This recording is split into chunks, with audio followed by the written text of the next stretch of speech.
Oh,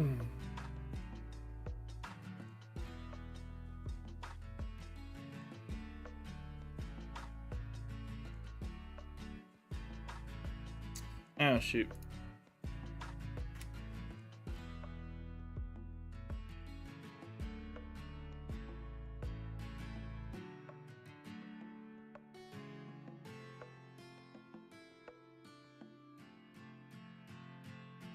What's up, Neo? How you doing today?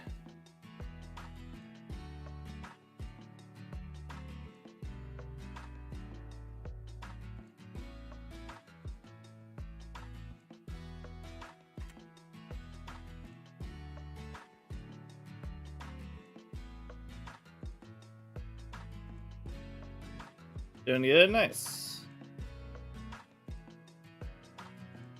Good to hear.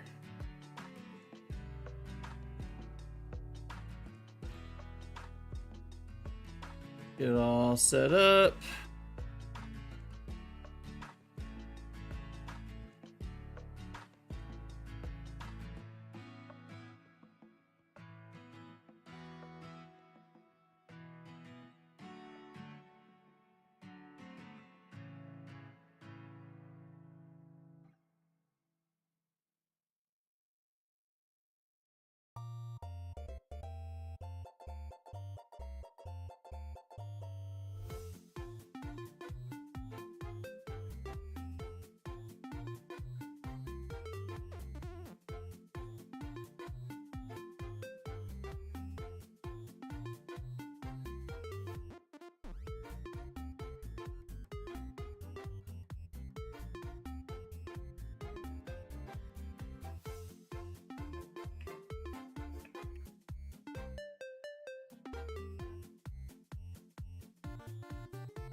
All right.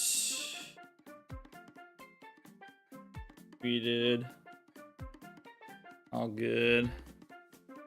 Let's go.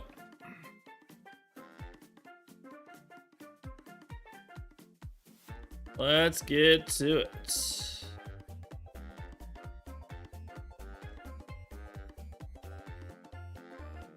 What up, Parabolic Panda? Good morning, good morning. You're doing well. What's up, Saban? How's it going? I realized up there, Cyndaquil and encounters. All right.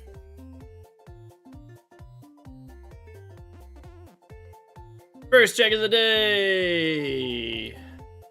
No shiny.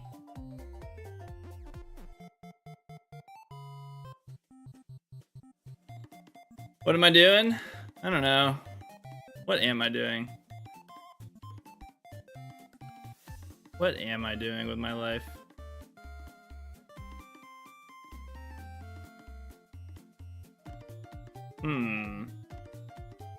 Are these conveniently just all like the same? 11, 10, 11, 10, 11, 11, 10, 11, 10, 11. 11, 10, 11, 10, 12. 11, 10, 11, 10, 12. What?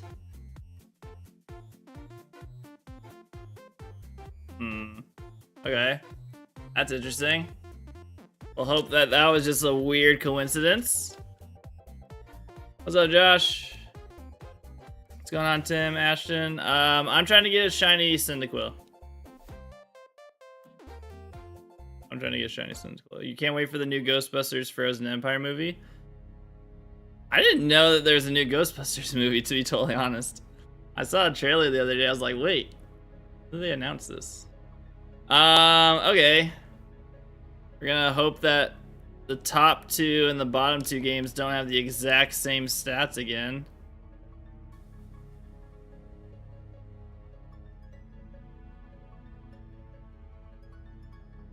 Okay, they don't. That was just a very weird coincidence. Ha!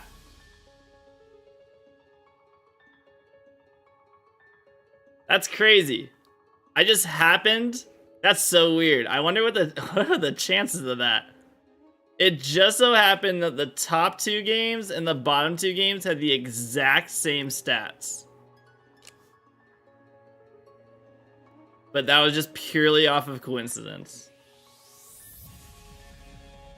That was so weird.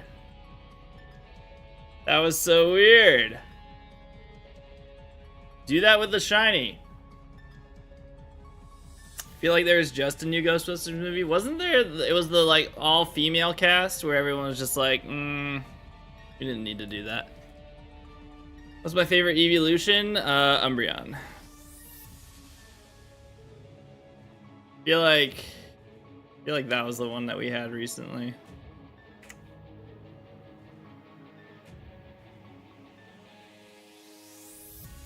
Yeah, I do not remember there being anything about this new Ghostbusters movie. I was just like, there was just a trailer for it, and I was like, oh, okay. New Ghostbusters. Alright. There's an all-female cast, and there's another that had the granddaughter of one of the Ghostbusters. Was there another one after that? Why are they doing so many Ghostbuster movies? Who is asking for all these Ghostbuster movies? I don't feel like anyone's out there being like, guys, there's not enough Ghostbuster remakes. The second Ghostbusters movie continuing the story of the granddaughter, it's got Paul Rudd. I saw that Paul Rudd was in it. I was just like, wait, when did Paul Rudd join the Ghostbusters cast? Yours is Espeon, the better of the Gen 2 evolutions. I mean, that's wrong, but you're allowed to have your own opinion. Warner Bros. Is asking for movies. True. I thought we were at the point, though, where they were like... they were trying to cut down on the movies that they were making. I thought they were doing the budget cuts of, like, canceling stuff. Shiny Cyndaquil took me 8 hours in Virtual Console. Are you playing cartridge or Virtual Console? I'm playing an emulation that I took off of my cartridge. So it's technically a cartridge, but I'm playing it on an emulator to shiny hunt it before I put it back onto the cartridge. You like the new one though? It was cool to see the old cast cameo. I don't even remember. Apparently I completely missed that one, so...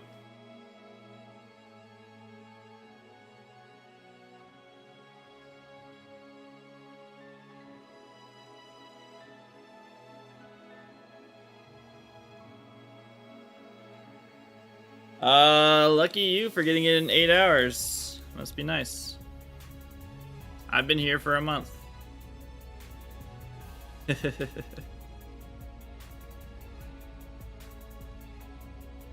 I mean, God, especially now, actually.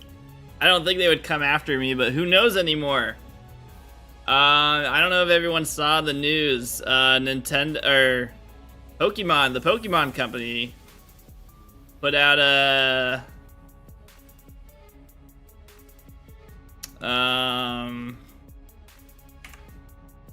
or a copyright strike on Relic Castle, which is a huge bummer. Relic Castle is where all the Pokemon fan-made games were. And a lot of resources for making new Pokemon fan-made games. So, kind of really sucks that they just shut that down.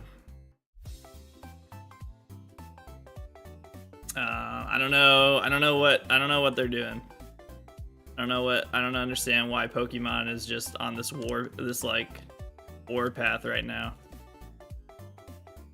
But it seems like I just like, if you're mod, like, it feels like any sort of mod, anything that's deviating from the regular Pokemon game is now a target. And I don't know why they've decided now to do this.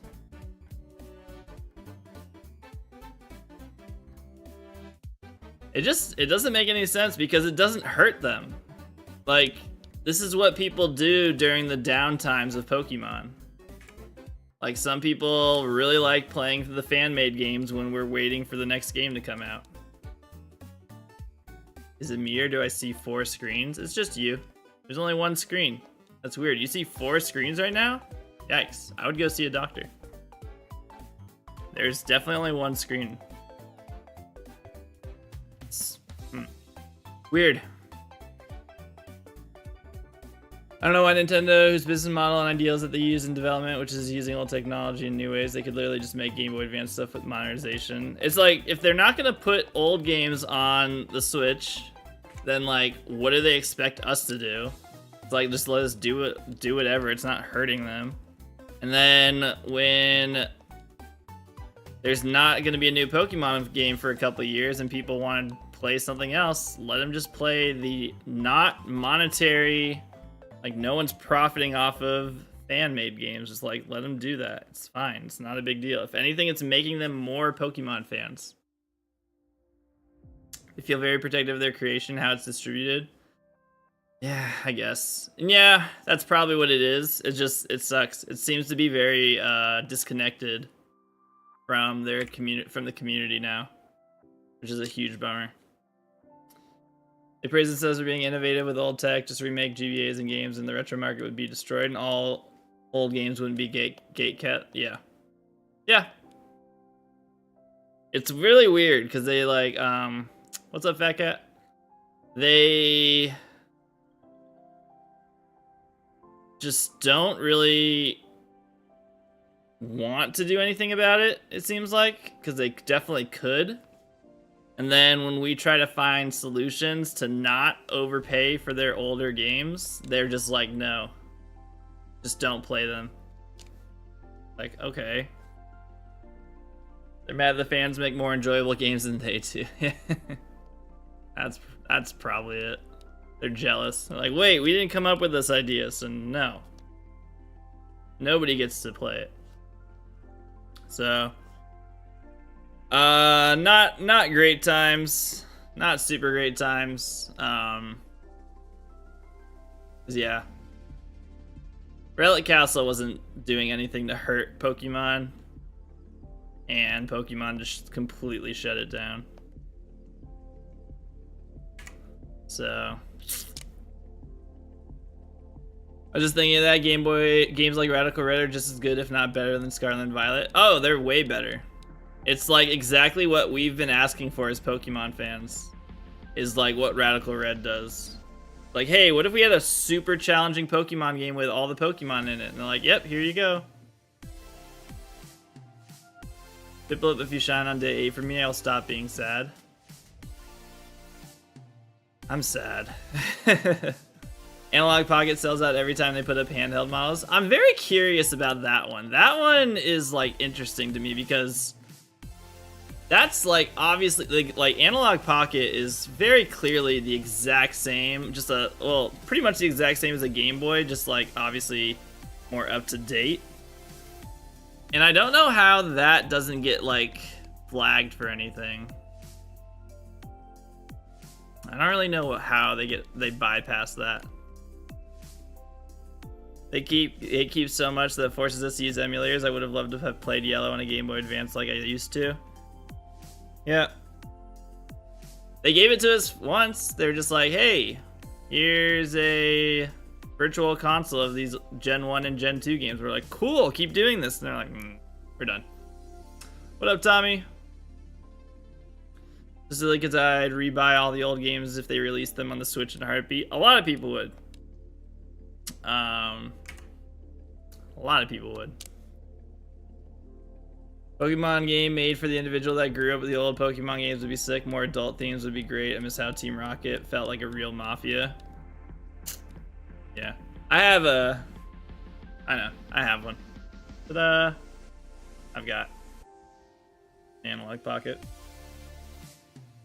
I bought one immediately. I ordered that thing the second I heard about it.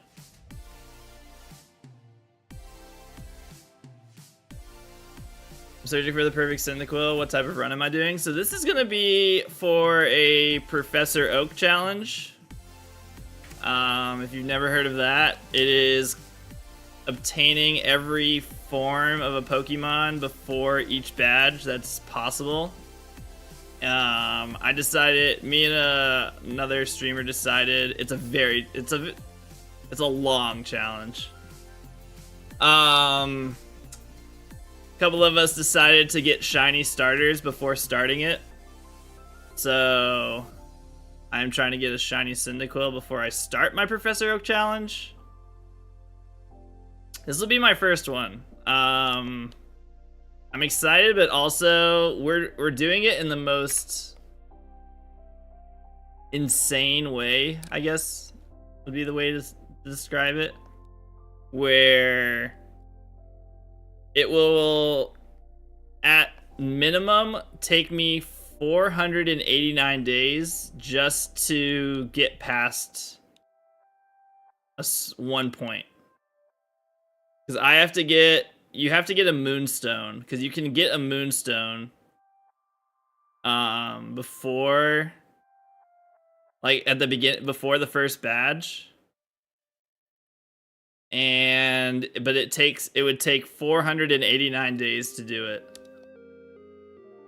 So I'm going to spend 489 days collecting and selling berries so that I am able to obtain a moonstone.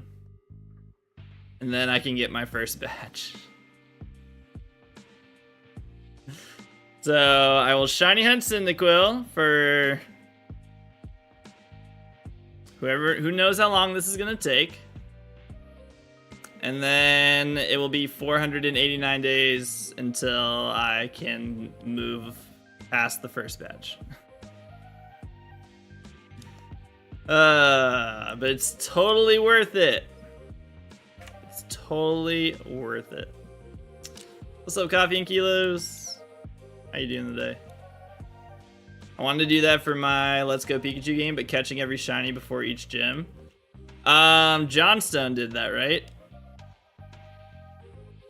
He ended up doing that. That one would be a fun one. I thought about doing that too after I saw his video.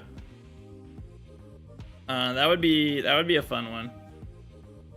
Only 2,000 before you beat my single hunted Tepig number. Yay!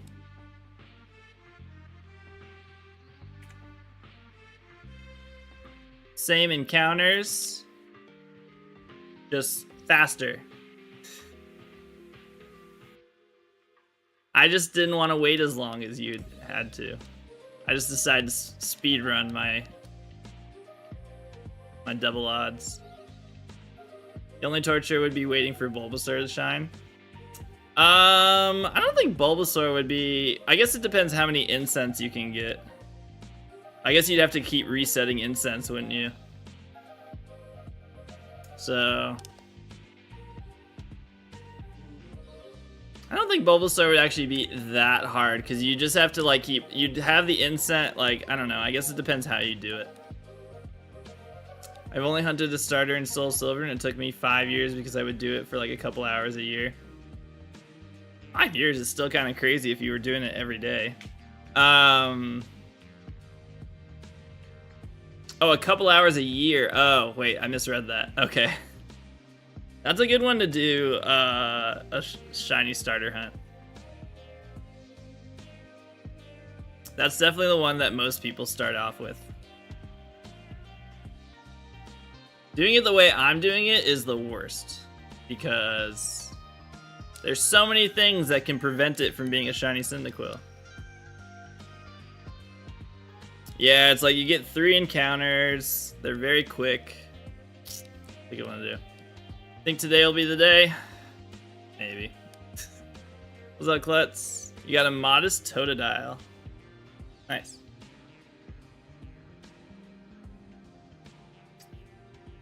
We'll see. We'll see. Today's the day we're gonna go double odds. Hooray! Then you saw modest. I mean, it's fine. Yeah, we were talking about the Heart Gold Soul Silver starter hunt. Has anyone ever gotten 2 shiny stars at the same time and had to choose in Heart Gold Soul Silver? I think I've seen a couple videos of someone getting it. I don't think anyone who streams has ever done it. I've seen a video of somebody showing that before though. So it's like, oh, there's two legit videos. Okay.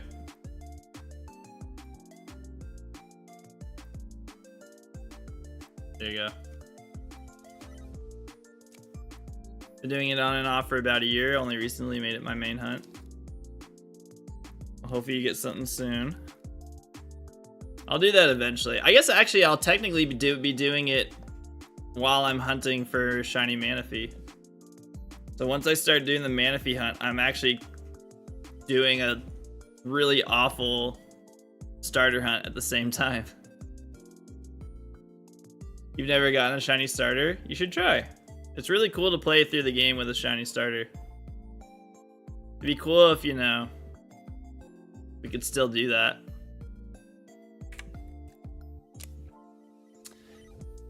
You've been doing it on and on. All right, it's quick to do while you're at work. Nice, yeah.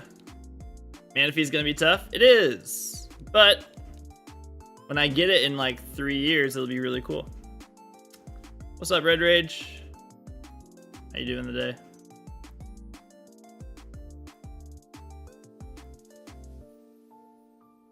Manaphy would be a really cool one. I am excited to do that hunt. You do your hunts while watching my streams. Thank you. It always helps to have something else on while you're shiny hunting. BSP was my first attempt at a shiny starter hunt. It was really cool to play the whole game with your Torterra. See? Exactly. You're doing ORAS for Torchic. Very cool. Have I ever gotten a shiny that disappointed?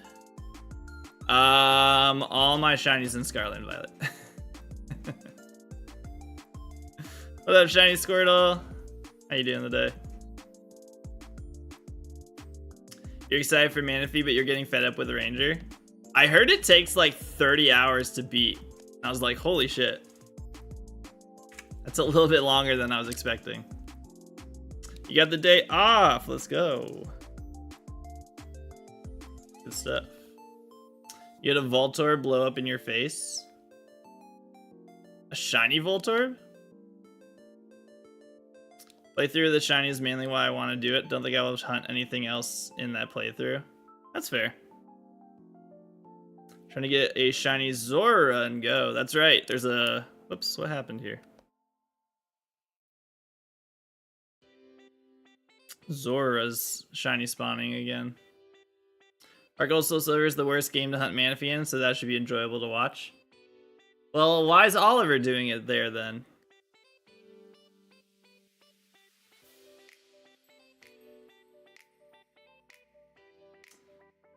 You forgot to lead with a damp Pokemon. Oof. That's rough.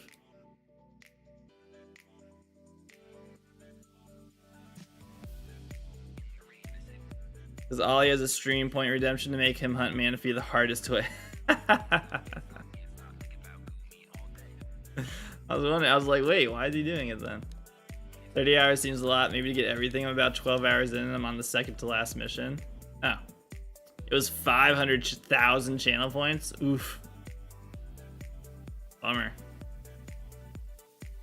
Speaking of, I ended up watching the video on how to set up the Team Rocket shiny hunting, where you like capture your opponent's Pokemon and it can be shiny. That is an insane setup to do that. That is such an insane setup, but definitely I am definitely gonna shiny hunt Bulbasaur that way. It's so cool. He almost immediately after that got an uncatchable shiny Pidgey. Oh no. What makes Heart Gold harder? Just longer resets? I'm assuming it's like because you have to go and you have to like travel back and forth kind of thing. It honestly made me want to do a shiny badge quest, but the shiny badge quest is stealing every gym leader's like starting Pokemon. Or stealing a shiny Pokemon from every gym leader. Watching that video, I was just like, that's absolutely what I want to do now.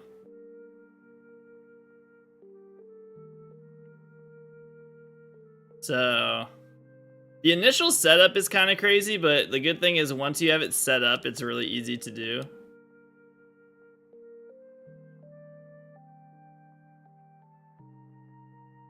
But it'd be so cool to steal a shiny Pokemon from every gym leader. That'd be such a cool thing to do, like honestly.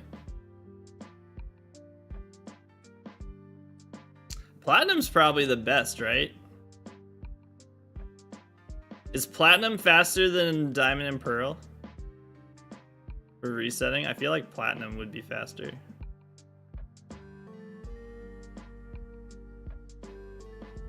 Yeah, I might honestly consider doing that. Platinum is very similar. I figured just because you don't have to go all the way to... I guess it's just... I guess the cutscene's still the same. It's just you pick your starter at a different spot. Still the same cutscene, isn't it?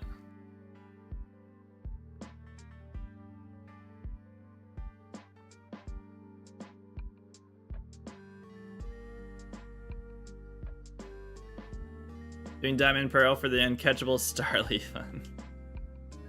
Ugh, God. I might as well, right? I might as well just bring back uncatchable Starly just to... because that's my thing. I also can't find my Diamond Pearl and my other Platinum. Well, that's an issue.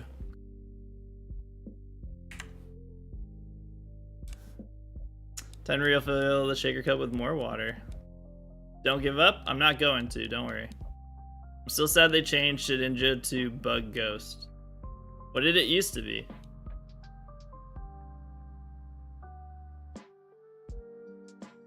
I believe Platinum is ever so slightly faster. Probably just like a little bit. I'm over quad odds for your Torchic. Is Torchic 4,000 encounters? Or 4,000? Is that 1 in 4,000 or is that 8,000?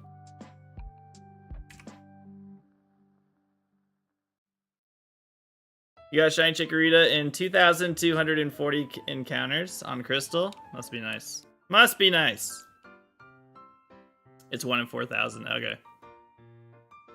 Dang. Quad odds. Love to see it. Love to see it. I was like, I don't think Shedinja was ever bug. Actually, when I think about it, yeah, Shedinja was never just pure bug. When was it pure bug? Shedinja's always been bug ghost.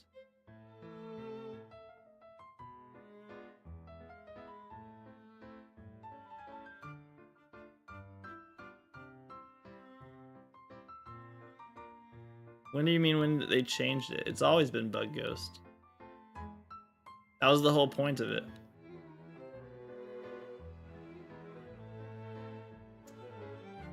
I've had the game for 3 years now and I've been doing it for an hour a day. Oh no. That's crazy. Maybe you should do it for 2 hours a day. 5 times odds is like when you've been awake for 24 hours and you just got your second wind and don't feel so tired anymore. I didn't really feel that way with Regidrago.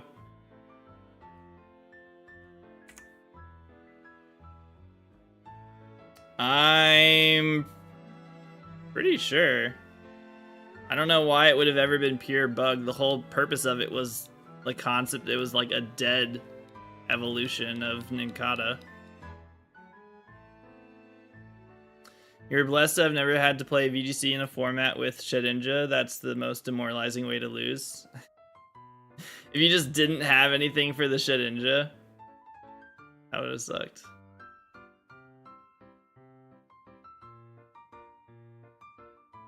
I mean, I can check. I'll look. I'm fairly certain it's always been Bug Ghost. earliest one. It's always been Bug Ghost. It's always been Bug Ghost. I don't know where you saw that it was pure Bug ever. It's always been Bug Ghost. It would literally make no sense for it to be pure Bug. You doing Torchic for the shiny only run in ORAS? That's another one I'd like to do a shiny badge quest in for sure. I love Omega Ruby. I could play Omega Ruby all the time.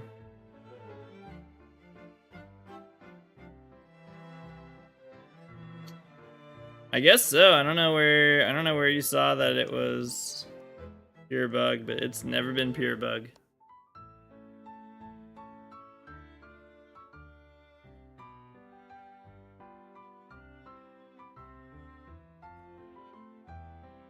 Oh wait, I figured out how to wait, how did I do this? Alright, this works now. Cool.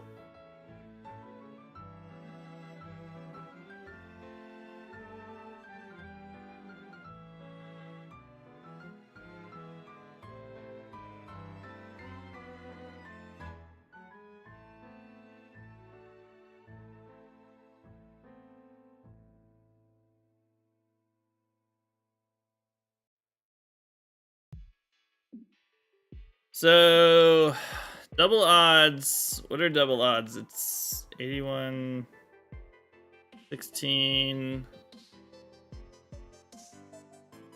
It's 16,000 what?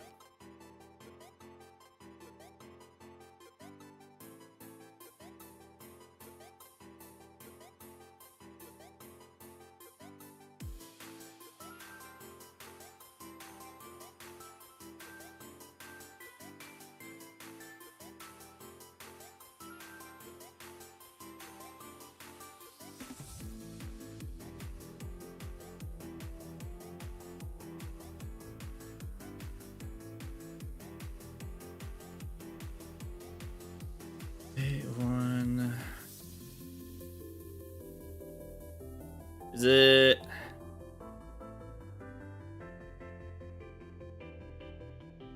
Gosh. 16,384? Is that right? Is it 16,384 for double odds?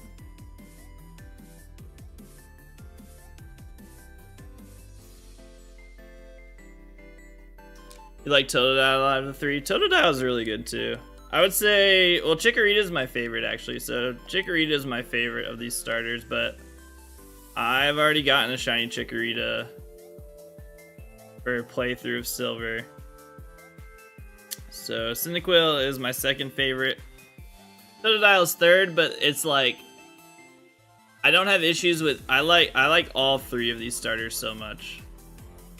Like I have no issues with any of these starters. What's up, neighbor? How you doing today, man?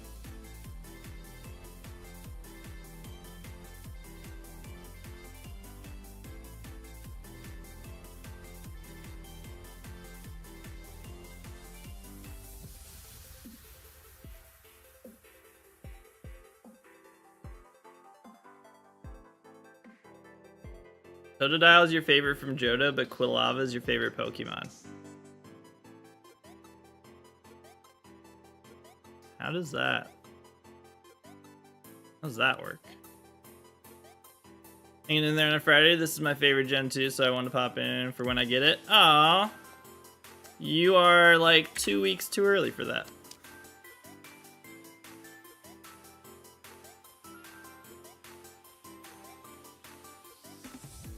Individually as starters, not looking at the evolution line. Still, I don't know. That's weird. Bayleaf is also a real banger design. I think this generation, is Gen 2 the best second stage evolutions? Gen 1 is pretty good too. Ivysaur, Wartortle, and Charmeleon are it's a pretty solid group as well. When did it start to get bad? When did the second stage start getting so bad?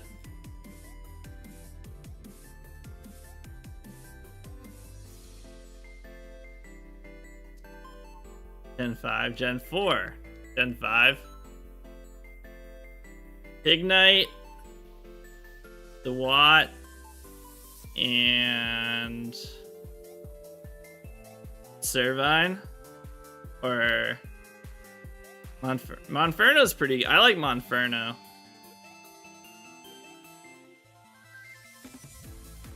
I like Grotle. I don't have any issues with Grotle either.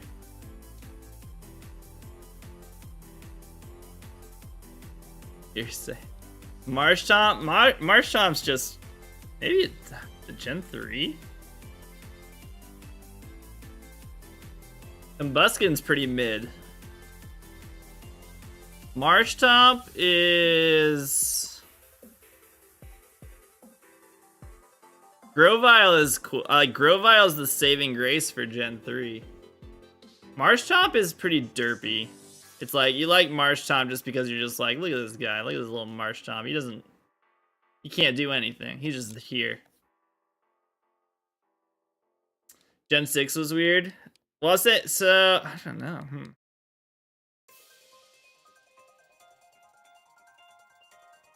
I mean, I like Turtwig in Gen 4.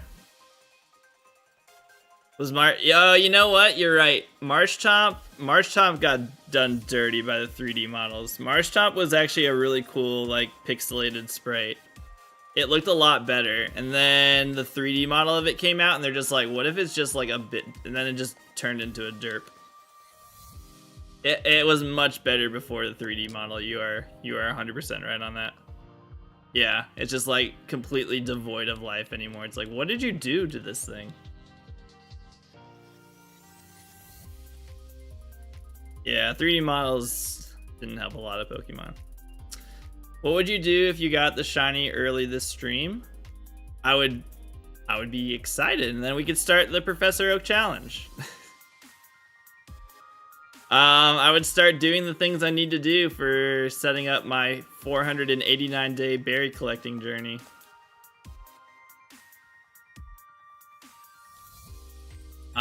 And then we would probably, after I did that, we would start doing some resets for Shiny Alpha Eevee. And actually, it's kind of a bummer because between Cyndaquil and Shiny Alpha Eevee, I really want to do both of those hunts, like right now. I'm kind of bummed I have 2 hunts that I really want to do. The last Pokemon game you played was Sun and Moon. You didn't play anything after Sun and Moon? We can all agree that Drizzile is his best second stage, though. Ooh, we definitely can't agree on that. I'm hoping I find a shiny Hoot during the first leg of the Oak Challenge. Taylor got his file set up for Crystal Oak. Is he not shiny hunting? Is he just gonna... I'll settle on Thwacky. Then you played emulator because your 3DS broke. Oh, bummer.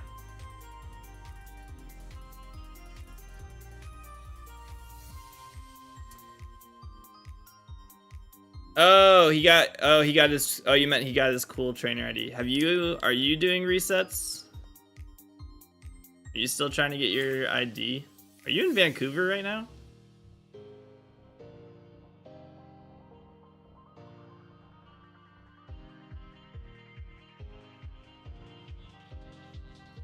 Forget when Vancouver is.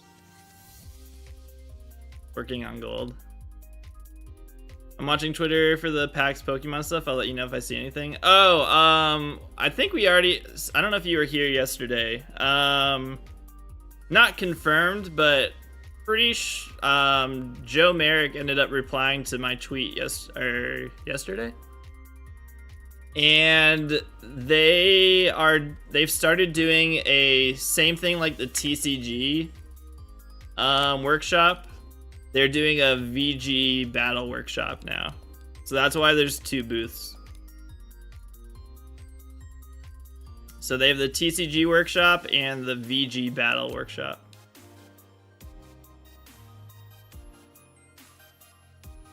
So nothing of interest is going to come from that, unfortunately.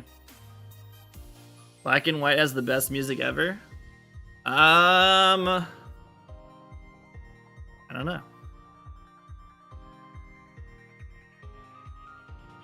The newer games have had some pretty good music. I would say the newest games have been really good with music. That's like one of the things they've actually been improving on. Legends Arceus music is I can listen to all the music in Legends Arceus. I love it. Yeah, so no, it doesn't seem, but like haven't had confirmation on it, but the fact that it's already been, people have been at PAX, people have been inside. If there was something to talk about, we would have already seen a tweet about it.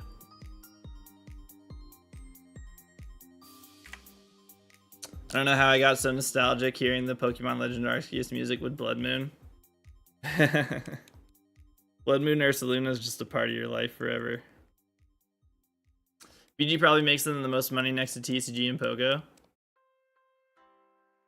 Yeah. Just because that's the only thing else they can make money from it. Somebody said that the Nintendo booth is also Pokemon. So yeah. Apparently Nintendo's at PAX East and they're just like, we're gonna talk about nothing. We got nothing. Literally nothing for you. Like, whatever. Here's Pokemon. Like, we got nothing else to talk about. So they are not announcing the Switch 2 anytime soon.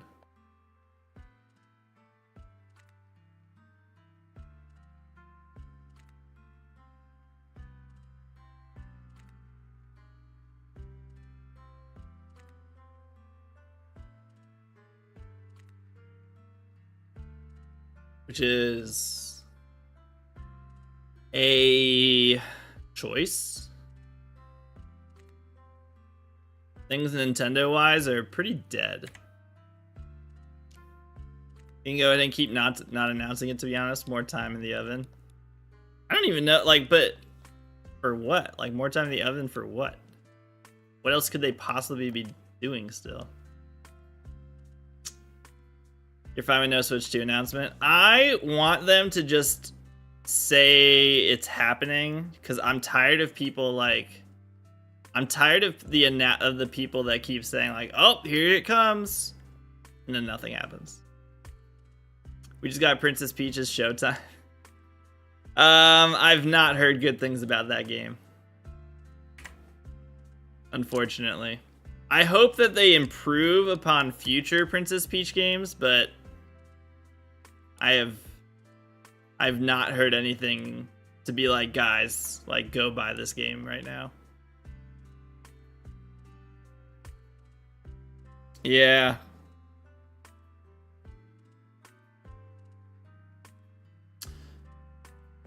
Oh, there's a Princess Peach game for the DS? I didn't even know about that.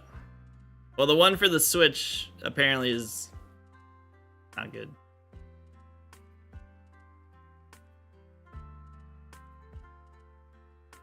Super underrated. That's what, yeah, a lot of people were saying, like, they'll probably wait until the price of the game drops.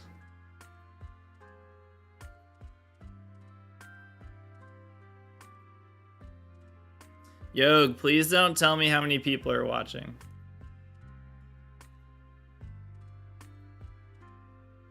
That's like streamer etiquette, like 101.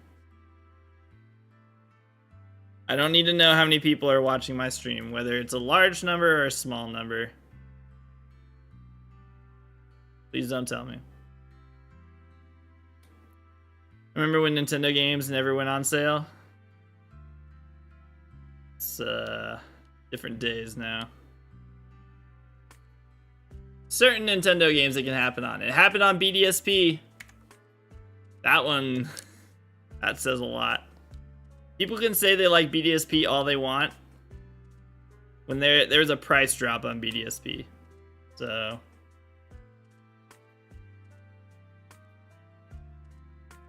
exactly, I'm only here to stream for quick, and that's all. Yeah, it very rarely happens, but it does happen.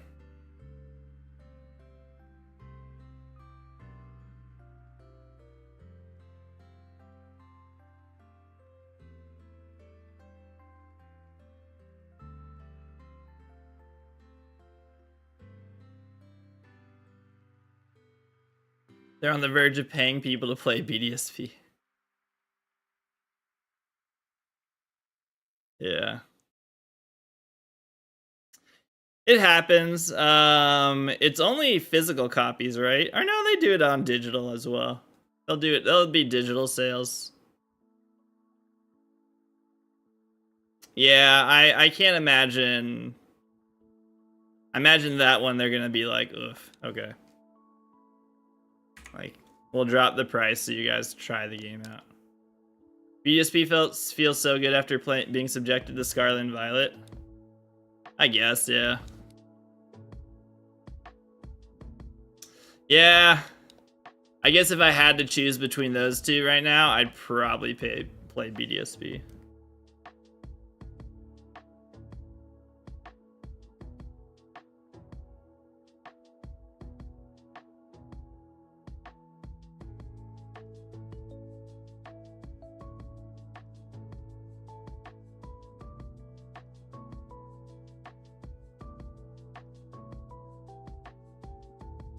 Optional Pokemon trainer battles make me more irate the longer I dwell on it. Yeah, I think, yeah, honestly, I was kind of happy with it at first, but now that I think about it, I, like, avoided trainer I didn't do trainer battles at all in Scarlet and Violet. And it definitely took away... It definitely took away a very key part of Pokemon games by doing that. But I guess also Legends Arceus doesn't really have that. I like Legends Arceus, so I don't know. I'll probably play some BDSP this weekend to dual hunt Shaman with my current wormhole hunt. Nice. I really enjoyed BDSP. I'll admit I never played through the originals though. That probably helped. If I hadn't ever played Diamond and Pearl, then I would have loved BDSP. I bought both BDSP and never beat either of them. I'm a fake Pokemon fan. No, it just means you're a shiny hunter. That's like such a shiny hunting move.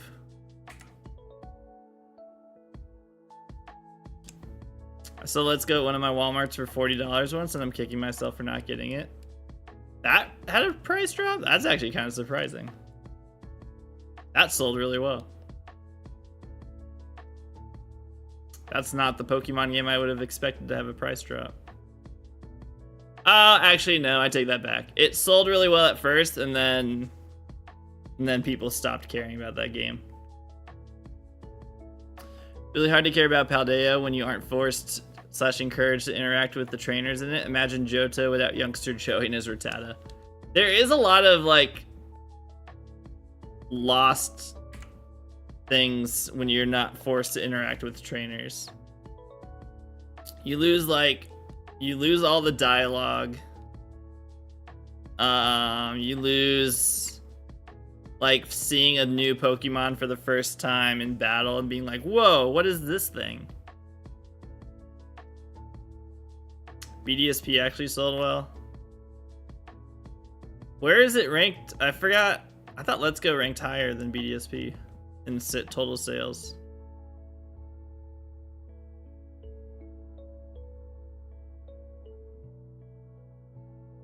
The kid that screams, yeah, it's like you miss out on that kind of stuff. Like, who knows? There could be this, like, hilarious trainer in Scarlet and Violet that none of us know about because nobody's ever battled them.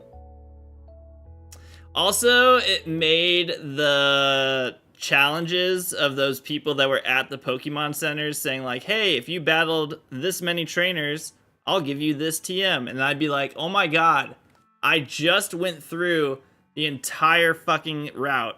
Now I have to go back and find these trainers and actively talk to every single one of them to see if I've battled them or not. Like, it did not make me want to do that. It made me very frustrated that I had to go back and do that.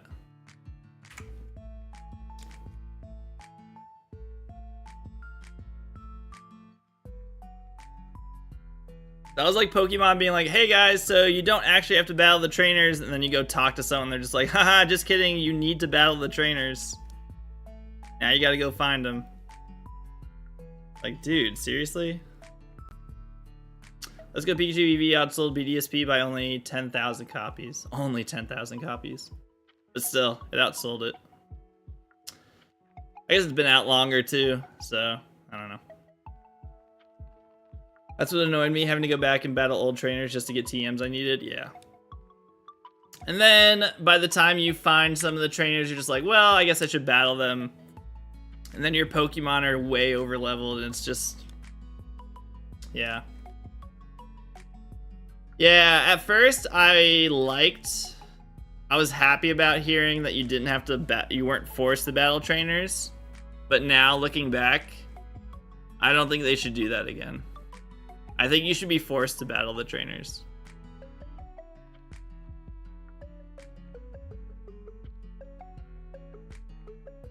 I don't think that was something they needed to get rid of. I don't really know why was that, like, was that something everyone wanted? I don't even remember thinking to myself, man, I wish I didn't have to do these forced battles. You think they should be optional? I don't think so. I think they should be forced.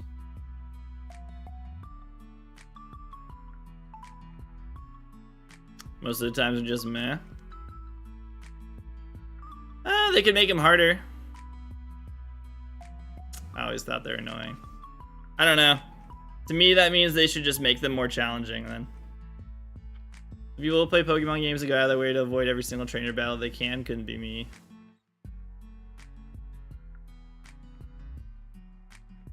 I guess what would make them less annoying then? To those of you who's found the trainer battles annoying, what would make them less annoying?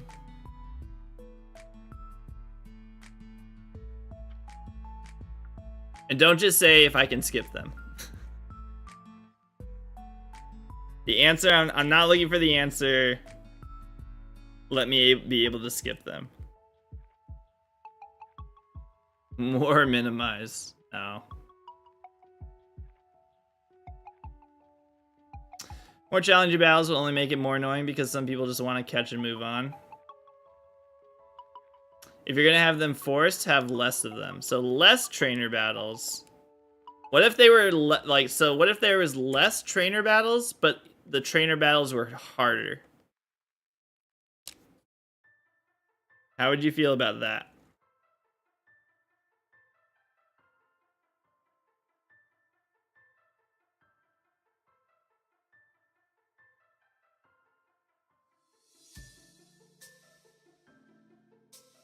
Because I do agree.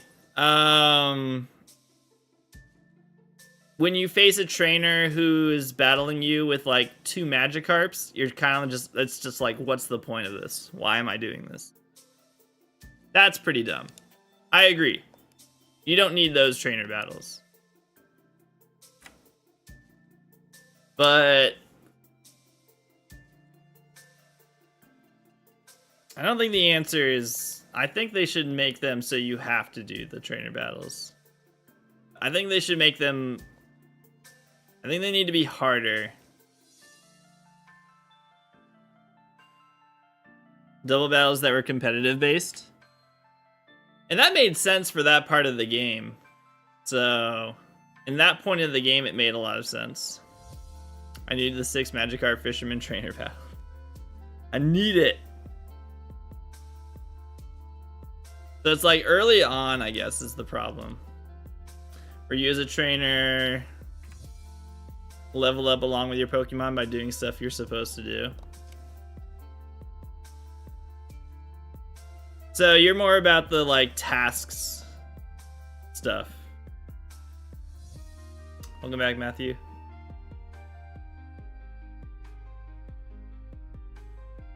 Then you go, this battles were more fun. And I'm not even a competitive battler. I really think they need to start implementing double battles into these games, with the fact that that's how competitive battling works in general. I think you can start off with maybe the first 2 badges and like have those be single battles as like the intro to the game to like figure things out and all that. And then after the second badge, it's just like, okay, every battle from here on out is double battles. What's up, San? How's it going?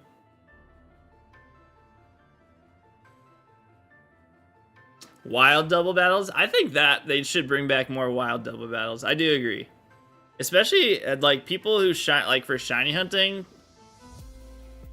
people definitely prefer to do those double encounters.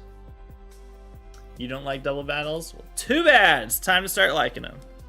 Trainer horde battles? No.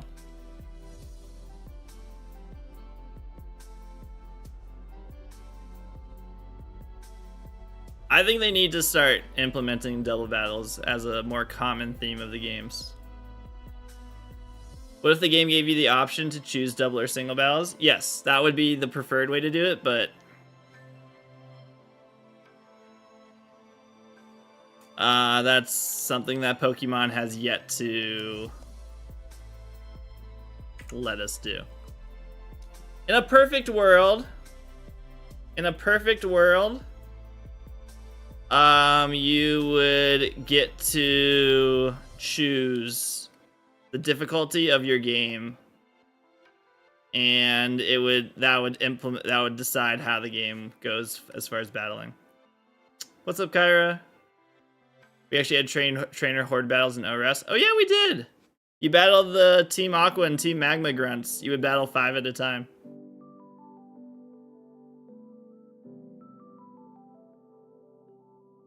That's the thing, Mike. I think they need to start teaching people more about how double battles and how that stuff works. I think that should be what the games should be doing that. The fact that the games don't do that is a problem. What's up, Nikolai? Imagine Galactic Admin Mars Perugly on hard mode. A lot of people would not get past that, but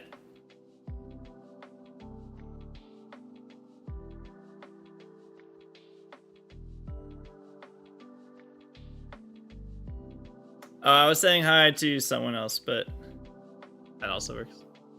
What's up, on how? Games will get a major quality of life upgrade with more settings. Yep. They're not going to do that, though. They will not ever give us more options. Single battles have started to bore me because it's just like click the high base power attack, whereas double battles require more strategy. Exactly. It's like there needs to be more battles. The battling needs to be a little bit more just thinking through how to do this instead of just like, all right, time to hit the strongest attack, I win.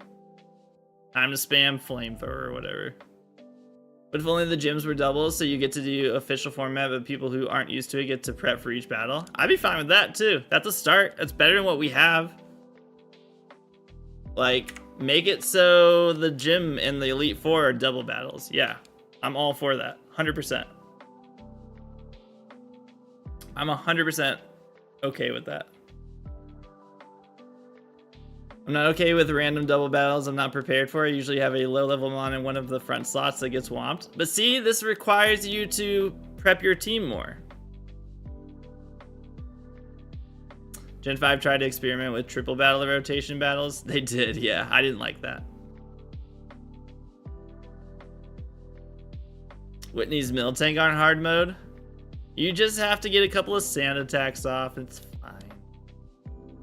My starter just learned its base 90 elemental attack. Good luck, everybody else. Exactly. It's just like, hey, I guess I'm spamming this move every time. Whitney's Miltank would be easier in a double battle format. It would. Because it can only roll out on one Pokemon. You're eating a big sandwich. Nice. I'm just here for the storyline and shiny hunting. I'm not a professional battler. That's fair. But I don't know. It's either they should be giving us a difficulty setting, or I don't know. See, that's the problem. So that's the problem we run into. How do you appease the casual players to the more competitive, intense players? Like, why is there not a settings option? How hard is that really to do?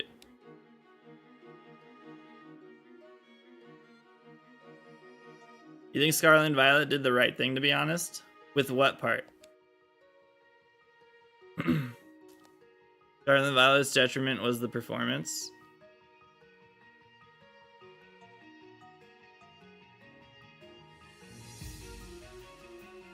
I'd love a difficulty setting. I think that could definitely be implemented to allow for all types of players to get the type of gameplay like. Yeah. Like, that's honestly what we need to have.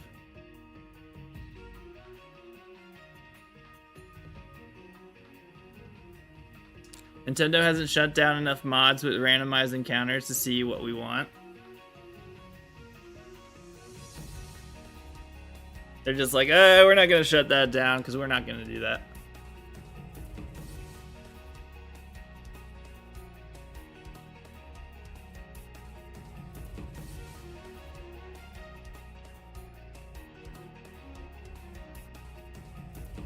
The whole talk started about how Scarlet and Violet handled trainers, and I think that's the way to go, to make them optional. But they should then, okay, so okay. If they make them optional, but if you do battle them, that they're very difficult to battle, I guess that's like a compromise. I suppose that would be the compromise, yeah. Okay. The real compromise is a difficulty setting, but not gonna happen. Optional trainers, but the trainers are harder to battle.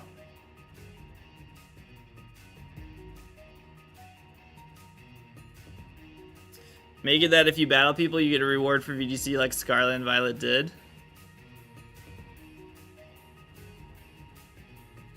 Like the TMs. My problem with how they did that, though, was you would find out about that at the end of the route. That was my problem. Tell me that at the beginning of the route, not the end of the route. Toggle forced optional battles, toggle single double, toggle singles. Yeah, they could do a lot of stuff. DMs, bottle caps, held items.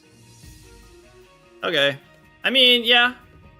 That would be a way to do it. So they kind of had an idea with that. I think what they needed to change is they need to change it where the person that you talk to and find out that information is at the beginning of the route, not the end of the route. Because I don't want to backtrack.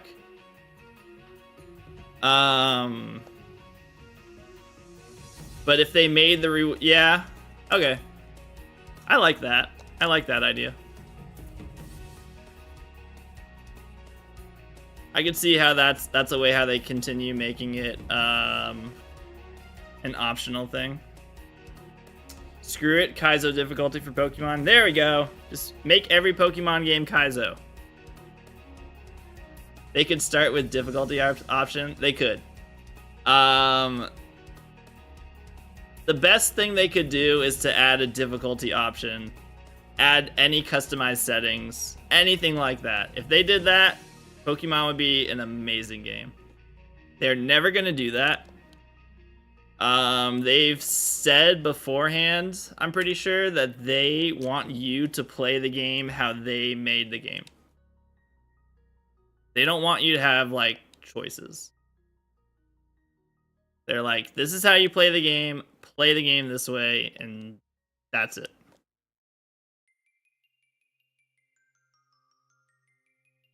The only time they've ever given a difficulty option was Gen 5, and you had to literally beat the game. And then they'd say, all right, if you want to play through it again on hard mode, here you go. They never did it again. Think of all the unwatchable content we'll get with everybody using speed up for shiny hunts. That's not an option. I don't want them to have a speed up option. I don't like speed up. I liked speed up for Kaizo, but otherwise I don't like speed up. I'm not a fan of sped up shiny hunting, personally. That's a very Nintendo philosophy. Is it Nintendo? I guess you're right, yeah. They don't have difficulty settings, do they? Hard mode only on black 2 and easy on white 2. Wait, really? It was dependent on the version? Is that true? You want me to play the game you want, fine, but when I beat it, let me play it on a harder mode? It would have been nice to have something. I'd be fine with how Gen 5 did it. A lot of games have additional things on second or more playthroughs. Yeah.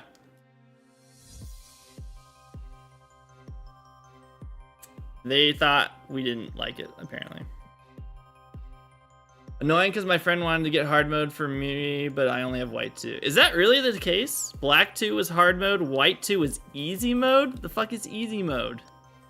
Pokemon is easy mode. What is easy mode? That's why they do shiny locks, I think, because I don't think they are big fans of shiny hunting. They didn't make Pokemon for most people to just shiny hunt. You are correct. They don't like shiny hunting.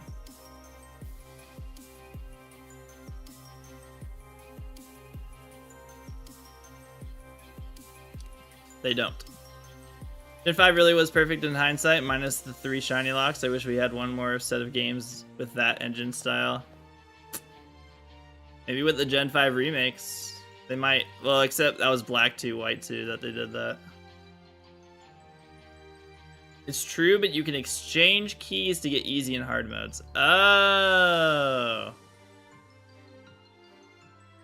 So you could make it on both versions. But you had to have both copies to do that. Got it. Lower levels and NPCs had fewer Pokemon. Why would you want to play through on easy mode? I just beat this game. I wish I could beat it again more easily.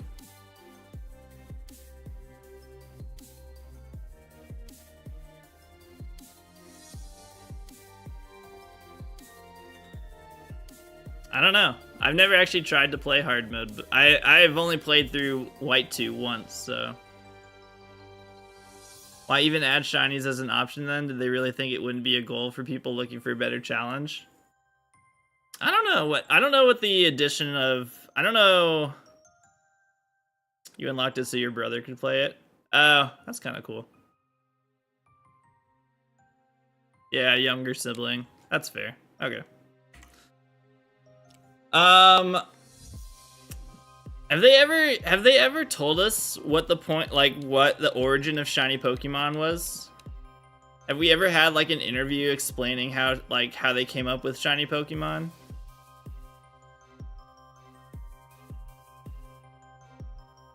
My buddy recently gave my white 2 hard mode. Currently playing white 2 for the first time and it's on hard mode. What do you think of it, Fat Cat? Like, how's the hard mode? Kid should play on regular difficulty anyways, gotta get him up to speed. No easy modes. Not allowed. I take an easy mode for Violet so I could actually stomach playing through it. I don't have any of the Violet Paradox Mons shiny yet. It wasn't that hard playing through it the second time, honestly. Didn't mind it. 0% chance I play a main series game without shinies. Yeah, I wouldn't. I'd stop playing Pokemon if they got rid of shiny Pokemon. Shinies were done to show off the capabilities of the Game Boy Color. Oh! That's kind of funny. That's so simple. That's such a simple thing. So they wanted to show off the Game Boy Color, and then it just like evolved from there.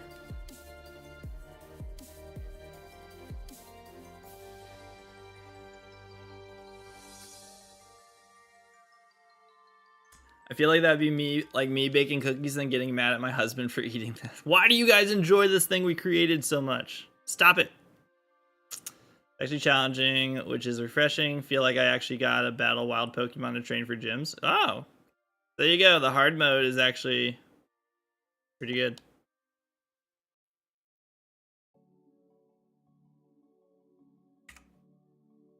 That's kind of cool.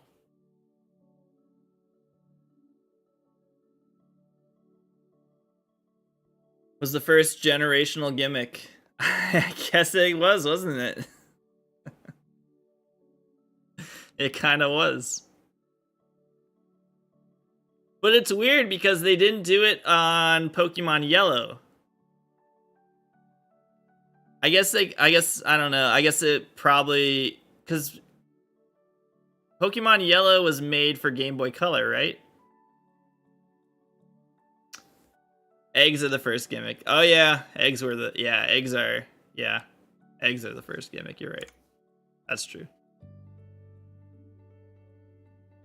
Wasn't Pokemon Yellow made for the Game Boy Color? Am I remembering that wrong?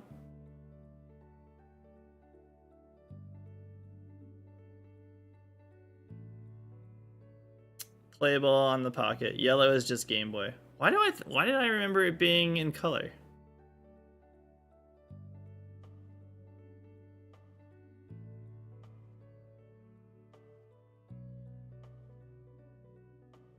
Crystal was the first game to require Game Boy Color. Yeah, it was only dependent on the stats, but it didn't visibly show you. Otherwise, yeah, I know. I was gonna say, I thought Yellow was... It had basic color if you played it on Game Boy Color. But it was made for, like, Game Boy Color.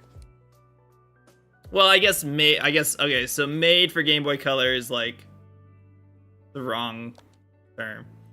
It worked with Game Boy Color.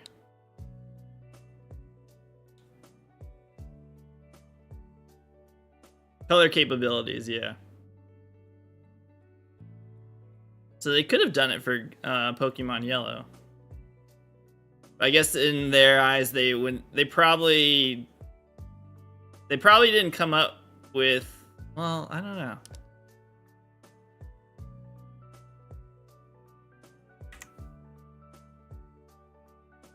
I guess they didn't want to like change the programming of Yellow to show shiny Pokemon. That probably would have been too complicated.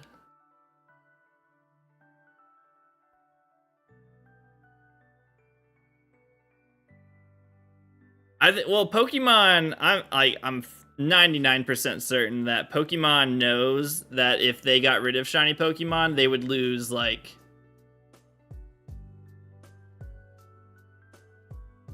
70% of probably 70% of the people that play Pokemon games, like roughly maybe. They would lose a lot. So that's why they're never going to get rid of shiny Pokemon, but they're going to try and control it, which they've been doing with shiny locking certain Pokemon. What's up, Box Meal? Ooh, how you doing today? Gold and Silver was developed with Game Boy Color in mind. Yellow was not. Okay. Yeah. They will never get rid of shiny Pokemon because they know their fan base is very dependent on shiny Pokemon. But they also are definitely trying to take control of the entire situation by saying what we can and can't shiny hunt. How can you tell in Silver if your Cyndaquil is shiny? It visibly is shiny. The way they kill shinies is by making them not fun to find anymore. They're doing a good job of it. That's also what I don't know. I don't know. I kind of think that too. I kind of think they're trying to just kill shiny Pokemon, but then I'm like, why make a shiny if they lock it? So, very good question. At this point, it's to release it in Pokemon Go. Hashtag free the shinies. We had shiny spawn sound and they removed it in the next game. It'll be curious to keep seeing how the newer games are.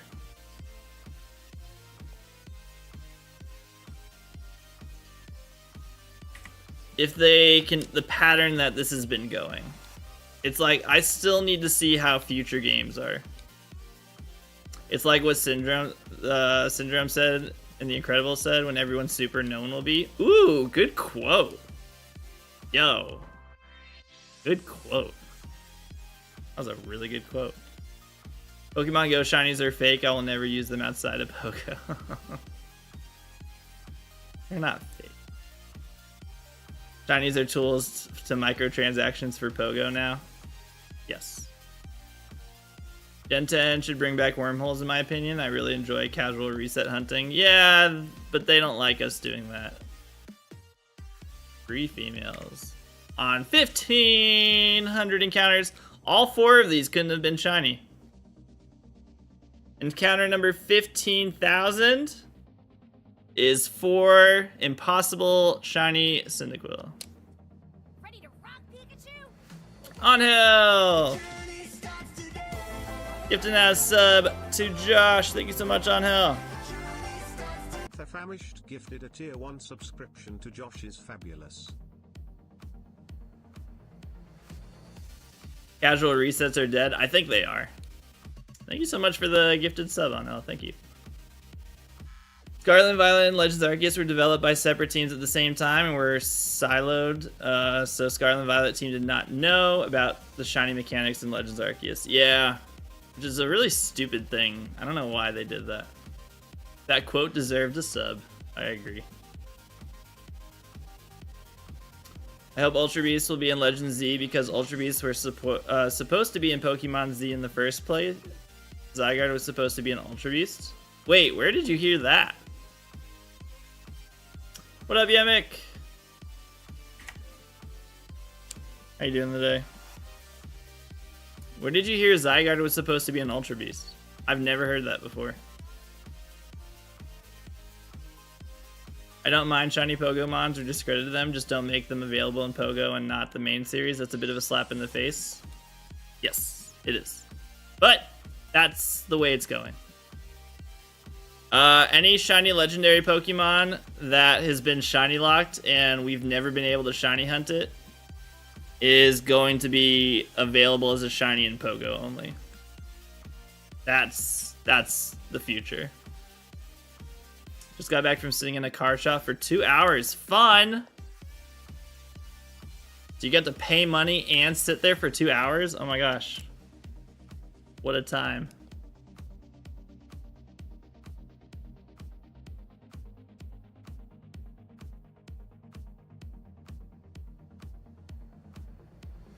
They broke my lug nut studs. I don't even know what that means. We'll see you later, Mike. Have a good rest of your day. Am I ready to shiny hunt Raikou and sleep? I mean, like shiny hunt it in the sense that I'm gonna keep sleeping? Yes, I'll keep sleeping. Victini is shiny in Pogo for $5.99 and on the actual game I'll be pretty sad. Ugh. Well, you're gonna be pretty sad next year then. It just fits the feel of the rest of the Ultra Beasts. I don't think Ultra Beast will be in Z-Day. I think Zygarde is not an Ultra Beast. Perks of having your partner be an auto mechanic. There you go. So the studs that hold your lug nuts on is what your rim sits on to keep your tires on. And the auto shop broke them? That sounds like a bad auto shop. I'm curious about how long Pogo will be around. They've been generating a lot of bad publicity for the Pokemon Company. If they stop being profitable, I'm sure they'll finally have the plug pulled. So they're not making as much money as they were making, but they're still extremely profitable. They broke the 2 I didn't replace a week ago. That's not good. This is why we don't go to brand new shops. Yeah. Pokemon Go still makes a lot of money, but they are making less money than they were making before. So it's not gonna go away yet. We're still quite a ways away from them just getting rid of it. But they are trending downwards, which is where you don't want to be trending. So we'll see if they continue trending downwards.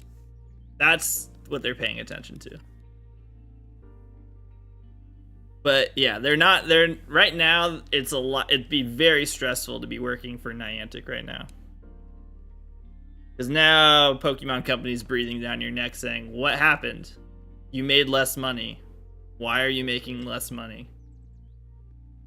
Pogo 2. The 2 is for double microtransactions.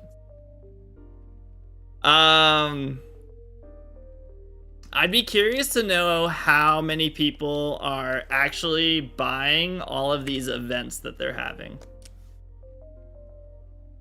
Because, like, there's basically a paid ticket every week now, right? Like, hasn't that been the case for, like, the past 2 months? There's been, like, a paid ticket event every single week? So that's going to be interesting to see what the outcome of that is. I'm on the side of I'm not buying any of the tickets. I'm like so uninterested in these tickets. But I'm also a very casual Pogo player. So for the people that are like hardcore Pogo players, are you buying like every single ticket? $15 for Zarude is absolutely insane. They're definitely pushing to see how desperate people are. Yes. They've started really pushing these timed research events. They're making less money because they stopped the buff of the incense and the remote paths are more expensive. That is, yes, that is one of the reasons they're losing money. But they're now overcorrecting, I think, with these paid events every single week. And I think I don't know if it's having the effect. I don't know if it's actually, if it's hurting them or helping them. There are probably folks at Niantic who are so mad with how things are going, but don't have a say in anything. Yes. That's about any company, though. Zarude isn't even good. If it was shiny, it's the second time we've been able to get Zarude in Pokemon Go. If it had been shiny, I would have bought the ticket. But it's not.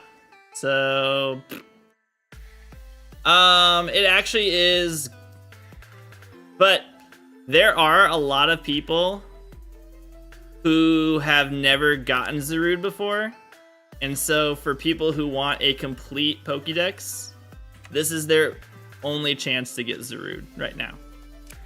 So that is actually, that in that sense, it's actually a smart move on their part. But anyone who already has Zarude, it's pretty much no reason to get this. How does that even work? Not in Pogo. Like for Legends or Mythicals, you pay for a chance to get that Pokemon. There's no guarantee. No, you do get it. If you pay $15, you 100% are gonna get a Zarude at some point once you complete the task. It's not time. Zarude is not timed research. Zarude is just a research that you unlock, and then you'll get Zarude at some point. But you'll get Zarude. I thought the month-long egg incubator one seemed good, but I bought one and forgot to spin Pokestops for almost half the month, so never again. And that's, unfortunately, you are the customer that they want the most. You were the person that they wanted to buy that ticket. It's $8, not $15. Still $8, regardless.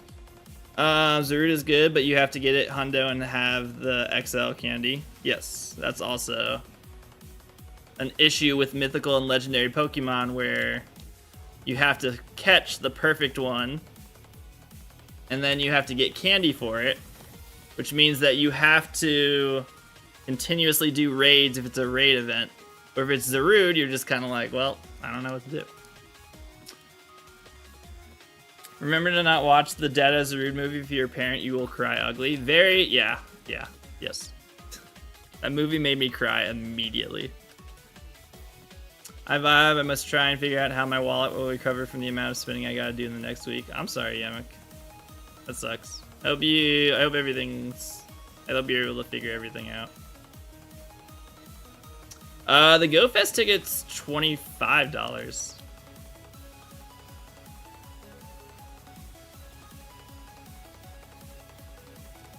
If I'm not mistaken. I'm just gonna complete the decks without those mons. Early bird is 25. So yeah, that's the discounted. It's discounted at $25. I don't know where you got 15 either.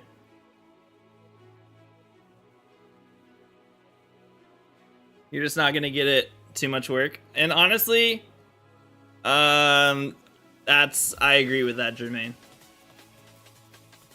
Having every single Pokemon, trying to get every single Pokemon now is getting to be so stupidly complicated.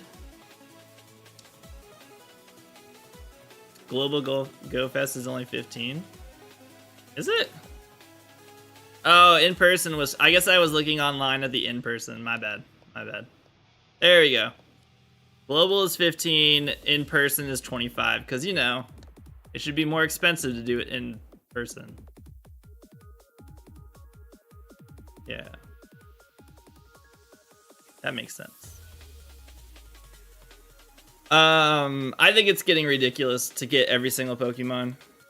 I don't get it. I don't get what the point of this is anymore.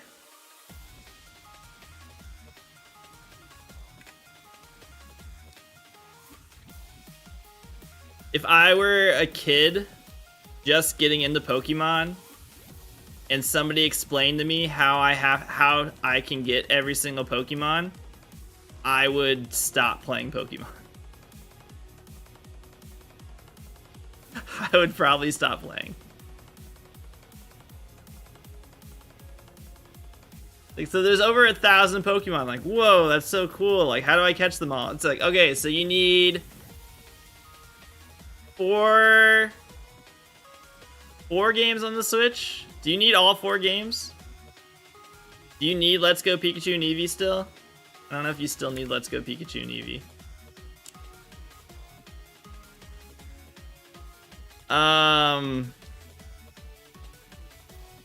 And then you also need Pokemon Go, because you need to pay attention to whenever they release certain Pokemon in Pokemon Go, so you can pay money to get them. And you also have to pay for Pokemon Home, so you can keep all your Pokemon together, because you can't keep all of them on one game. And you need, and then you just start crying. Here's my shop right now. Zarude, $8. Wonder Ticket, $10. GoFest, $15. Groudon, $5. Yeah, it's stupid. It's stupid. It's so bad. It's so bad right now. This is why I'm going to bequeath my Pokemon Home to my children. If it still exists, gotta buy them all. Yeah. Makes me sad. Pokemon taking legal actions against that website really opened my eyes. Like, do I even want to play anymore? I like playing the old games. I like playing these games. I still like Legends Arceus. But yeah, it's kind of hard to convince a kid these days to play this game. That's the fun part. You don't. Yeah, them closing Relic Castle is a really bad look. I don't know why they're doing that, honestly. That was a really bad move. I wouldn't even care if if they set it back to 1 in 8192, this is why there are people like Nora who provides those mods to unlock Pokemon. Nora's like single-handedly keeping me interested in shiny hunting. To be totally honest. Nora's mods are like saving my life with shiny hunting. When Go shuts down, everyone is gonna be sad when you still have to pay to transfer them to home. Imagine. I don't even, that's not even that surprising of a take. The idea of if like we're like years into the future and Pokemon Go has finally failed. And they're like, sorry guys, we're gonna have to shut this thing down. If you want to save all, if you want to send all your Pokemon into home, it's gonna cost you $25.99. Act fast if you want to keep all your Pokemon. You can send them on over to Pokemon Home for a mere $24.99. Everyone just be like, fuck you guys.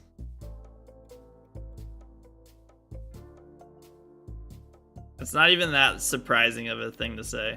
I like, if that happened, I would be like, yeah, that's about right.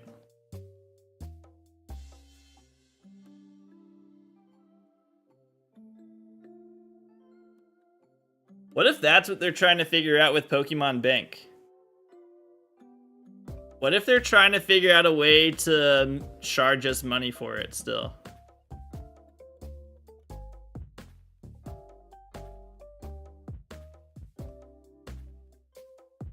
Didn't think about that.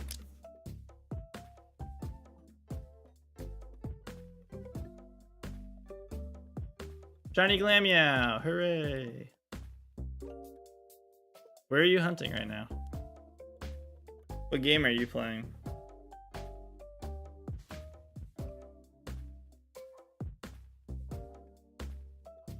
Like, what if that's actually the case? What if Pokemon's working on a way to... Oh, and Go?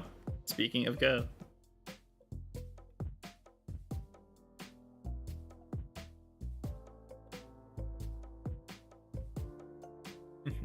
Keep talking trash, we'll give you trash shinies. Honestly, not surprised that Pokemon hasn't made a paid service to get a shiny Pokemon. Like if they said you could pay a certain amount for a shiny Jirachi, so many people would do it just to have one. They did that already. That's what the ticket was in Pokemon Go for the Hoenn event. Yeah, we already did that. We already did that one. I just realized I haven't fixed this.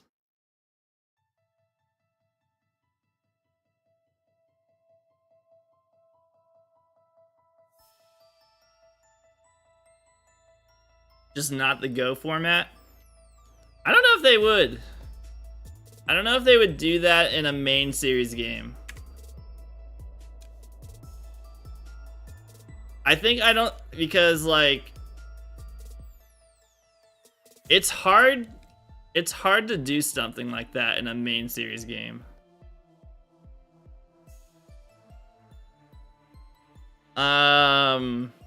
If it was on PC, it would be more likely. I think it's because like the Nintendo shop is like really not great for stuff like that. You go to their website and provide your home ID and send it. Maybe if they created, yeah, maybe if they did it through that route. If Pokemon were on the PC, they would have 100% done that already. But Nintendo's shop is like not a good it's like a terrible shop. And so doing something like that doesn't really work. And that's kind of the reason they haven't done it yet.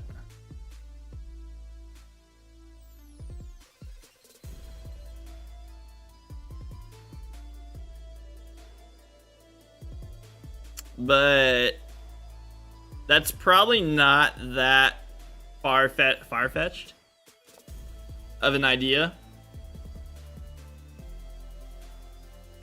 that they would eventually do that.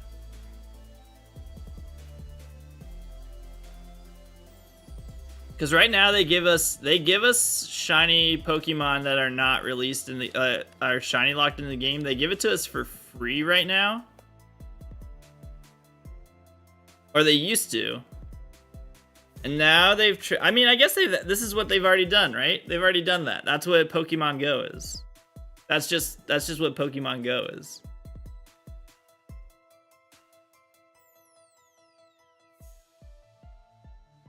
Like that's you're literally just describing what that's all Pokemon Go is at this point, I think. That is their tool to make you pay for shiny Pokemon that are otherwise not in the main series game. I know, but they're saying, too bad, you have to play Go to do this. That's how we're gonna do it.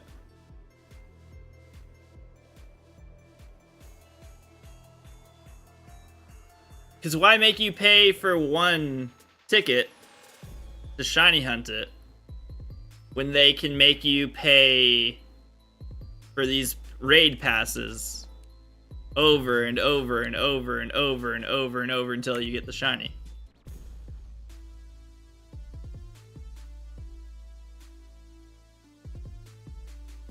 Like, that's the better model to make money.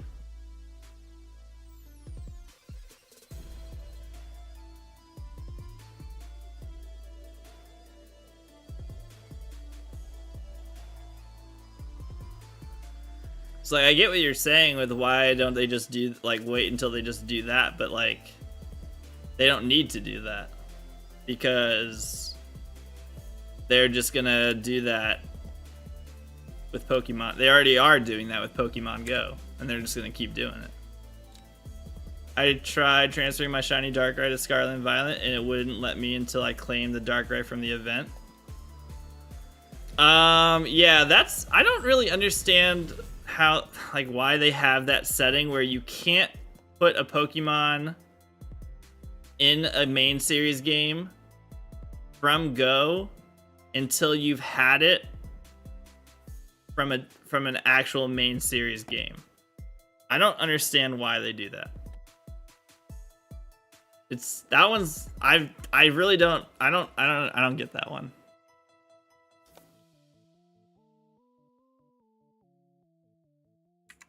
Unless it's another, I mean, it sucks. I hate talking like this because it's just like such a like shitty way of thinking, but it's like, it's the world we live in, right? This is how, like, people are always, these companies are thinking like, how can I continue to make money? And then the only thing I could think of is they do that to, what's that, Luke? They do that so it makes you buy the other, like, if you don't own that copy of the game, they make you buy it so that you have to get the Pokemon in that game before you can just, instead of just getting it directly from Pokemon Go. I guess that's the only way I think of it. You could transfer a normal one, but not a shiny one. Like, what do you mean? It would let you put a non-shiny one into your game, but not the shiny one? Can't let the kids have Regieleki and Scarlet and Violet until they've paid for the Sword and Shield DLC. Like, honestly, though, like, I think, like, that's probably it. Just like Shaman and Legends Arceus and Darkrai. Oh, you couldn't add them in general until you got them, until you caught them in the, I think that's probably the programming of that game, is it would get, because those are like specific events that you have to complete, and I'm sure like the coding in some way is like weird where they're just like, what, we can't handle, you like, you have to do this part before you can add it into the game yourself. That's probably just the way the game was made.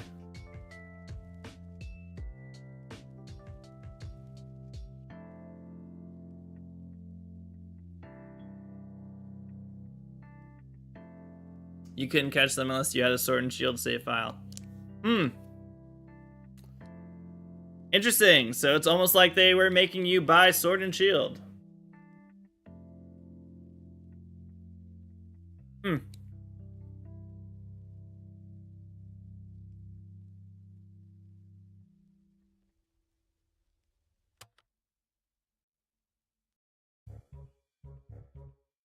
Or can you not wait? I'm so confused. I'm getting confused what you're saying. Could you transfer any dark if it was not a shiny Darkrai? Were you able to put it onto your Legends Arceus game? You said you couldn't. Can you just not put shiny Darkrai in general, like ever? I don't think so. I think you can.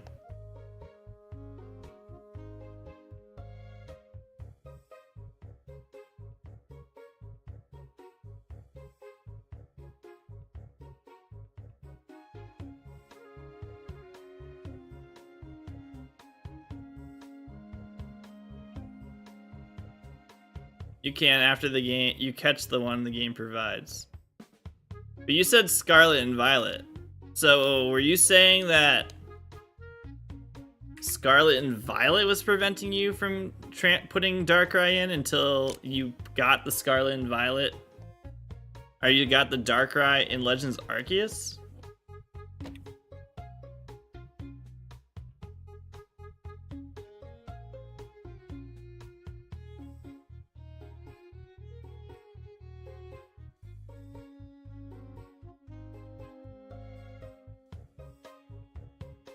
It's the same for both.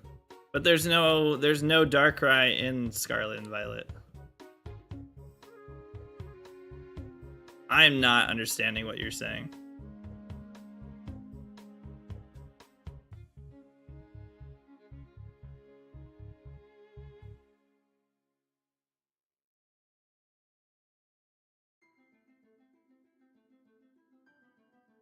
In Scarlet and Violet, there was an event for Darkrai?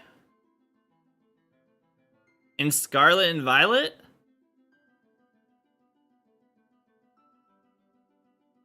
There was?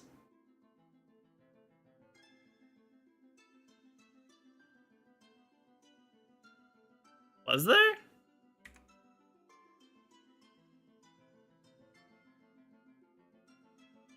Did I just totally ignore this?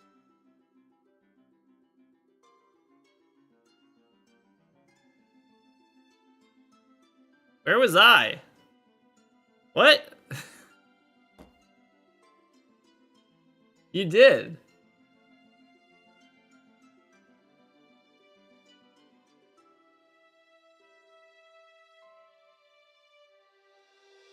Where was I?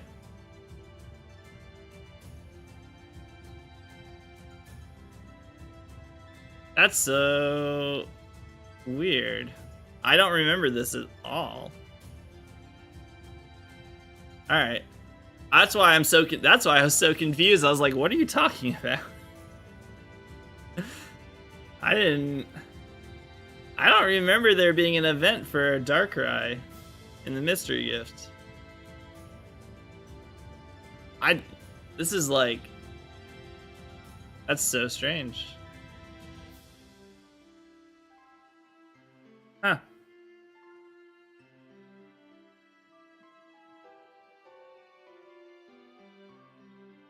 Was it with a shiny Lucario? Did I just like totally ignore it because I just saw what it was and I was like, I don't need this?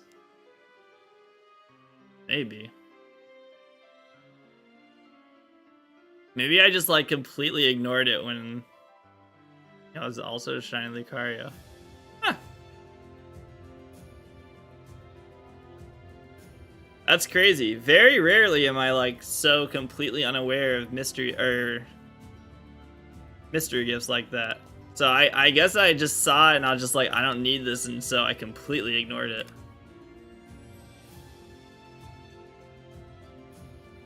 I think I knew the shiny Lucario, but I do not remember them giving us a Darkrai. So I would have probably redeemed it, because I would have been like, well, I can't have too many Darkrai's. But I didn't.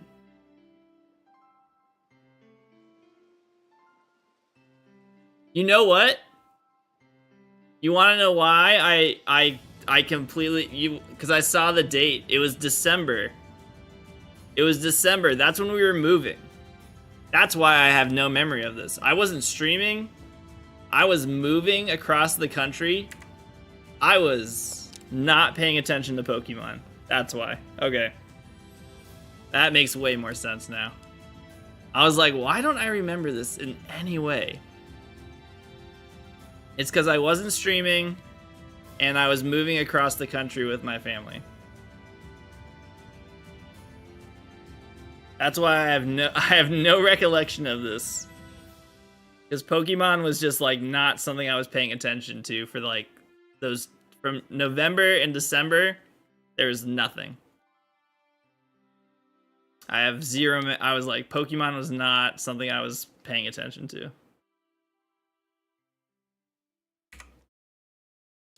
Okay, that makes me feel better. I was like, how did something like this just like totally slip my mind? I'm usually so on top of it. That's funny. But he just sent me a listing he posted for a first edition Charizard PSA 8 still sells for a ton. I would imagine, yeah. How much? I mean, it would sell a first edition Charizard PSA 8 would sell for like, I don't know, 5 figures.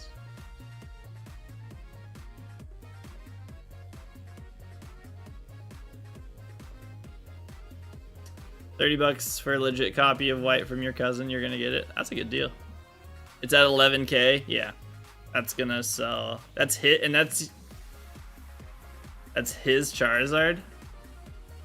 A lot of money.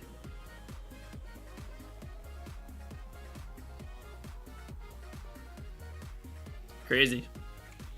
Yeah, he's gonna make a lot of money from that sale.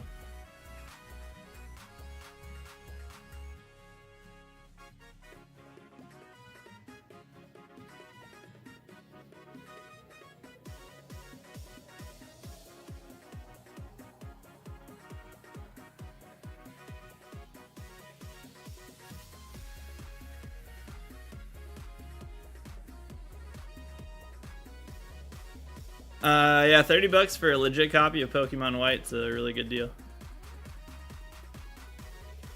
It's my original copy too. I gave it to him to play, but he never played it. Still has my Pokemon. Wait, you're gonna pay for your game? What? You're gonna pay your cousin to get your game back? Yeah. Why are you paying for it? It's your game. Did you sell it to him first? You're paying for his trip to you? I wouldn't. I'd be like, give it back.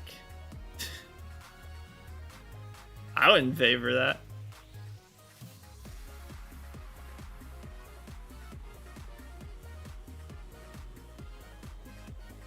I'd say, hey, time to give it back. I'd have it mail it to me.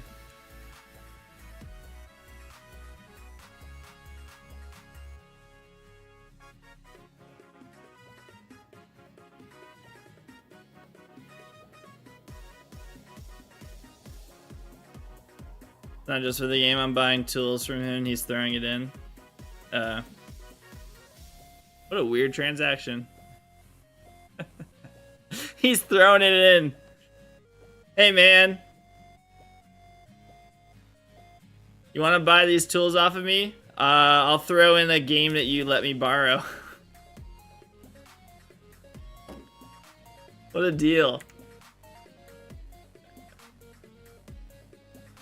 I'll give you your stuff back if you buy some things from me. That's so kind. Like, aw. You shouldn't have. Randomly texted me and said, I'm selling my DS and have that game you gave me. Do you want it? Well, at least you remember that. Jesus. At least he figured that part out. He could have just been like, hey man, can I like get my copy of Pokemon White back? He's like, oh, I sold my DS and I gave the person the game.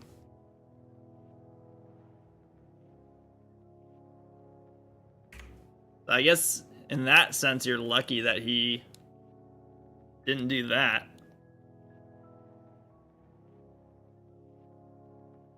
Why you don't let people borrow stuff?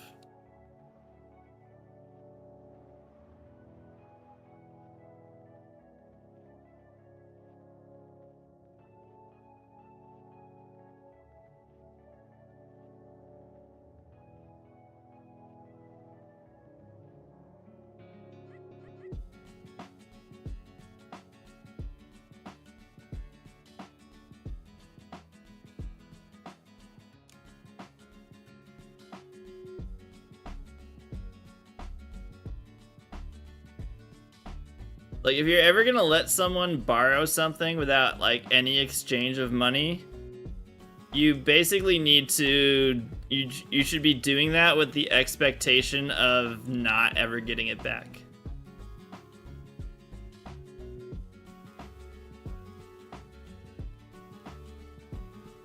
Like, honestly.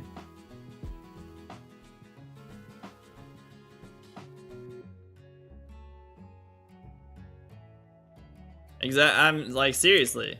I don't let people borrow things from me. I'm like, you can pay me for it. And then if you give it back to me, I'll give you the money back.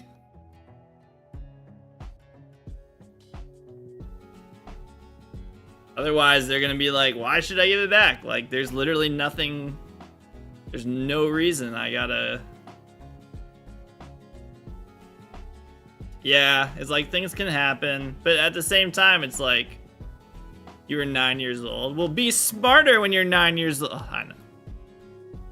I'm not saying, I don't mean, I know it sounds like I'm saying like what you should have done as a child. I didn't mean like your specific situation. I was just talking in general. As kids, as kids, it happens all the time. As a kid, you have no idea. What's up, Debarian? How's it going, man? I usually only let people borrow things that I don't mind not seeing it. Exactly.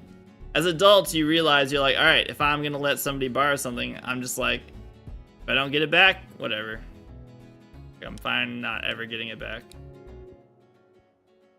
But when you're a kid, you're always just like, oh yeah, you can borrow my video game. And then you go back to and then you go see them like a couple months later. He's like, hey, can I have my game back? And they're gonna be like, oh, I lost it. I'm so sorry. I don't know where it is. They know where it is. They don't want to give it back.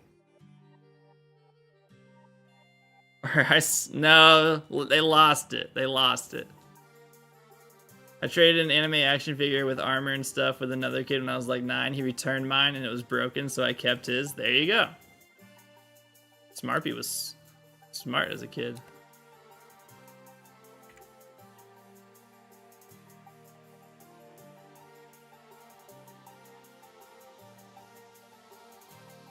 What's up, Zezo?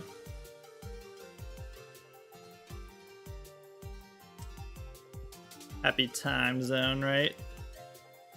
He cried, but at the same time was like, damn, you're right. How old are you? Oh, you said 9 years old? This is a very mature situation between 9-year-olds.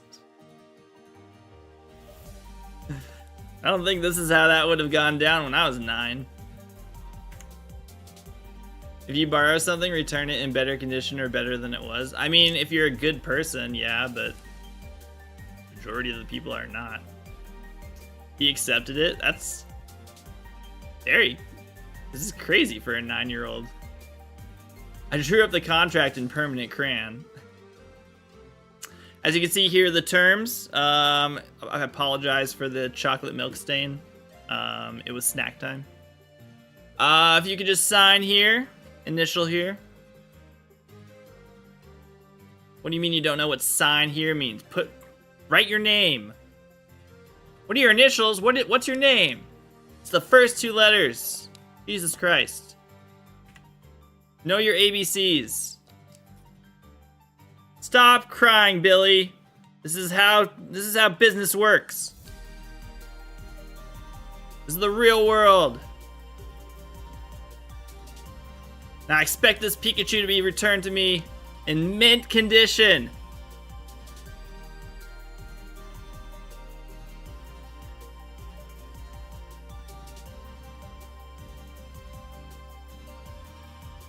I see 1 motherfucking chocolate stain on this thing, Billy. Swear to God.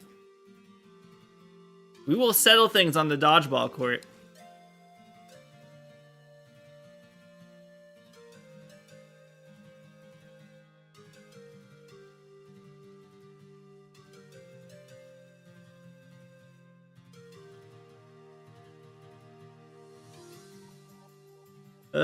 Spoiler alert. It's poop.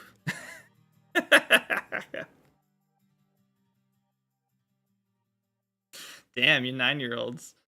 The Cyndaquil needs to shine. Sure does. But wouldn't it be funnier if I went like 50,000 encounters?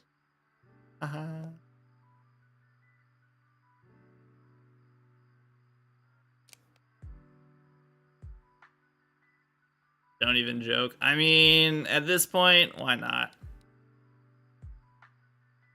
It probably will. I know. We're almost at double odds, though. We're only 1,000 encounters away.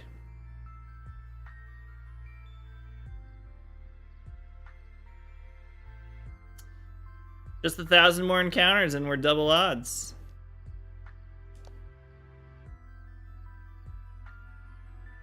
It's right there in front of us.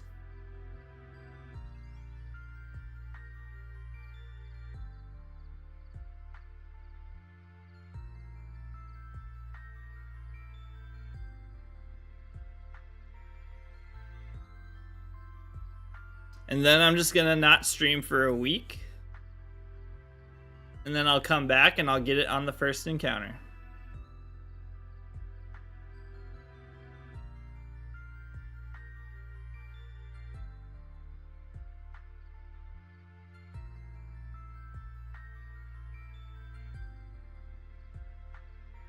Get it during the starting soon screen. I don't even have that anymore. Remember when that used to be like the meta for streaming?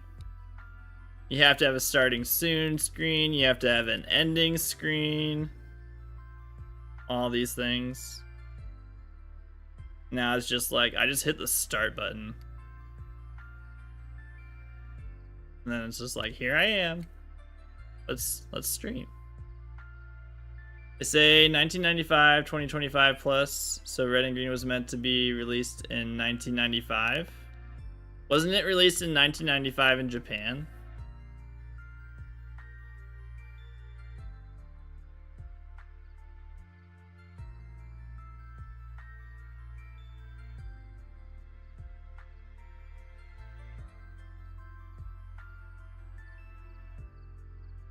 And then Red and Blue were released in 1996.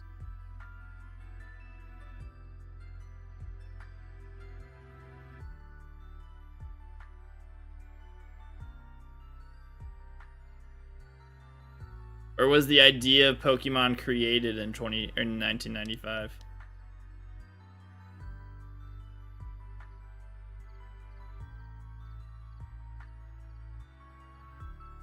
Nah, February 27th, 1996. But what?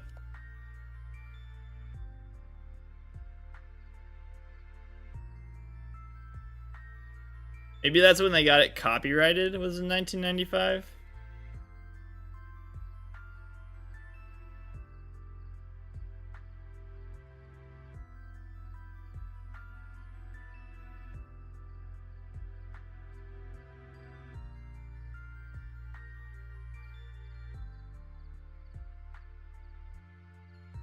They announced it to be released on December 21st, 1995. Oh, so it was supposed to be released in December and then it got delayed. Has Niantic always been, or not Niantic? Has Game Freak just always been like this? Just never changed for 25 years? Soon to be 30 years?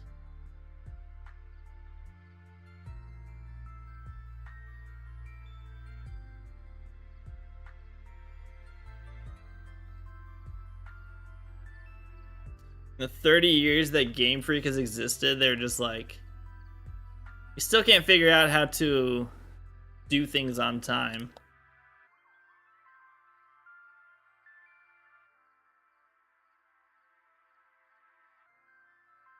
That's funny.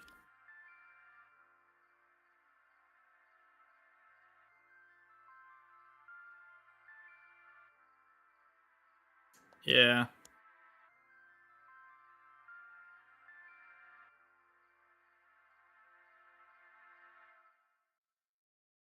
They really haven't. It feels like Let's Go, or no, it felt like Let's Go Pikachu and Eevee was like this giant change, and then it's been like the same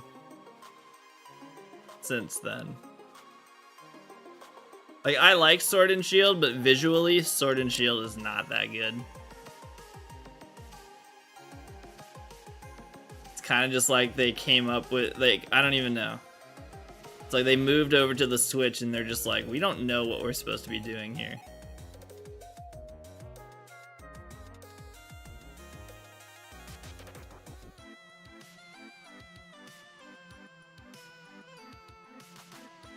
You don't know why there's not any old games on the Switch? They make too much money. Pokemon's been making too much money and they're just like, we need to like calm down. Feels like they didn't know what style they wanted with Sword and Shield. Yeah. That's yeah, it's like Let's Go Pikachu and Eevee, like visually looks really good actually. Like it looks really good visually. And then when Sword and Shield came out, it was kind of like they're just like, we want that. I don't. They just seemed like almost like half-assed it, or I don't even know. Legends Arceus has its own style too. Yeah, Sword and Shield is just like, it really is some. It just doesn't seem like they finished it, and they're just like whatever. And yeah, and then Scarlet and Violet is basically them being like, well, we kind of made it look better. You know, Pokemon was originally named Kapumon. That makes it 35 plus old. I didn't actually know that. I'd commit crimes to have the battle camera back from Sword and Shield. Scarlet and Violet is unbearable. Yeah. You love Legends Arceus. The style of those games were awesome, and so was Sword and Shield.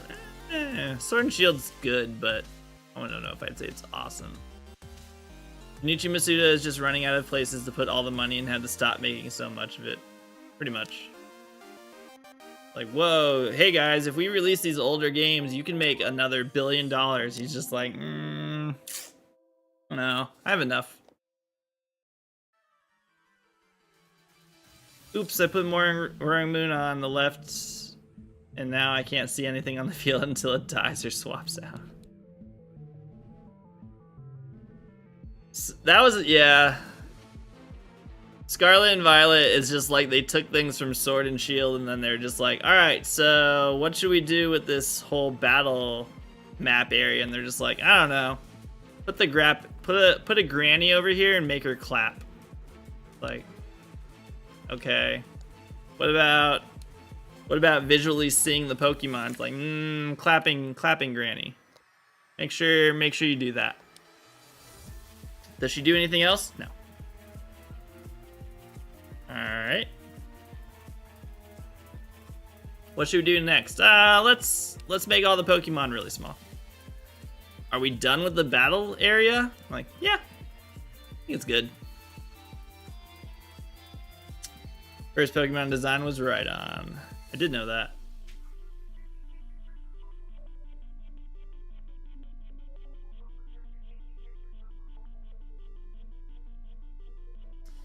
I think they did try to change a decent amount of things up for Scarlet and Violet, but they just weren't executed well. I would argue that they were some of the more innovative games in the franchise. Yeah, they tried to do a lot of things, yes. Yeah, I agree. They definitely tried to do a lot of things, but yeah, the execution of it was really bad.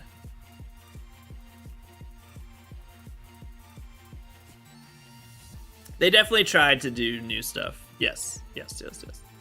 But execution was really bad. You think they would have tried to make battles look better considering it's their most viewed part of streamed regionals by twofold or more? Apparently they think it's fine. You'd think they would try to do something. You'd think that they would, like, when there's thousands of eyes on the battle visualizations, and people are just like, wow, this looks terrible. And they're just like, sorry. They're having a new studio in the same building as ILCA, maybe for a team just for remakes. It's just for remakes, yeah, that's the rumor. Which is a good thing. That is a good thing. If I'm on stream at Orlando, I'm putting Roaring Moon right in front of the whole camera every game. Like, Annie's thrown out Roaring Moon and we can't see anything. We can't. This is not good. There's other things happening, but we can't see it because Roaring Moon is just right in the way. When that Pokemon said the first Pokemon design was right on, I thought they were saying the first Pokemon Bulbasaur design is right on, and he was like, yes, I did know that.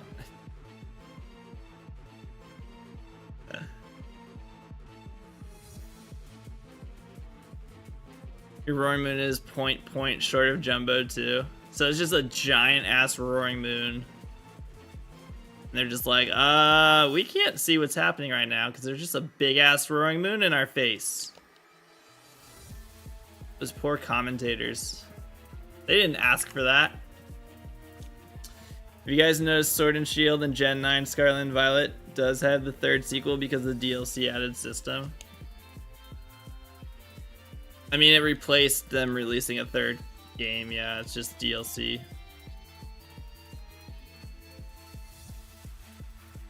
A jumbo shiny Roaring Moon. Only we could get Alpha Roaring Moon.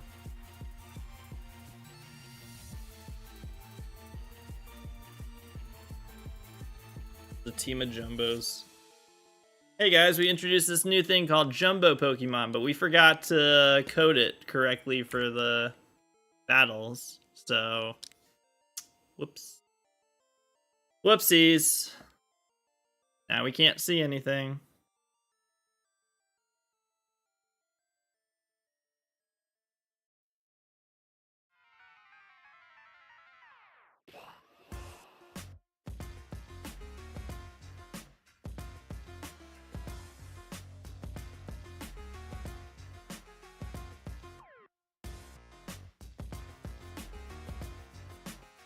Biggest full oddest shiny Pokemon around.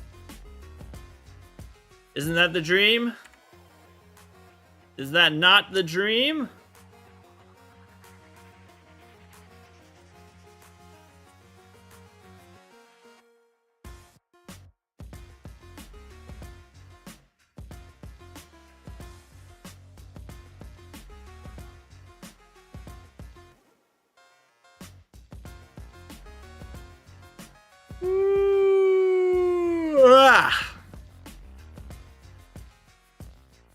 Dude, where's my shiny Solosis? This is ridiculous.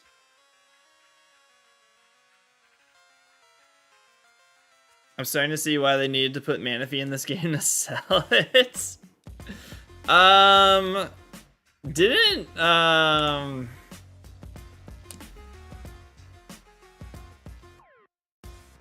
What's her name?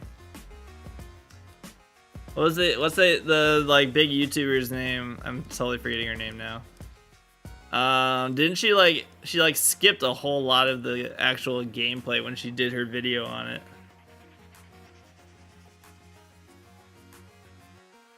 Imagine what names could be for Gen 8 through 9 third games. What a missed opportunity. I'm okay with it just being DLC.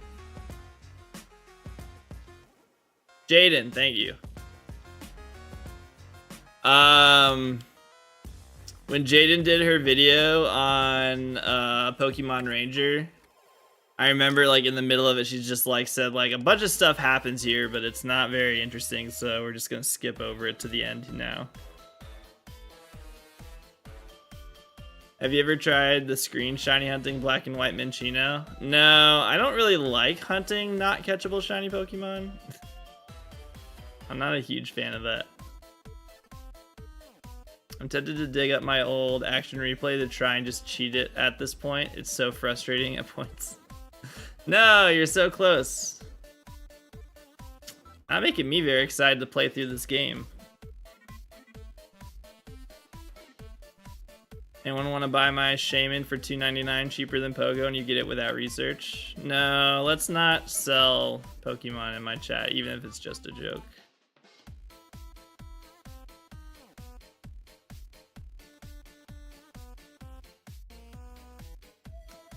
Uncatchable week is coming up. I know. I'm still not gonna do that.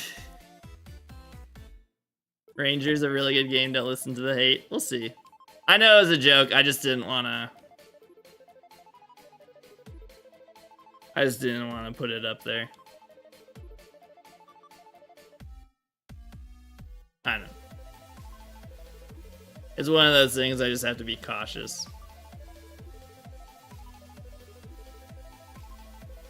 You liked it in the beginning? The first half of the game is fun? What happened in the second half of the game? What happened?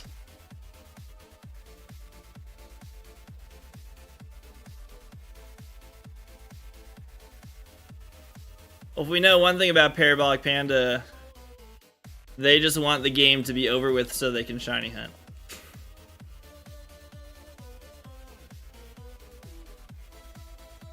So that would explain that.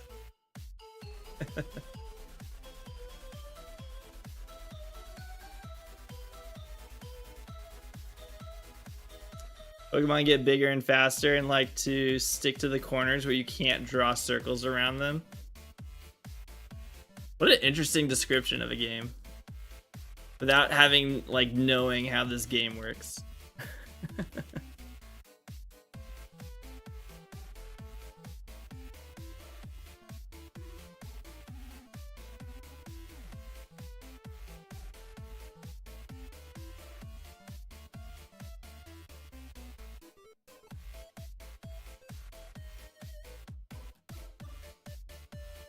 I'm excited to play it, honestly. I was never able to finish the boss, so I mean, I do agree that the boss battles got stupid at times. Oh, really? The Manaphy mission has a really irritating Venusaur battle where 3 Scyther are constantly ruining your circles. Oh, you're not even at the part that's apparently the worst.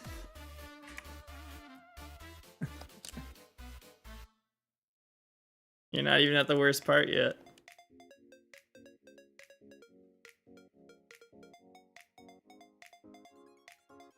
Well, that's exciting. I'm excited to play it, honestly. I want to see what it's like.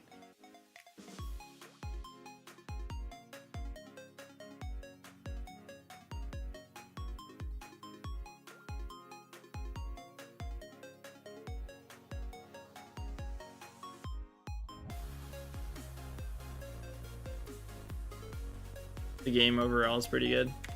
I mean, I have to play it, so whether I enjoy it or not doesn't really matter. I have to play through the game.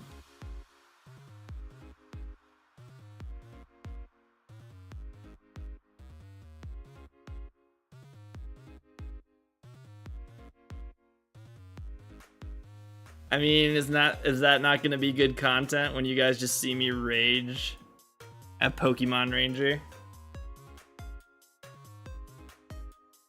Or just throw my stylus across the room?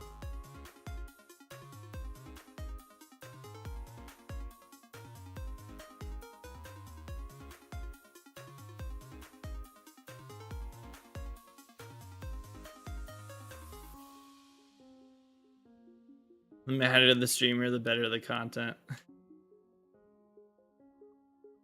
Do I hear a dilly bear?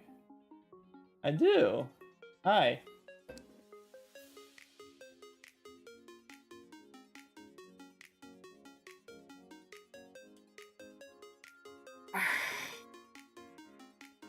How was school? Good. Good. Your backpack off?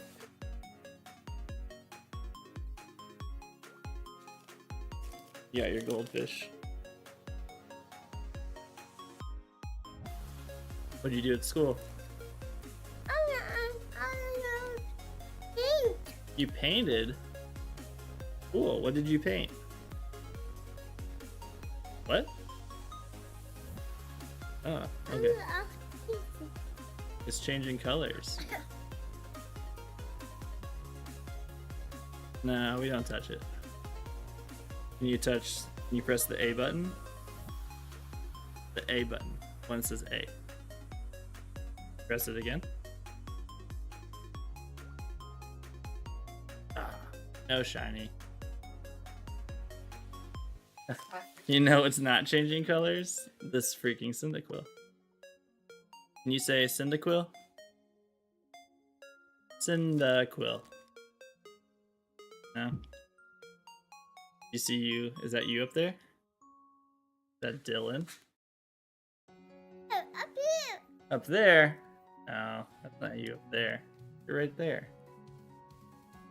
Down here. No. Here. No.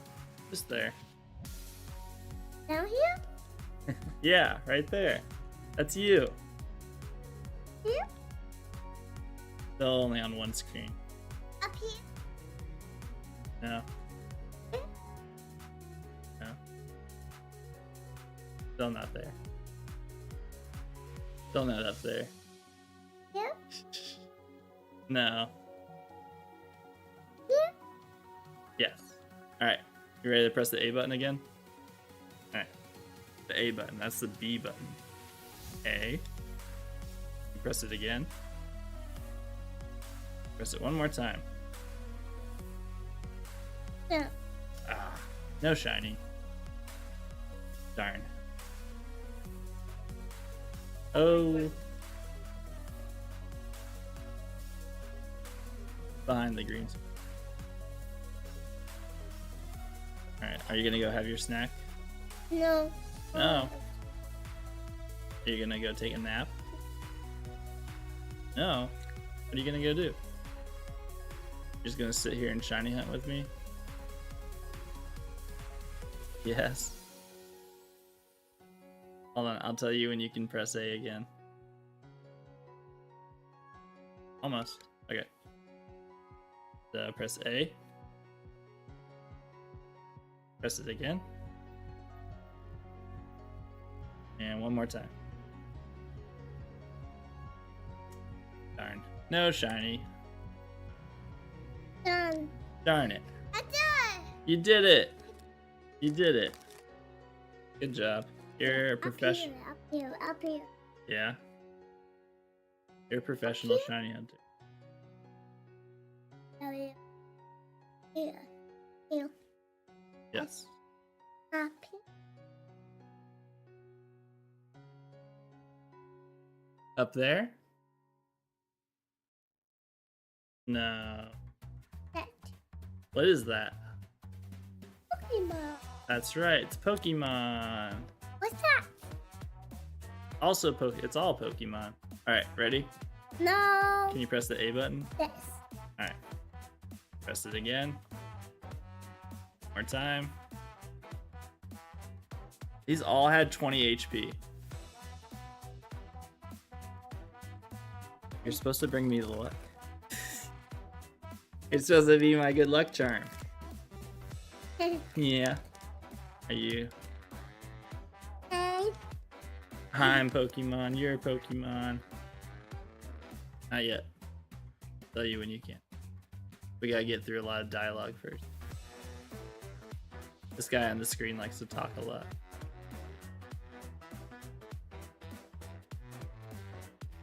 Not me. Alright. Pokemon. Alright. Ready? Can you press A? Are you done? A. Press it again. One more time. No shiny.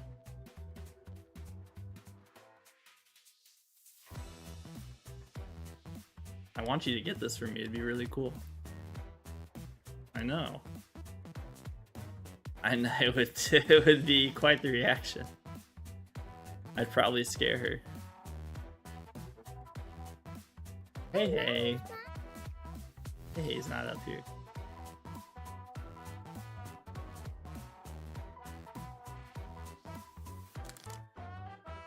Do I want a goldfish? Sure. One more? Sure.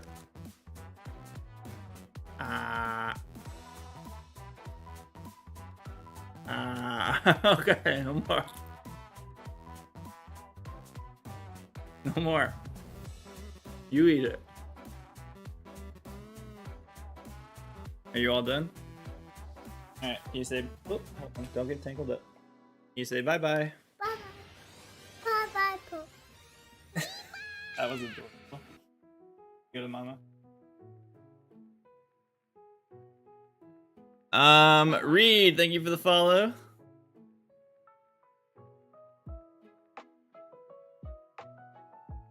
No shiny.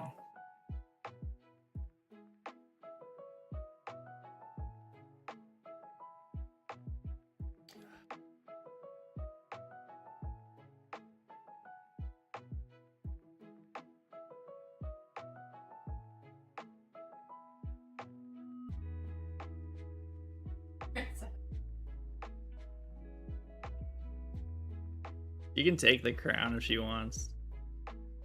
You can take the crown, but you have to take it downstairs, okay? Alright, take it downstairs, please. Ow.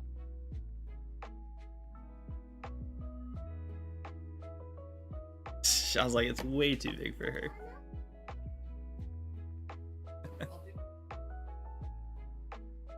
This is my longest RNG hunt? Nope. Reggie Drago took me 21,732 encounters, so this isn't even my longest hunt.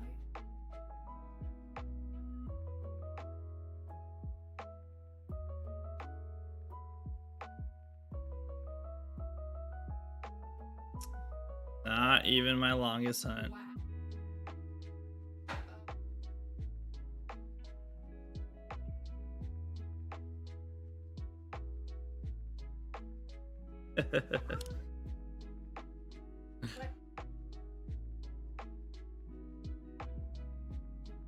Billy Bear, hey, can you please go downstairs with Mama?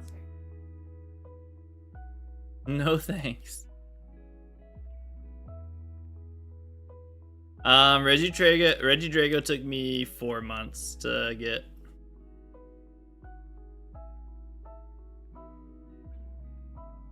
That's fine.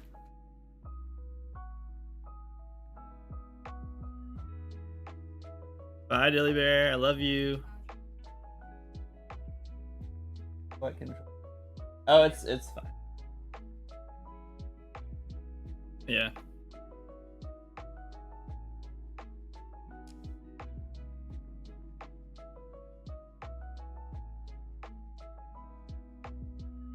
That was very cute. Did you guys hear her when she said bye, Pokemon?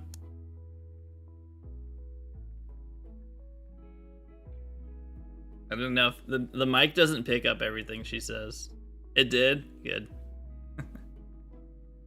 I'm gonna have to clip that.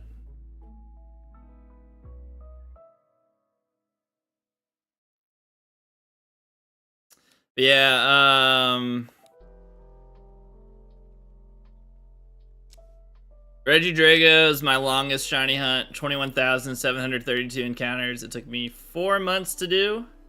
But I also was single hunting it for the majority of the time, so this one I'm getting a lot more encounters, a lot faster since I'm quad hunting it.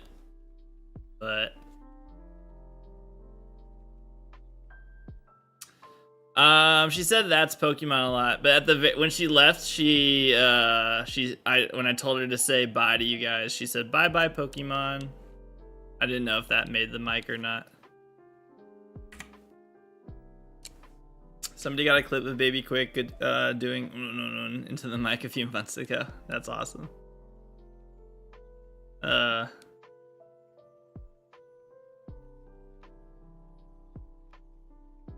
was good. She was listening to me on on what buttons to press though. So slowly I'm training her. She understood what she needed to do.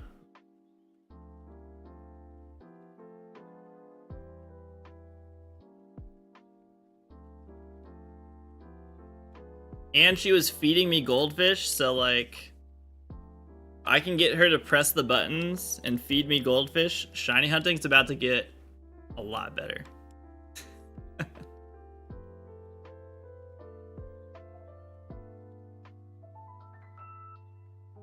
Maybe. I'm curious when I can get her to actually like sit down and play a game.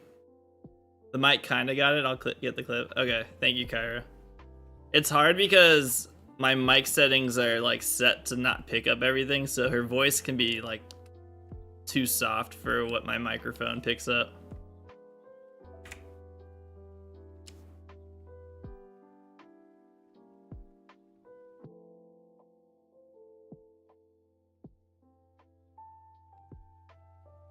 Yeah, I'm curious to see when she has the patience to actually like sit down and play a game.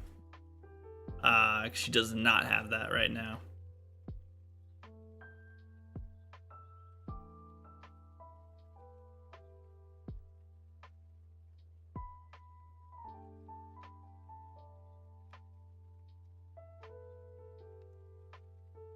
Maybe in like another year or two.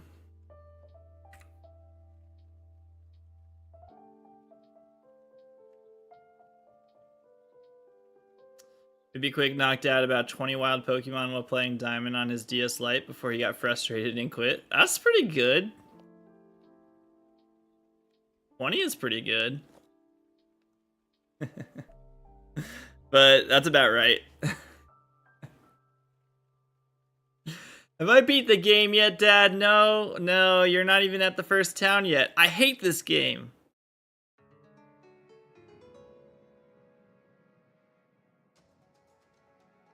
That's funny.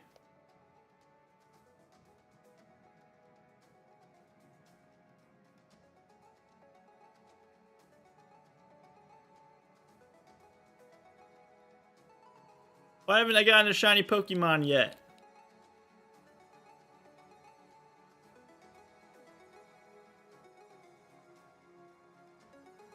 Not Scarlet and Violet. It takes you a little bit longer.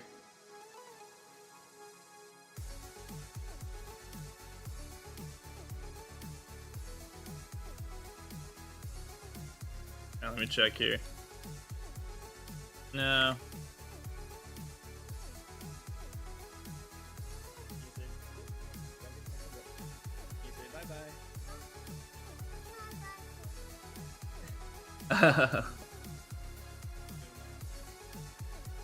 It mostly got the bye-bye. That was cute, though.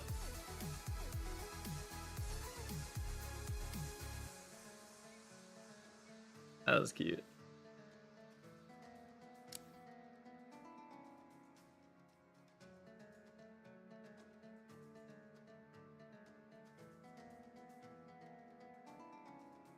Shiny hunt in Pokemon Yellow for Pikachu next. I'm eventually gonna actually shiny hunt for Bulbasaur in Gen 1 at some point. Yeah, she actually turned around to face the camera and say bye-bye. That was like the cute part. I was just like, oh, you're actually acknowledging where I told you to say goodbye. It wasn't just like say goodbye to nothing.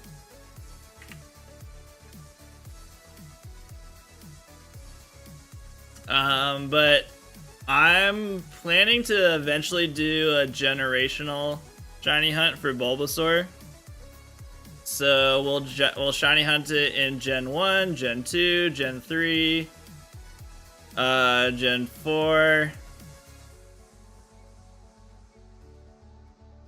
Not sure how I'll do it. What I'll do, I guess I'll have to. I'll do the egg in Gen 5, but then Gen 6, Gen 7, Gen 8, and Gen 9. So we will shiny hunt Bulbasaur in every generation. Eventually. That is on my list of shiny hunts I am going to do.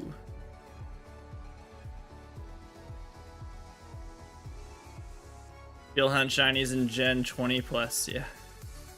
How's that gonna mix with shiny alpha hunting and Professor Oak's challenge? So the Professor Oak challenge, once I get the shiny Cyndaquil, there's not really anything for us to do anymore because for 489 days, literally all I'm going to do is collect berries, sell the berries, and that's it. That's all I can do. Because I have to actually sell all the Pokeballs they give you to help maximize the amount of money I have. So I literally can't catch any more Pokemon.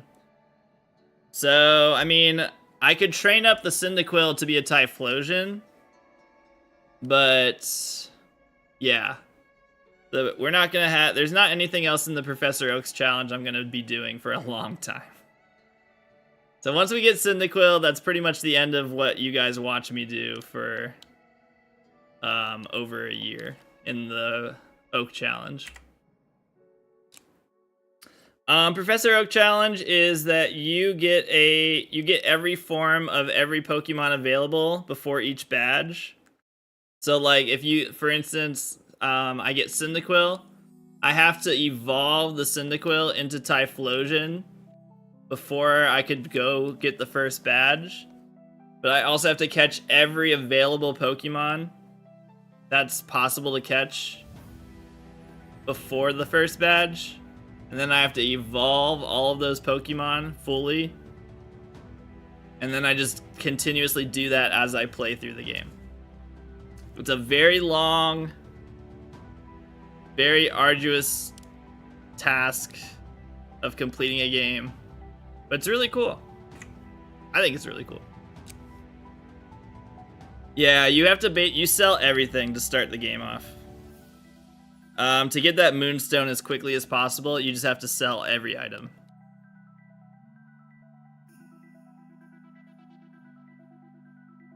So it's a whole lot of nothing. Which is actually why I don't want to train the Cyndaquil up yet.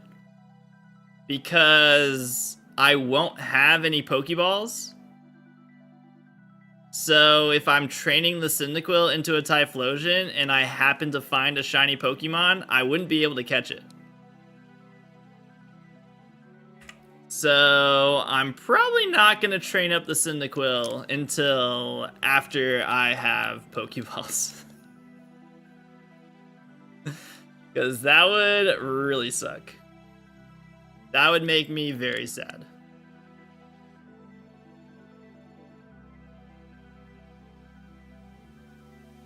So right now, as far as shiny hunting plans are, Cyndaquil is our full odds hunt that we're working on right now. And then Tuesdays and Thursdays are going to be shiny alpha hunting. Once I get Cyndaquil, I will start the full odds egg hunt in Scarlet and Violet that I owe you guys. Check these. Dressed as SB Cynthia. So once I get Cyndaquil, we'll start the full odds egg hunt for a Gen 9 starter. And then once we get the Gen 9 starter, we start hunting Manaphy.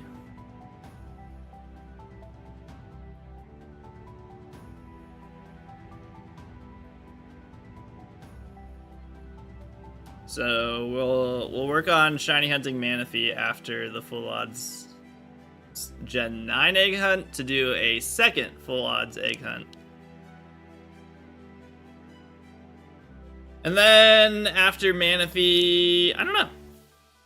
Maybe I'll start the Bulbasaur generational hunt after Manaphy.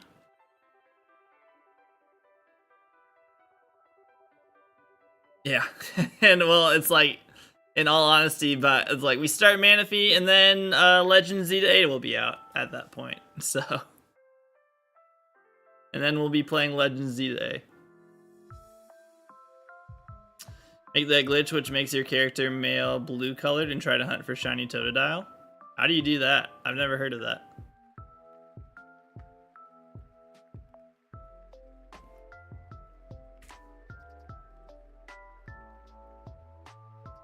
So, that's probably all the shiny hunts we have for the entire year. Unless I get very lucky with both of my egg hunts.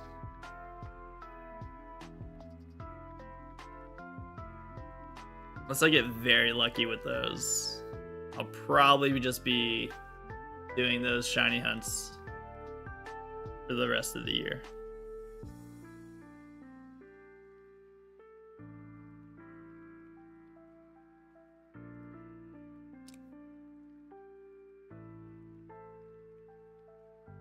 What's up, Burden? Over 15K. Yep. We are on the road to double odds. Am I going to do Safari Week?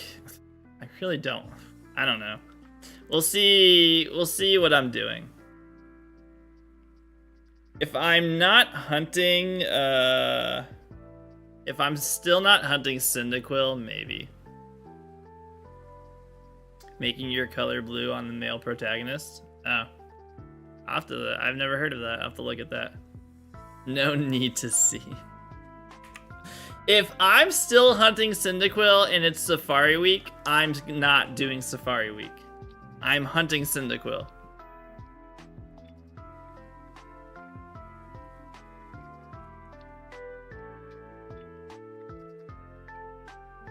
Because that would be in 3 months. That's it. Potentially in 3 months. If I'm still hunting Cyndaquil in 3 months, then I'm still hunting Cyndaquil in 3 months. I'm not doing anything else.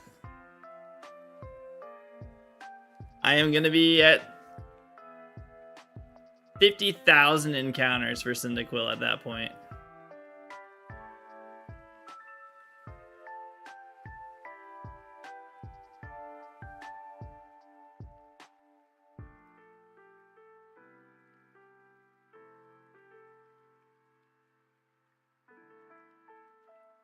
We'll see. We'll see. I don't even know what I'd shiny hunt in Safari Week, to be honest. I don't even know what Safari Zone hunt I would do. The purple Cyndaquil gonna hit so hard? I just want to see it. I just want it to show up. I just want it to be here. We are full of ideas if you need them. I don't know what game I want to hunt in. That's it. It's like, I don't know what game I want to hunt in. I don't know what I want to hunt for. I don't know.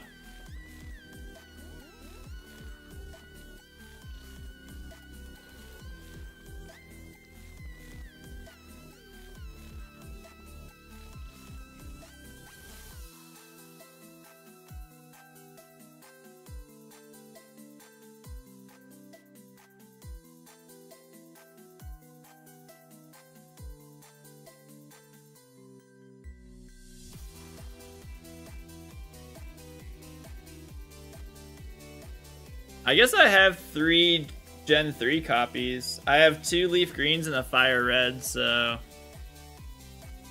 maybe I'll do something in Gen 3. But I guess I have 3 ways to play it, yeah. The only Pokemon you can't shiny hunt is that spiky-eared Pichu from Heart Gold Soul Silver event. I wouldn't, no, well, you can, just...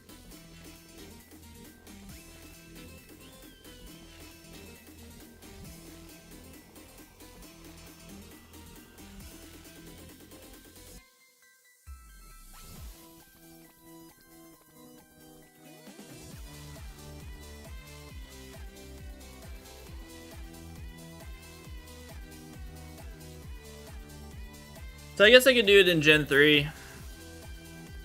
I could do it in Fire Red and Leaf Green.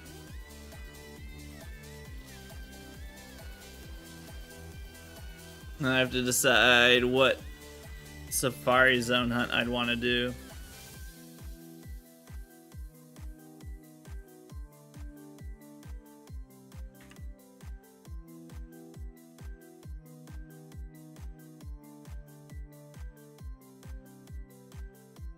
I also would have to beat the game. I'd have to beat, like, I'm definitely not at the Safari Zone in any of those games, so. You're going for a Shiny Smeargle? That'd be cool.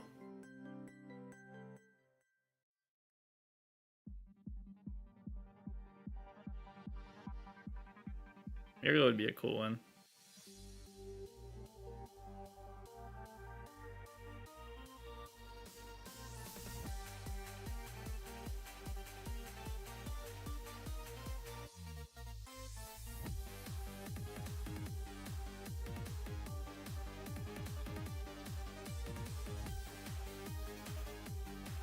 Leaf Green giveaway. I have to make sure. I'm pretty sure they're all legit copies. I can't remember. I checked them once. I need to check them again. Oh, that's right. You still have your Mischievous, don't you?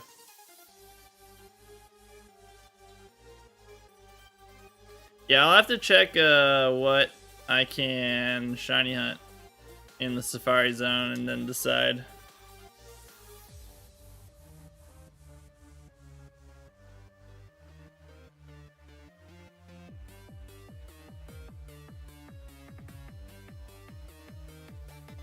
Yeah, I know BDSP is also an option, but I think it's, I don't know. Safari Week is a week where everyone shiny hunts in the Safari Zone.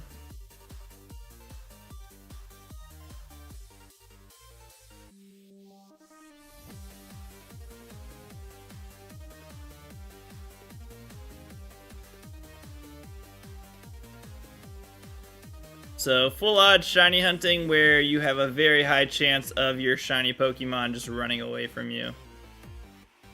Apparently, that's fun. I do not understand the fun part. I see the pain part. Thrill of the hunt.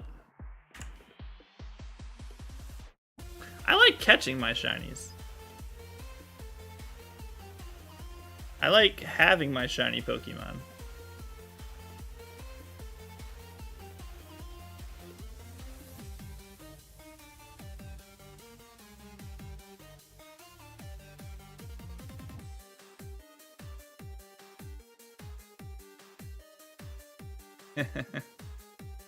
I guess, yeah, that adrenaline of actually catching it still is pretty good.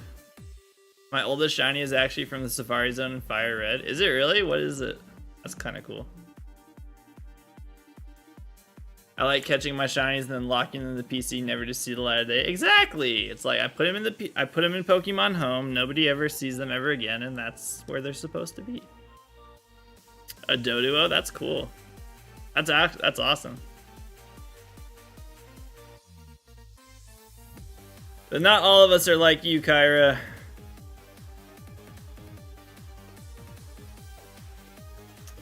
Not all of us find shiny Pokemon super quickly and then also catch them easily.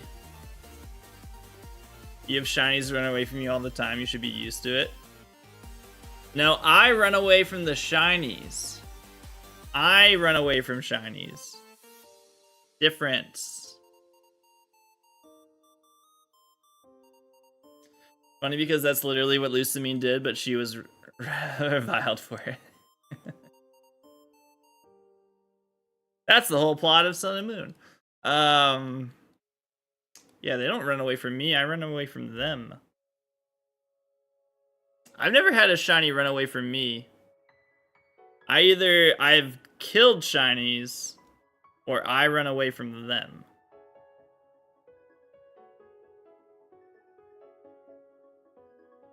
Just reverse it and you're good. No.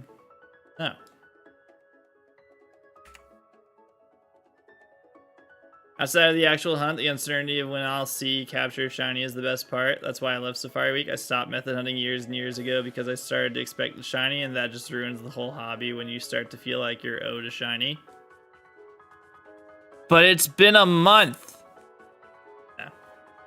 I get it. I mean, I get it.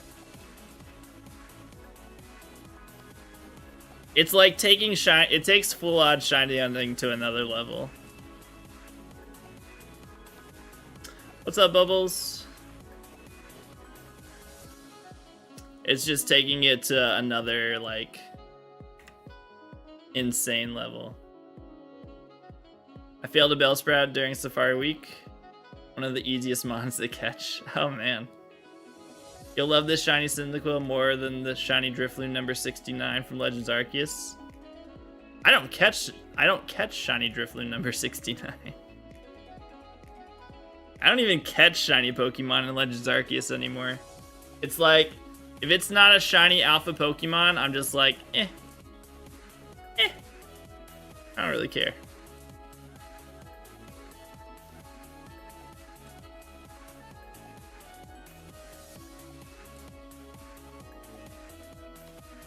You've lost the script. I'm hunting rarer shinies. I'm hunting for rarer shinies. I just got a scam call. My phone displayed the caller as nuisance likely. Ah! I like that. A nuisance. Shiny Scyther and Safari Ball and Fire Red. That'd be cool.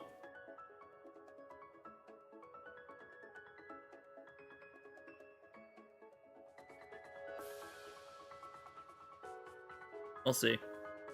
I have to get this Cyndaquil first. Instead, I got 3 20 HP Cyndaquils, so, you know. Killing it.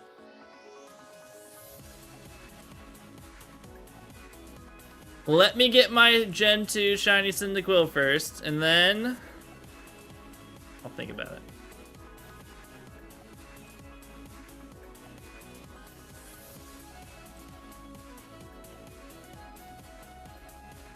Meeting time. Alright, we'll see you later, Coffee and Kilos.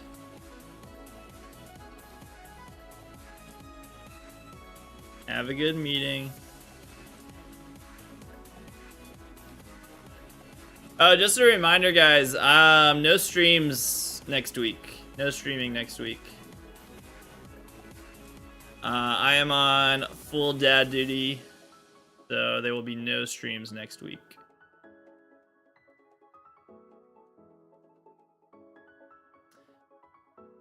Personally, methods aren't bad for completing a shiny living dex. I just keep a separate dex from old gen. If I feel it, I still hunt full odds on BDSP, etc. That's what I'll have to do, is I have to separate my full odds shinies from my shiny living dex one.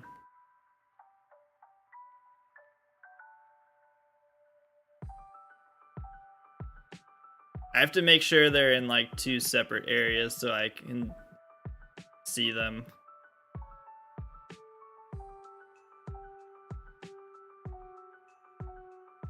I've been on full dad duty this whole week and will be again all next week, and I'm on the precipice of insanity.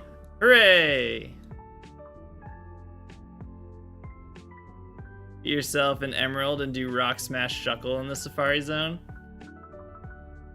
No. That sounds awful.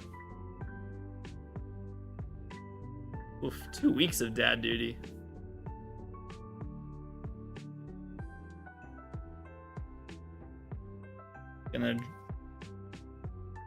That will literally drive you insane.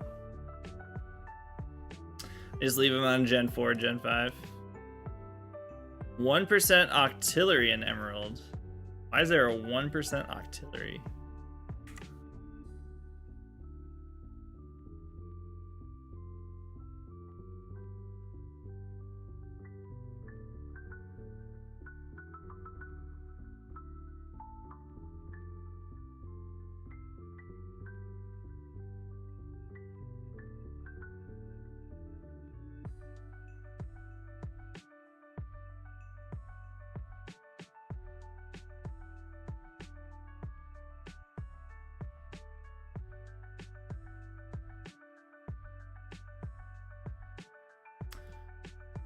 You're also doing the Miltank. Is Miltank in the Safari Zone? Sounds like those is asking you to phase 100 times. Pretty much. Unless you're Kyra, you phase once. Maybe twice.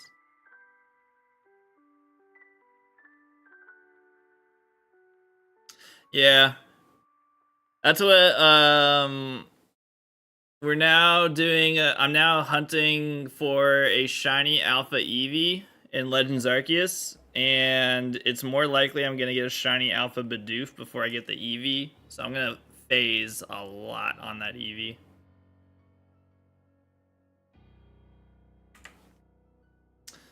$15,500. Miltank is in the same area as Houndour and Emerald. Oh, nice.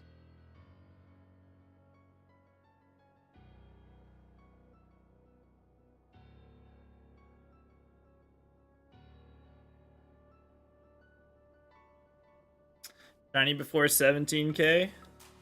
Let me just get to double odds, and then it can be shiny. I heard you like purple Wurmples. I mean, purple Wurmple's a pretty good shiny.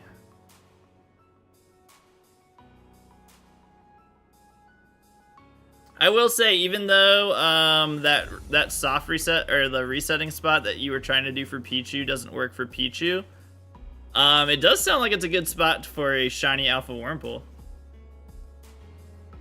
So, that wasn't a total loss.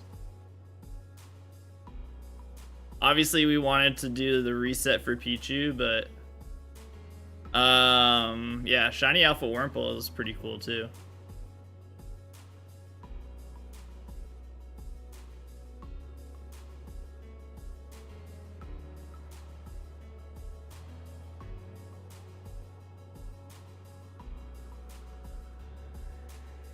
I was also a bummer that you can't do it for Zorora.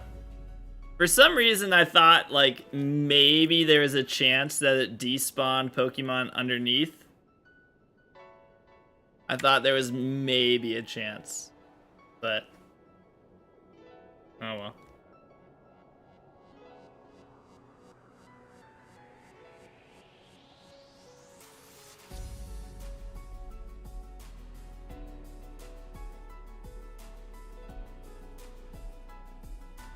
Kind of want the shiny Alpha Wurmple to be in my Gen Quest mon from Gen 8.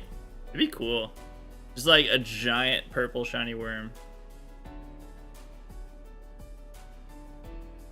That one's a cool one.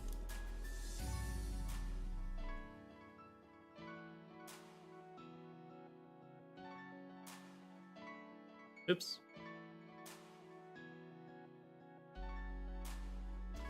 I don't understand the Scythers. That one was so surprising.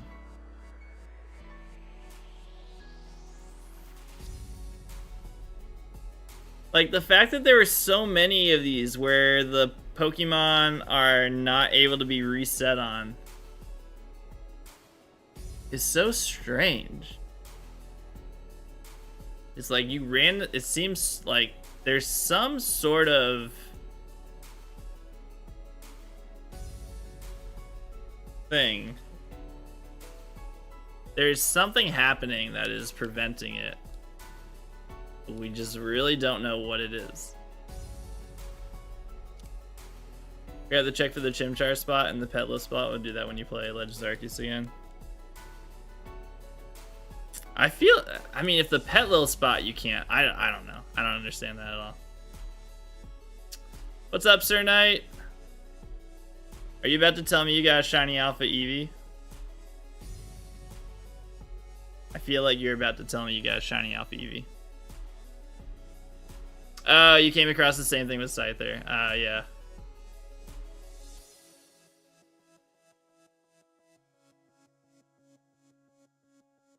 It's such a bummer. That would have been a really good one.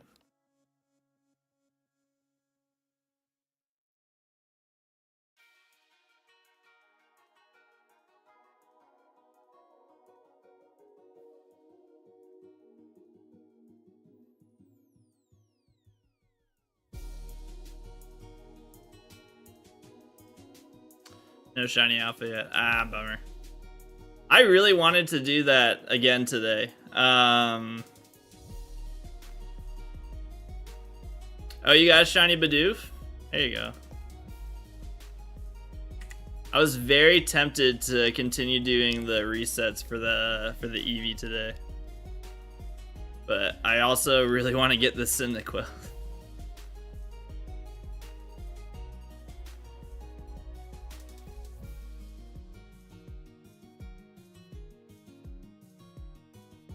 The conundrum of when you're doing multiple shiny hunts that you really want to continue doing.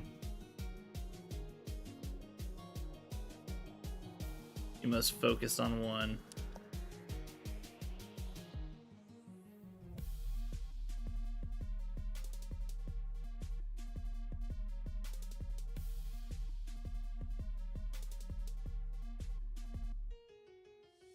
Yeah, I probably could do both of those.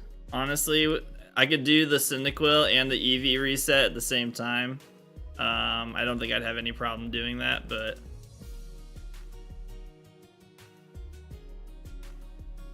Oh, you got the shiny Terra Ursaring. Let's go. GG's. That's a cool one. Glad I didn't put down Legends Arceus after testing yesterday. I want to play. It's like I might end up doing that next week when I'm not streaming. That might be just something I do when I'm off stream. When I'm just like, when I find myself with like an hour of no children, I'll just do Eevee resets.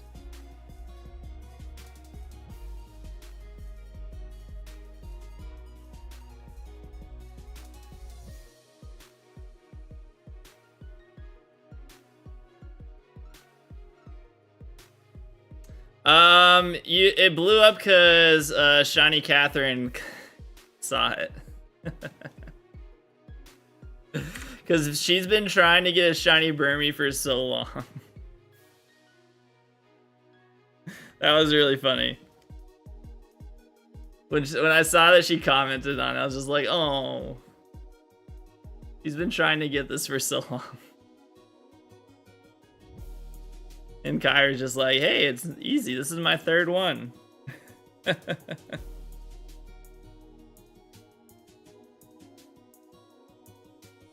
you just got another phase? Is it Bidoof or another Bidoof? It's your second or third most viewed tweet. Whatever she like comments on, she's just like really popular in the Pokemon community right now. Like anything she says or comments on or anything,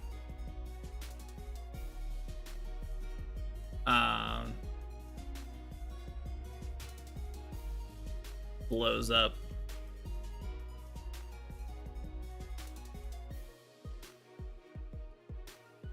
Also, getting a shiny Burmy is actually a pretty big deal in Legends Arceus also.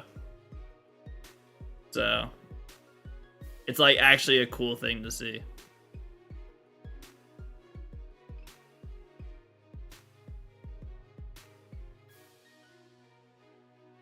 I'm sure she will.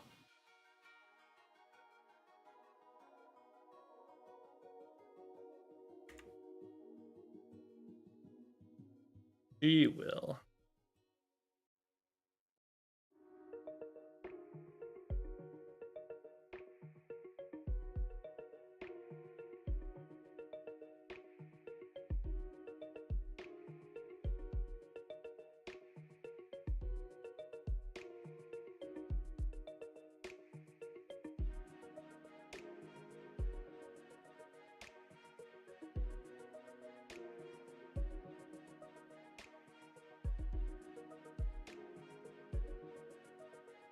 I think my first two under 800, it's been a hot minute between the second and the third. That's... I haven't even tried to do that one yet. I don't think I've gotten a shiny Burmy. I don't think I've ever gotten a shiny Burmy in Legends Arceus. I think so. I know I got the shiny nose pass out of a rock. And then I got...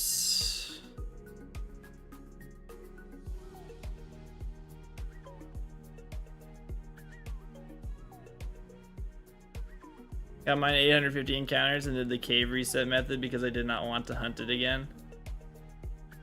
Oh, that's right! There was a way to do that, wasn't there? I forgot about doing it that way.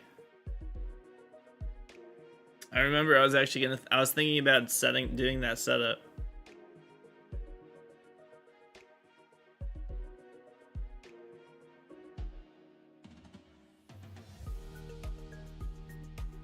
Cause what it's you can check you can check the Crobat at the same time, but if you leave the cave and there's a is it you have to have a shaking tree outside of the cave? And then every time you go in and out of the cave, it always is shaking, but it changes the encounter. Is that how that one was set? The setup for that one was?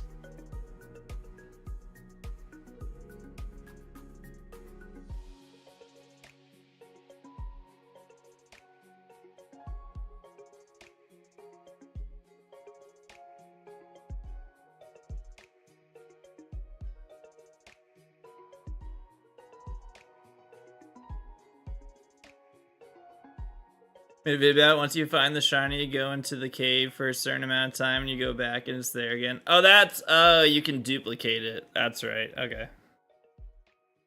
I won't actually do it that way.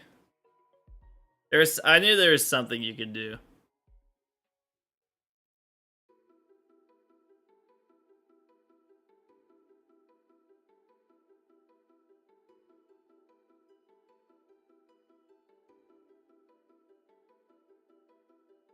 I didn't get a Burmy, did I?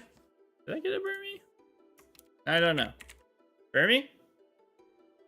No. Nose pass. That was the one that came out of the rock. Did I get anything else? I thought I got one other thing that jumped out of something or came out of a tree. Did I get a Combi out of a tree?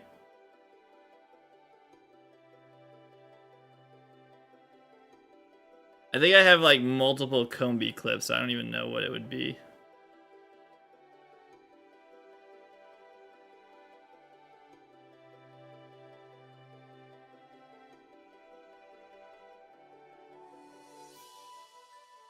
Wow, you got the first two like right near each other.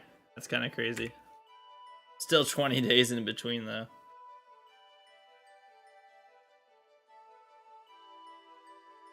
I could have sworn I got one other shiny that jumped out of a rock or a tree.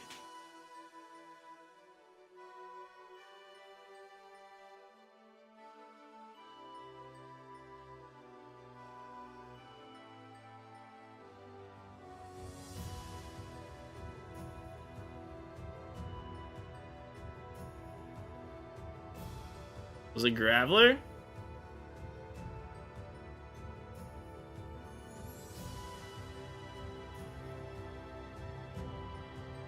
Ah, clip by Jake.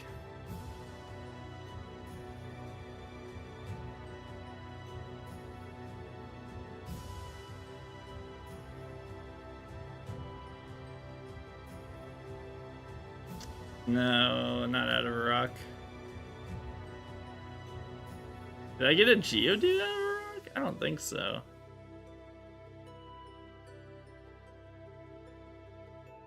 Remember.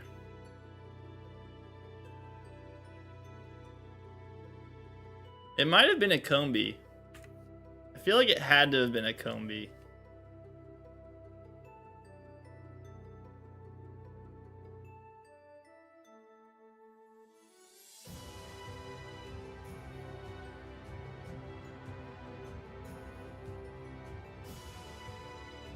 Oh, it was. There we go. I was like, I know I got something out of a tree. It was Combi.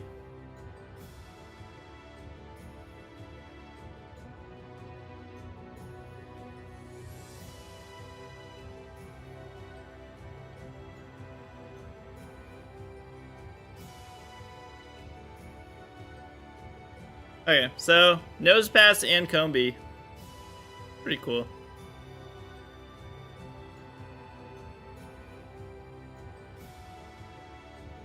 I forgot how annoying completing Nose Pass's Dex entry was. When we found out you had to get it to jump out of a rock a certain amount of times, and it only jumped out of like 3 rocks. I remember that being super annoying.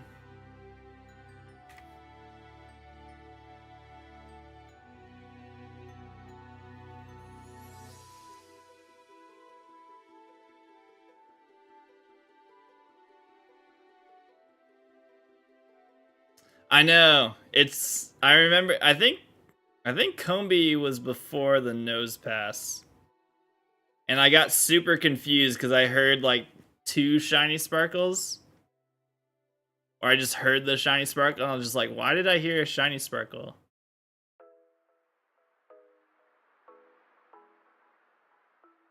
And I was like, cause I'm shiny. Hello.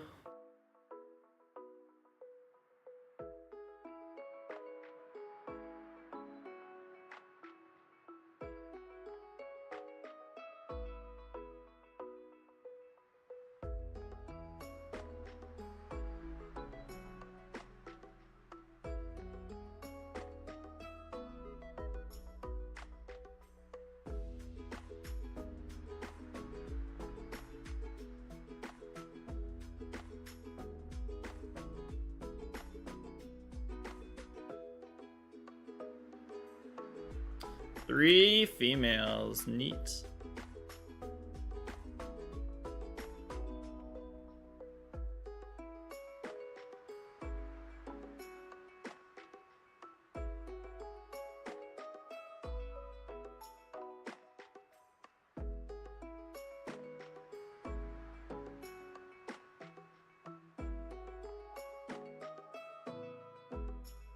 I think hunting for a shiny alpha Burmy will be cool though.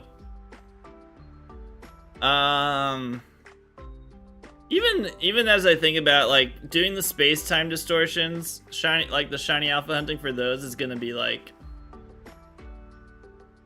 really difficult, but it'll be cool because even if I find one of those Pokemon is shiny and even if it's not an alpha, like obviously I'll wish it would be an alpha, but still to get the shiny in general is still pretty rare.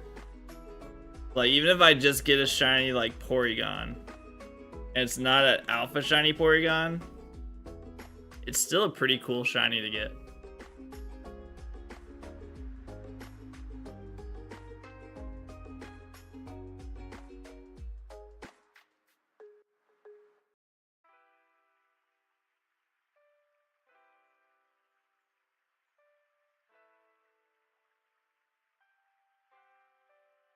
I'm nearly done perfecting the Coastlands decks. Just have Heatran and Thundurus. Just have the rest of Highlands and Icelands to do. So the Highlands is that's Nose Pass that you have to do. So have fun with Nose Pass. And then, oh, you already did that? Okay. Well.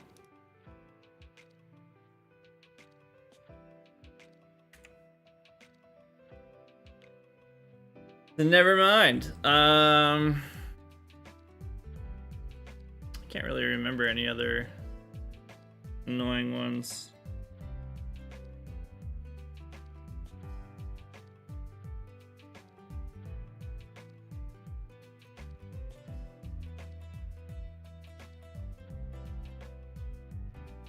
Oh, you prepped for the evolutions? That's good.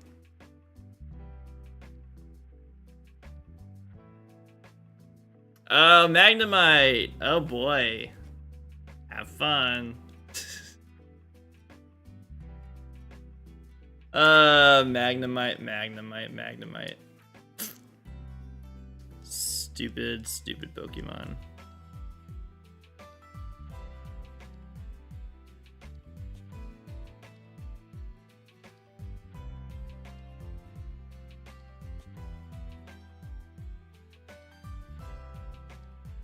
Did you already get the encounters?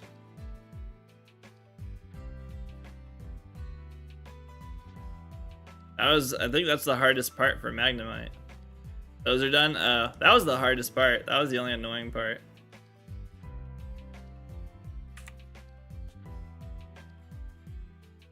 Actually seeing the Magnemite.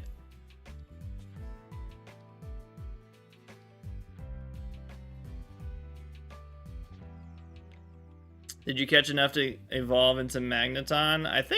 I would hope you did. Because you had to see more Magnemites than you actually needed to for Magneton and Magnezone. Well, Magnezone doesn't matter, but for Magneton, yeah. If you didn't keep 3, that'd be a bummer.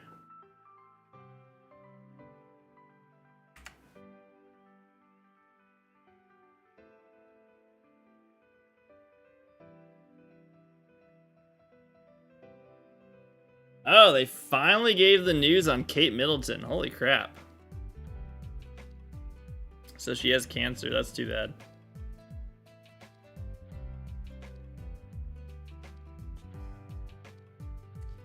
I won't evolve until the moves are done? Yeah.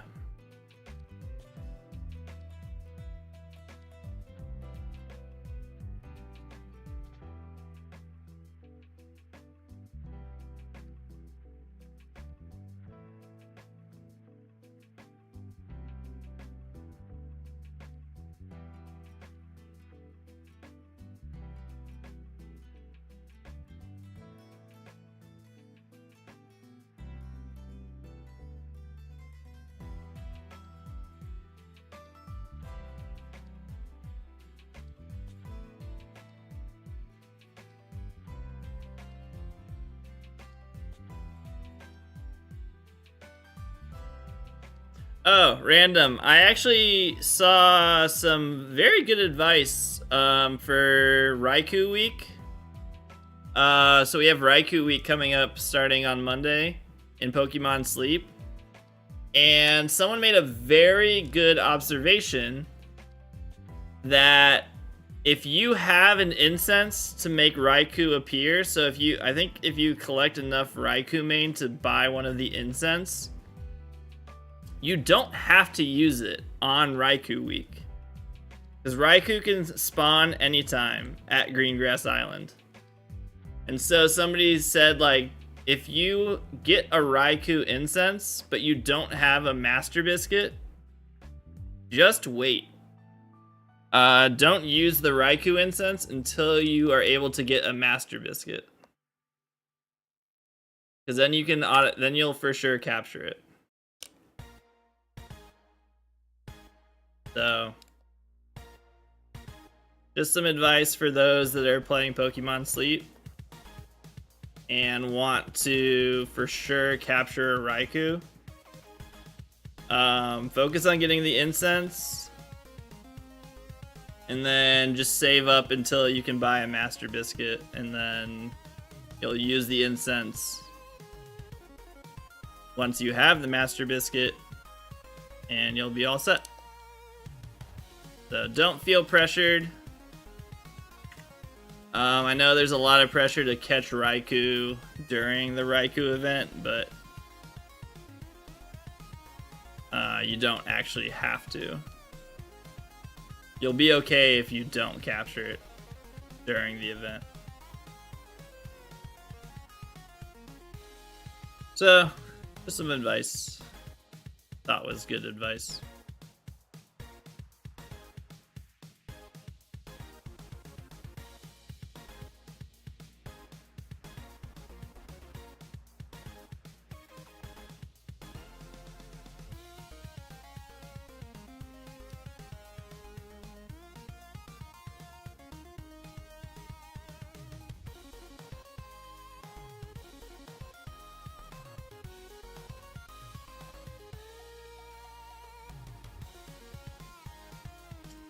Still trying for Shiny Solosis from Hordes as well. 2 days now of doing horde encounters.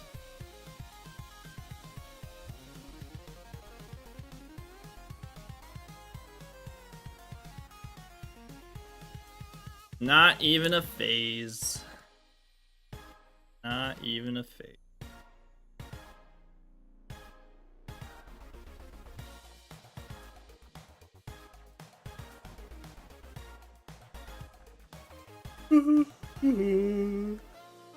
Ugh.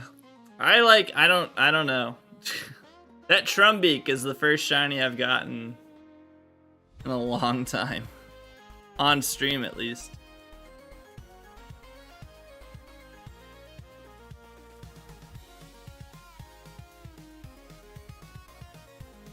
Well, I guess I got the shiny Alpha Gliscor and Prinplup too, so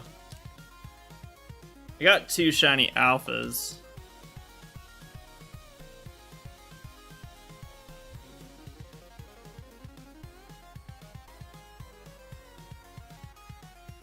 But man.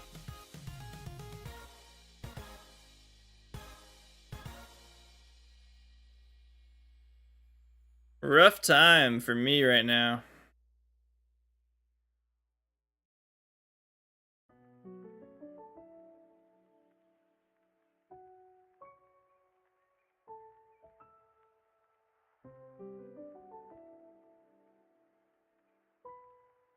Like, at least on that at least I got that Trumbeak, and that was the shiny that I needed for my living decks.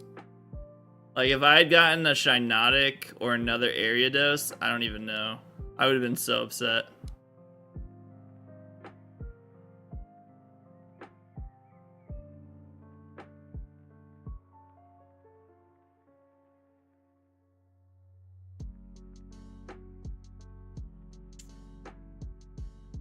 That little Kamala just didn't want to shine for me. Did not want to shine.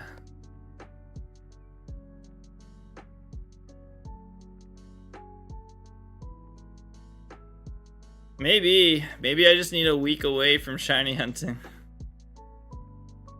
Maybe that's what's going on. The RNG gods are just like, dude, take a break. Let's take a week off from shiny hunting, then we'll give you everything you're trying to get.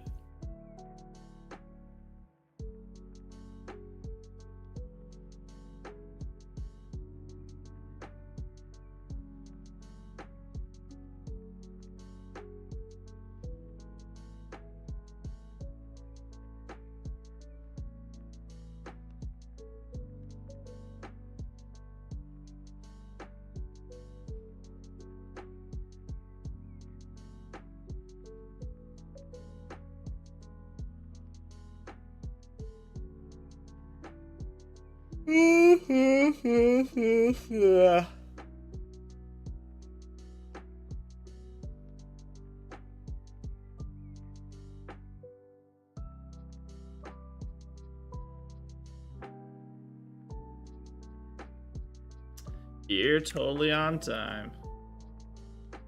What's up, Wookie? Someone still on vacation time over here, or what?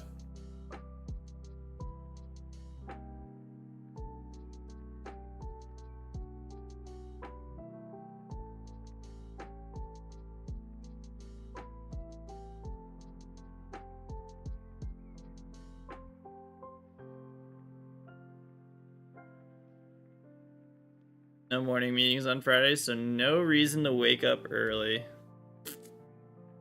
I'm just gonna tell Dylan to call you on Discord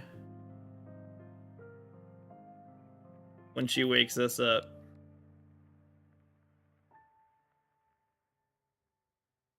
Gonna hand her my phone and be like, call Wookie.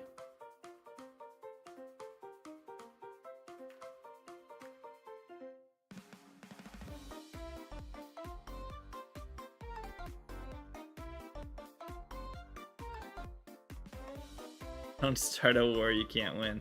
I'm asleep. No, I'm awake when you're asleep. How would I lose?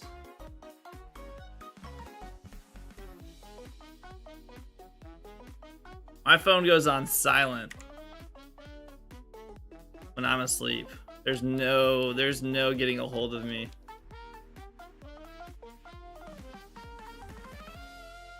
Just gonna give my daughter another sweatshirt that I'm gonna throw away. You want me to keep throwing away clothing, I guess. The number's looking silly. It's almost double odds. We've almost done a double lap.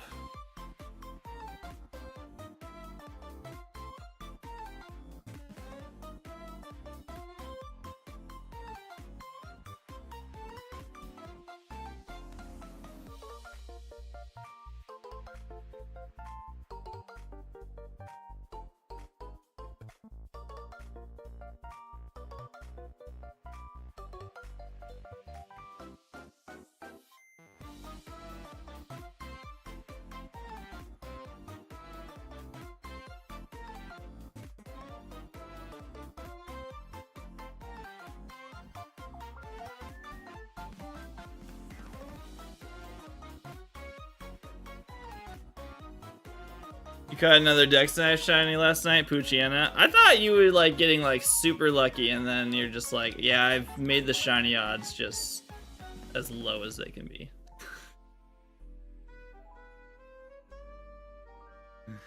I'm sure you could catch 100 Dex Snap shinies with those odds.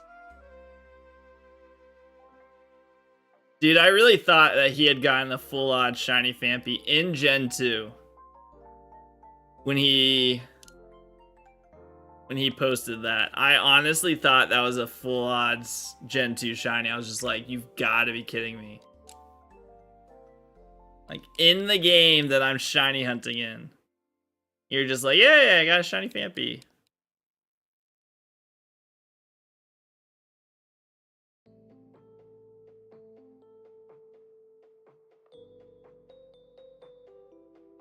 I was gonna rage.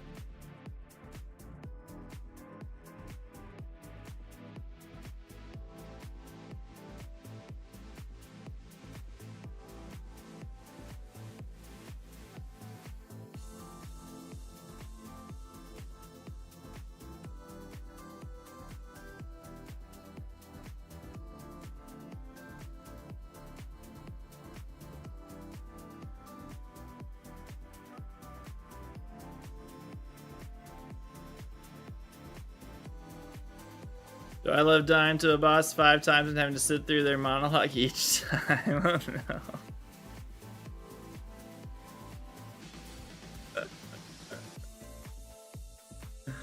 Oh no.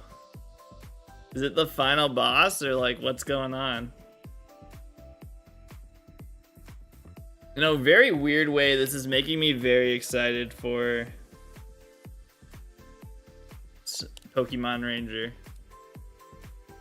I like comparing how I play to how other people play.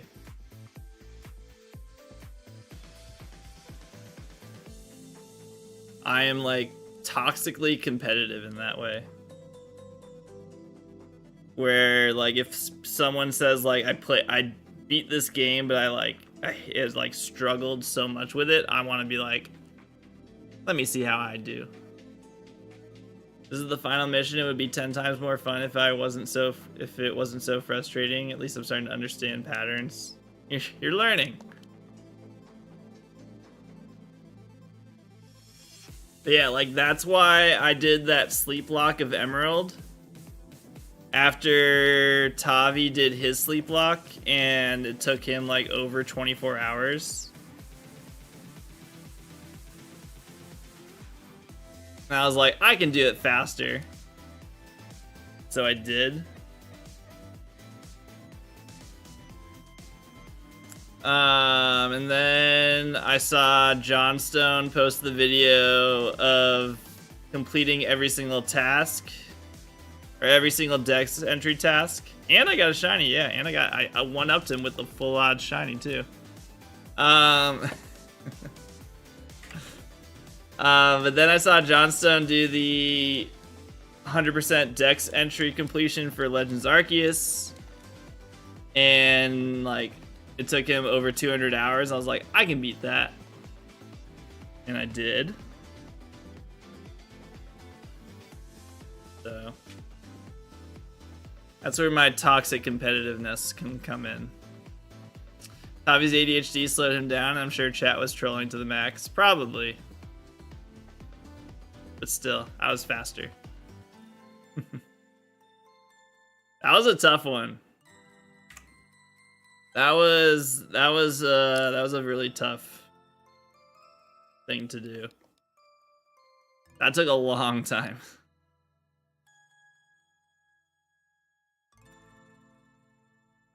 It was less than 200 hours. But it was still like 190 something hours. If that's not a thing in Legend Z to A, I'm gonna be so upset. Honestly. I did. I actually like I now I like Legends Arceus is my favorite game. So if Dex entry completion stuff, like Dex entry tasks, is not a thing in Z to A, I'm gonna be so upset. I will be very upset if they take that out. Because I love that. I thought that was such a cool thing.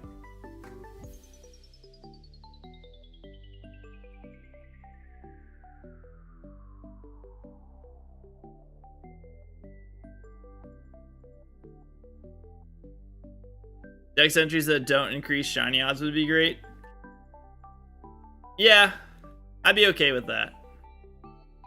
It wasn't about increasing the shiny odds for me, it was more of just completing the tasks, so. Maybe if it increased the spawn rate of that Pokemon. Maybe something like that. You could see more of that Pokemon if you completed tasks. Something like that, maybe. Or just cool Pokeballs or battle items, yeah, I guess.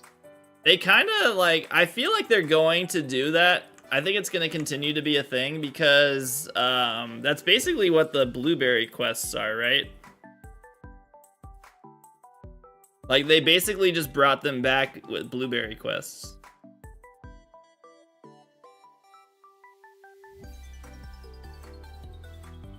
The Rusty Charm unboosts your shiny odds.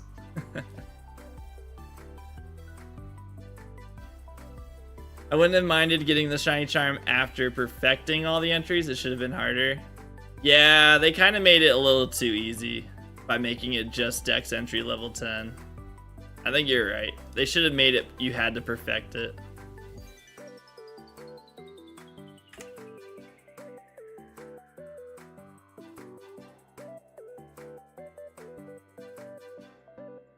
There you go. That's how you get back to the 8192 odds. You get the Rusty Charm.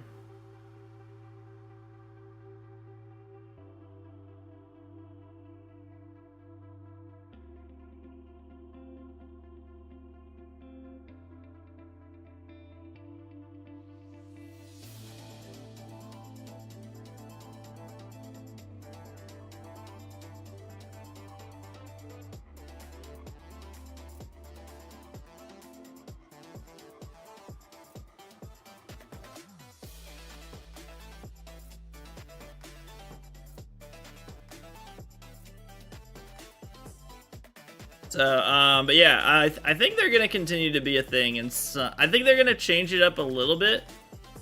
But the fact that we had Blueberry quests in the DLC makes me think that they realized people like doing tasks. in the Pokemon games, like stuff like that. So I think it'll continue to be a thing, but I don't know exactly how it's gonna work.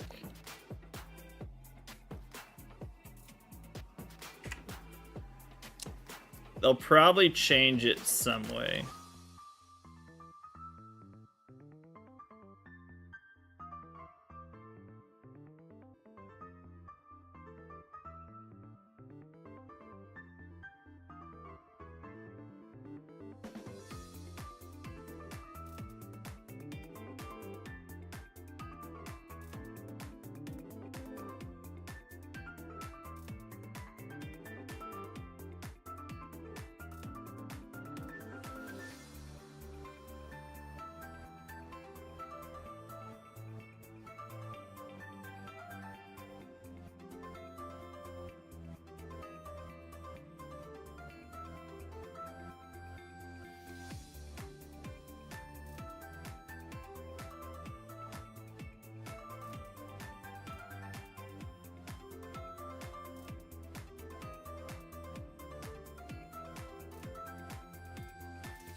I don't know if we're gonna get to double odds today.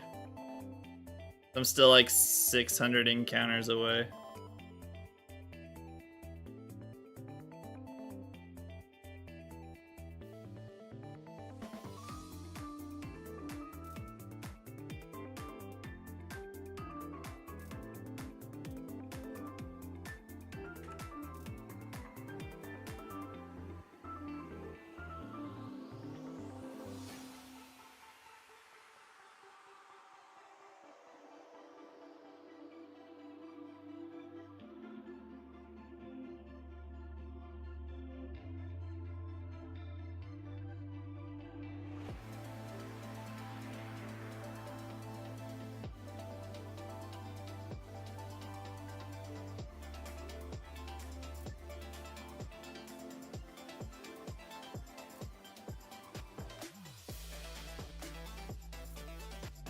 I think we're over 1,000 encounters for the day though, right? What did I start out at? 14.6, so yeah. We've done over 1,000 encounters today. I don't think I should be happy about that. You can hear Regidrago shaking its Dragon Skull. We're getting really close to Regidrago. That's crazy. How many encounters away are we? If we get to, so let's say we get to 16,000 today, that'll put me 5,732 encounters away. That's still so many encounters. That's fun. I'm still 5,000 encounters away from Regidrago. Holy shit.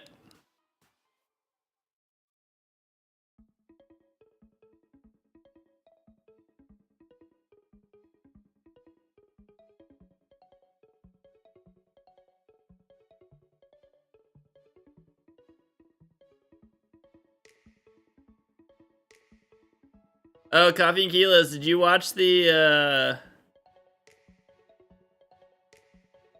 Oakland, Kentucky game last night?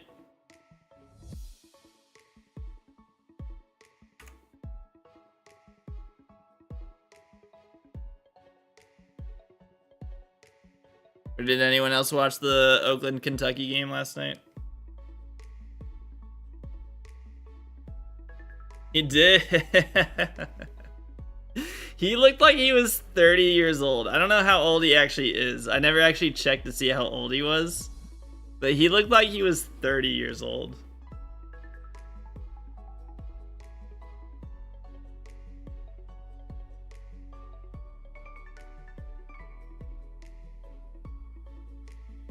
But supposedly 24? I don't know, man.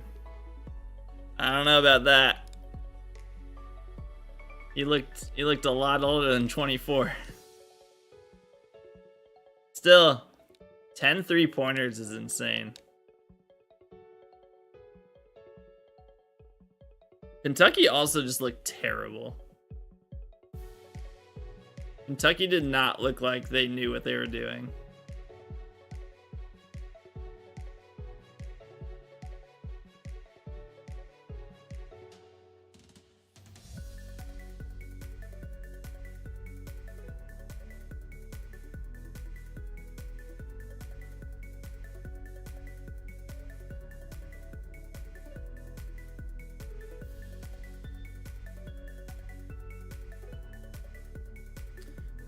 Put a picture of Kate Middleton and John Calipari and said it's been a tough month for UK disappearing acts. Oh no, that's actually really bad now because Kate Middleton they just said that she's got cancer. So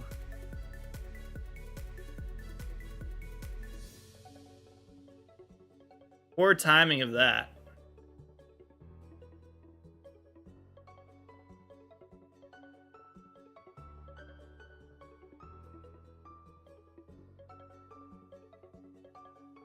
They just announced, the report came out like 10 minutes ago.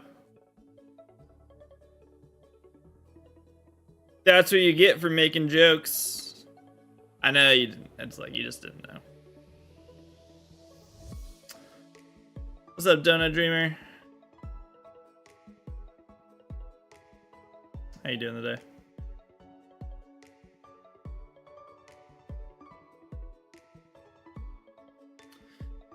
I'm just living the dream, you know? Looking at not shiny Cyndaquils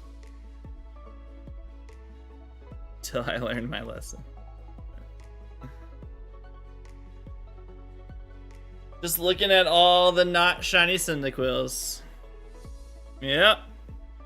We're about to hit double odds. Very close. Fun, fun, fun.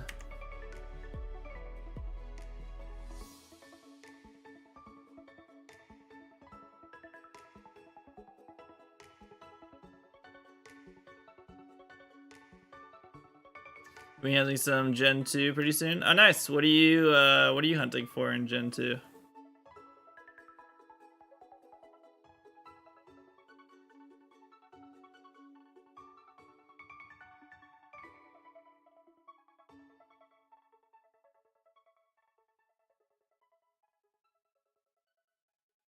Heracross, and you already phased on a Spearow. Rip.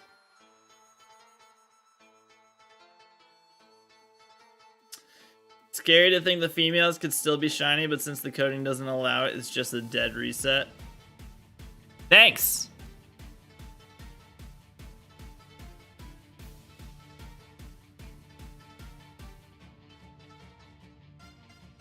Helpful! Any other words of wisdom? Any other inspirations? You're working on Totodile right now? Well, I wish you better luck than I'm having.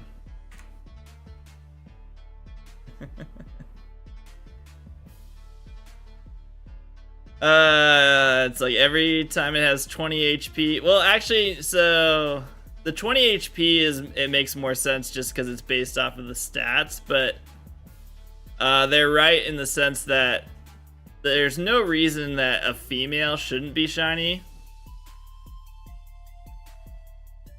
But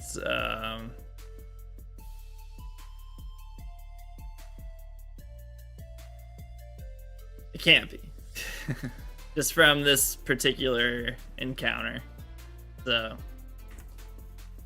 messages feel more instant or faster to reach you than usual. Really?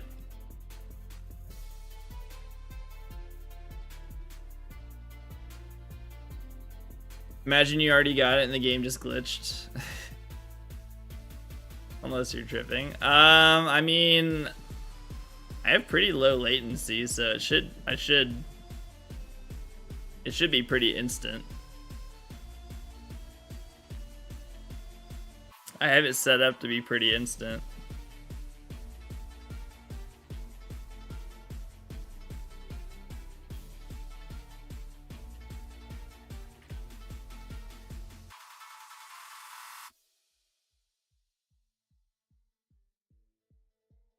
So, I haven't changed anything in my streams.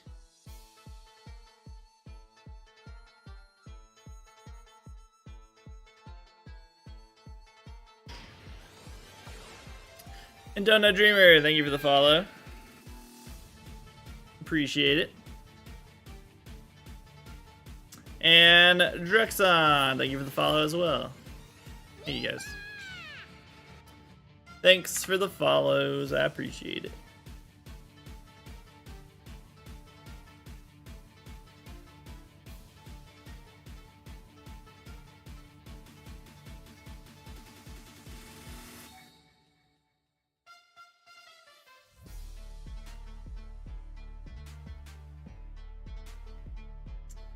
But neither of you are allowed to get the shiny before I do, so. Unfortunately, by following, you have signed a contract to not get your Gen 2 shinies before me. So, hope you understand.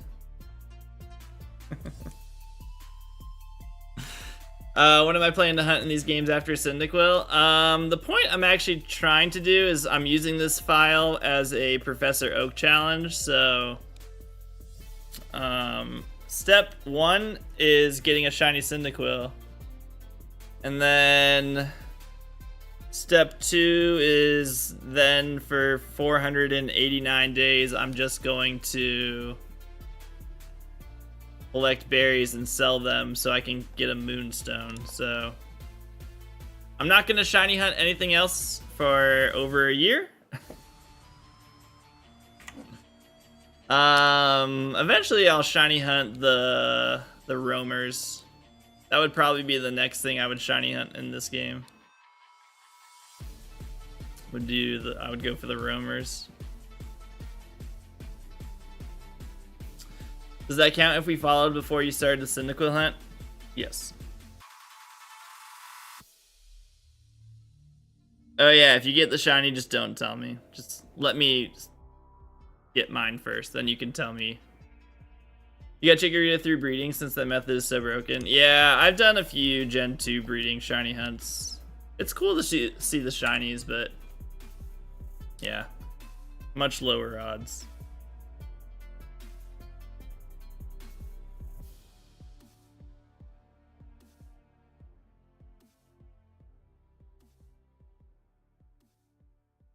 Yeah, just like 20 messages of just like, cool, so I got mine about 1 month ago, and it's like, oh my god. Everybody got shinies before me?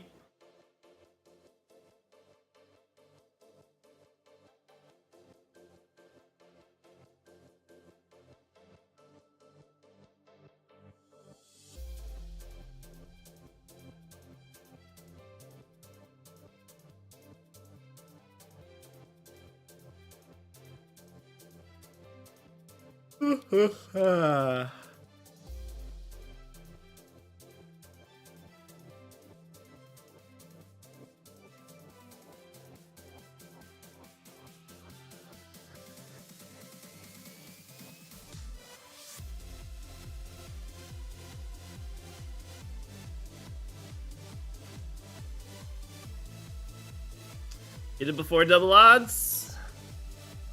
It's gonna happen pretty soon here. Don't have that many encounters left. Been working on gold and silver every day. Gotta try and get them before April 1st. So you don't have them yet. Or you do. And this is your way of tricking me.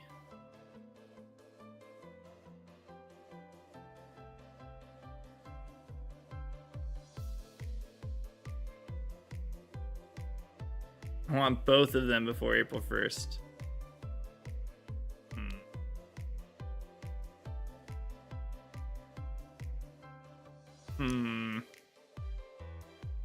Could have one, I could have neither. Who knows?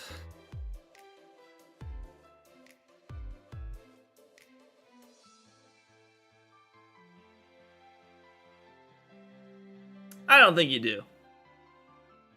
I don't think you do. I'm gonna say you don't.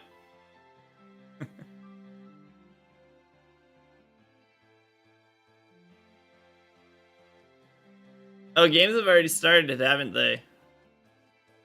What's the score of that game? 18-5 run, holy shit.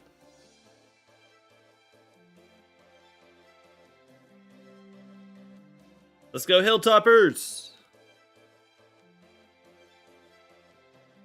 Super random facts. Why I'm very knowledgeable about Western Kentucky. Because my friend and I used to play Dynasty mode in NCAA football. And I would pick Western Kentucky as the school I tried to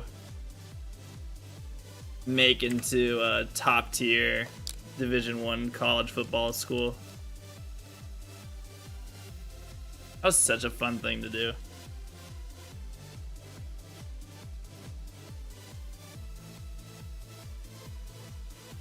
I'm nervous.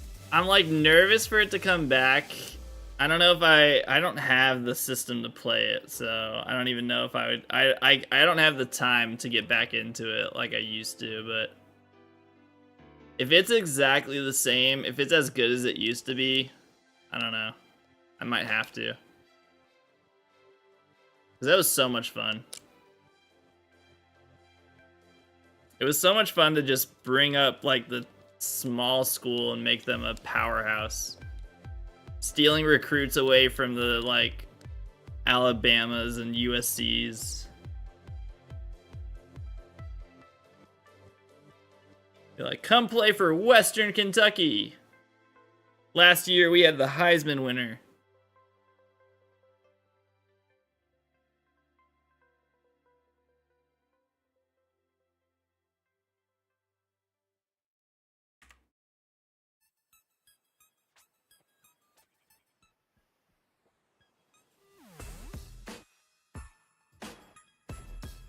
It was fun.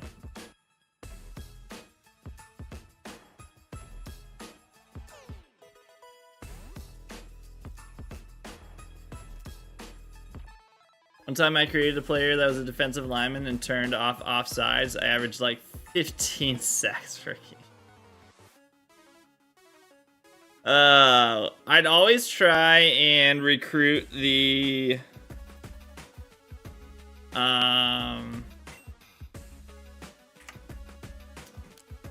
wait, hold on one second.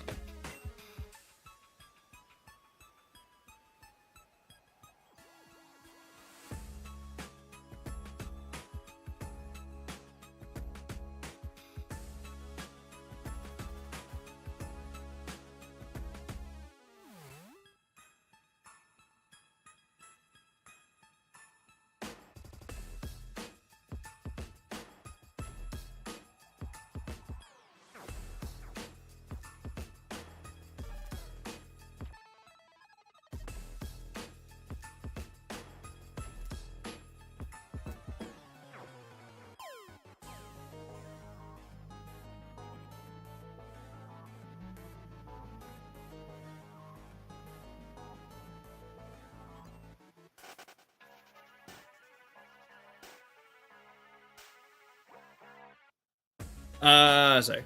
So I would usually I would try to recruit like the athletic players, because then we would try to turn them into like offensive and defensive players.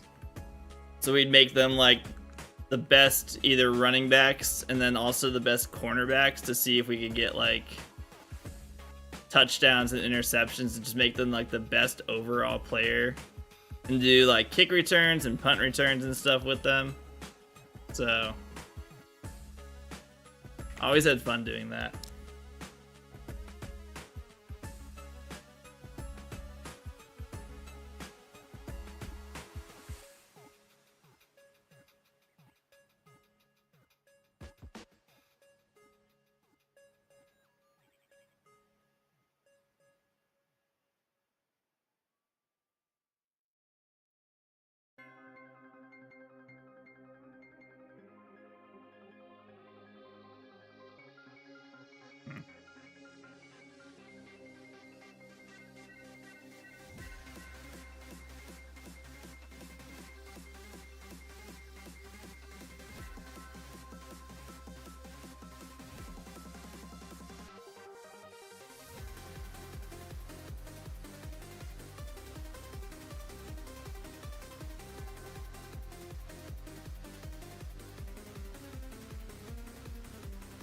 Yeah. It was always cool to try and do that.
But I think, because I can't remember if it was the most recent one before they removed the game. You used to have, like, you could make promises to recruits. And, like, there was always that, like, you could make a promise of, like, you're gonna win the Heisman if you come to my school. And it was always, like, then you had to, like, it was, like, such a struggle to make sure they win the Heisman. Because if they didn't win it, then they'd leave.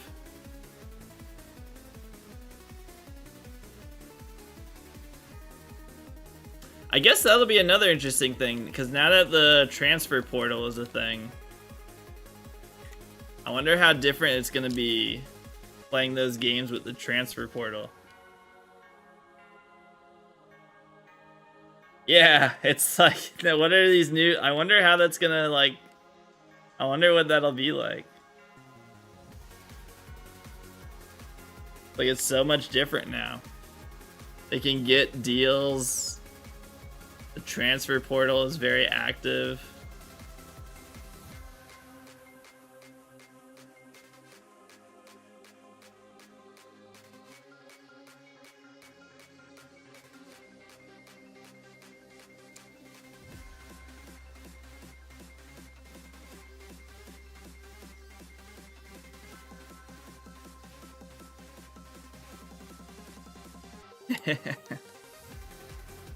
Not a lot of celebrities to promote at Western Kentucky.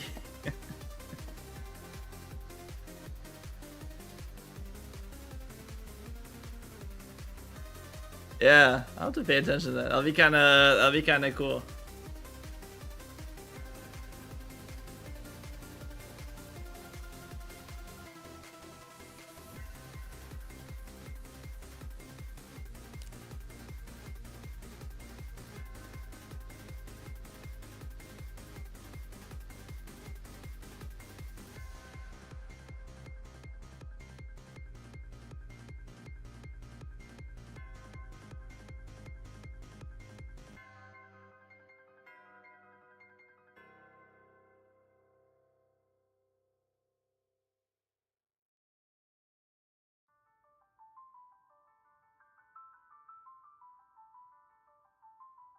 I'm proud of my Kieran Gibbs signing back in like FIFA 13 before he was even linked to Arsenal. I scouted him.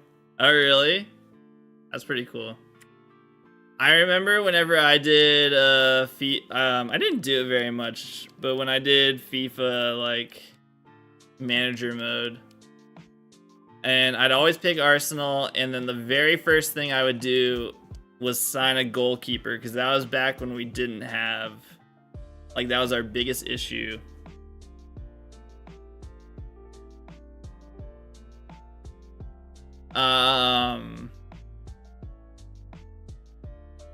That was always the biggest, like, I always would go and sign, and usually the goalie I would sign was the French goalkeeper, Hugo Lloris, or Lloris. But that was when he was back on Lyon. I think he was still on Lyon. It was before he signed with Tottenham. So I was like, I had the right idea. I was signing a guy who was gonna come to England, but he went to the wrong freaking club.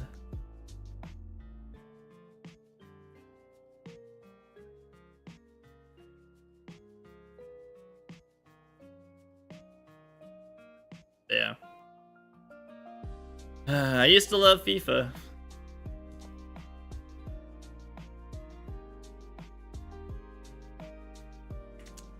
Not gonna play that anymore. Whatever it is now, it's not. It's what is it? What's the name of it now? It's not even FIFA anymore.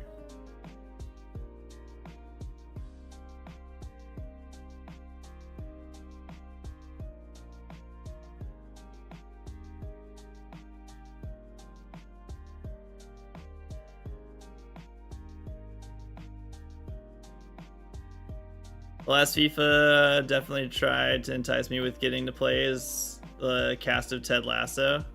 Oh, that'd be cool. I had a career mode with Luton Town and took them to the Premier League, and now they actually are there. That was pretty cool. That's awesome. That's really cool. I never tried to do that. I remember the Xbox Connect would listen in while playing FIFA, and if you cursed, yeah, that happened to me once. Yeah, you could get a yellow card for swearing. That happened to me. I was like, wait, what? Like the game just stopped. I was like, what's happening? And then the referee just came over and gave me a yellow card. I was like, oh my god.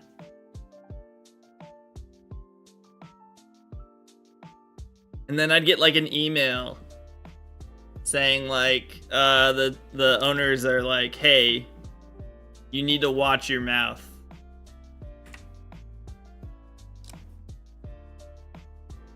I was like, holy shit.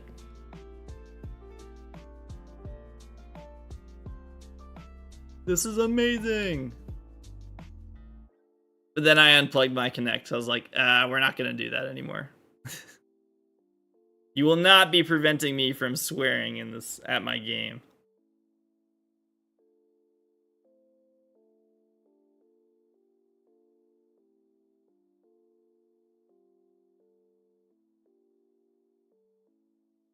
Wonder how many people were surprised by the yellow card and went, what the fuck? And immediately got a red card. Yeah. Do you ever play 11v11 FIFA Pro Clubs online? Like the Ultimate Team thing?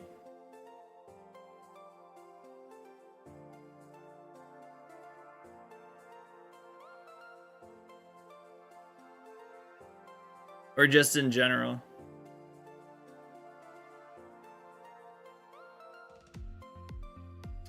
I never played that online. No. I tried that. Yeah. I tried that. I didn't like it. Yeah, yeah. I didn't like it. I was not a fan of that mode. I didn't like it. Was just, I don't know. That wasn't like, to me, that wasn't the point of playing FIFA. I just got frustrated because like I wanted to control everything. Like if I'm gonna do like where I only play like one position, I'll just go play in real life. Like I don't want to play online and then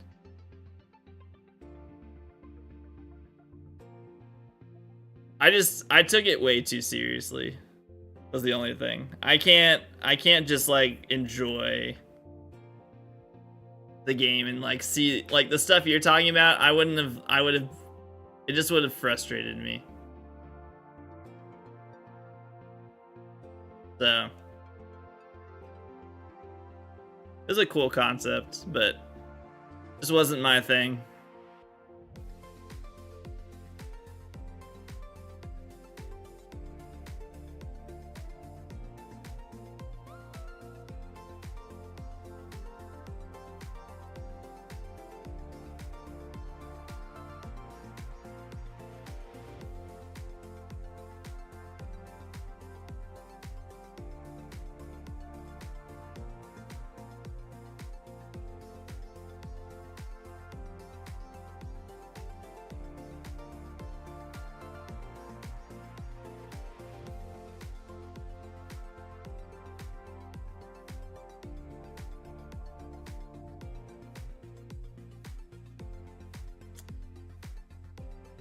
900, almost 16,000.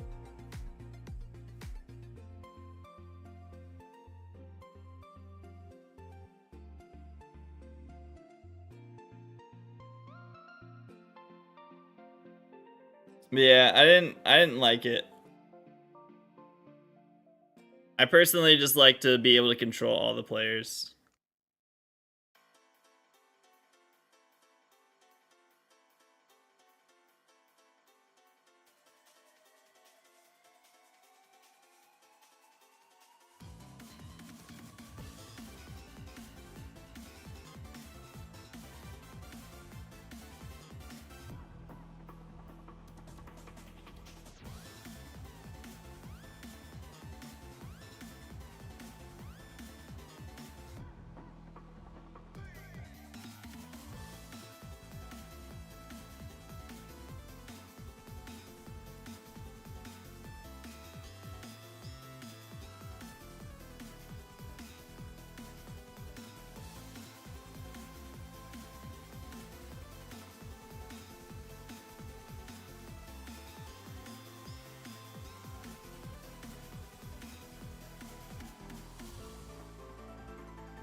Alright.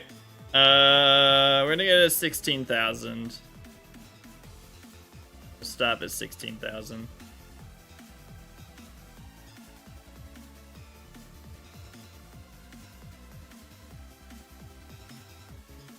Or, you know, if I get the shiny before that.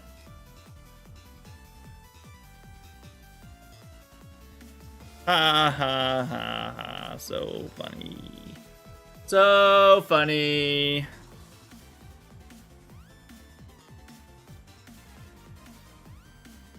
Yeah, just a nice 16,000 encounters and then no streams for a week.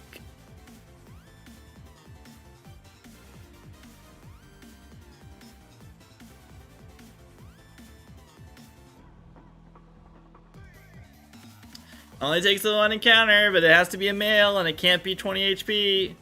That's all we need.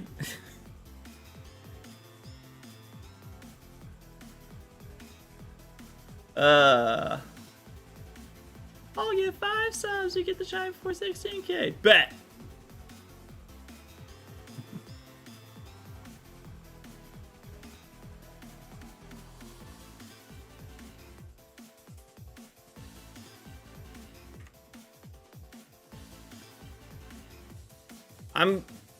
I wonder if it would have mattered, because I honestly didn't know about the whole, like, it can't be female and the 20 HP thing before I started doing this hunt.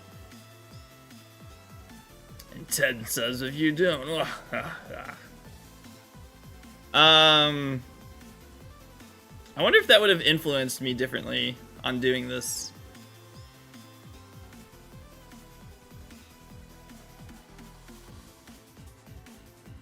Cause that like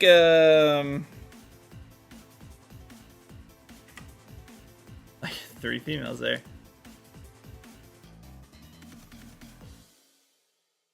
Yeah.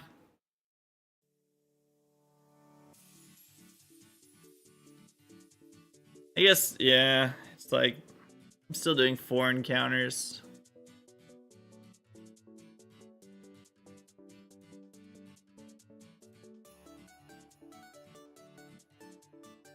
You didn't know about the 20 HP. So it's dependent, it's different for each Pokemon. So Cyndaquil, it can't be it can't have 20 HP. It has to be lower than 20 HP. Totodile was... What was Totodile? I can't remember. Optimized means instead of... Oh, Totodile has to be 20 HP. But Totodile can only be one... It only gets 2 different HPs. And then Chikorita, I think was 19 and 20, yeah. So Cyndaquil has to be 18 or 19 HP. And it can't be female. But the optimized way is if you get the Pokemon and then you go into the nickname, and then if you see if it, because you can see if it's female. So if you nickname it and you see that it's female, you just reset your game. You don't even do what I'm doing. And it saves you a little bit of time. But yeah, since I'm using one controller to control 4 games, it doesn't really matter.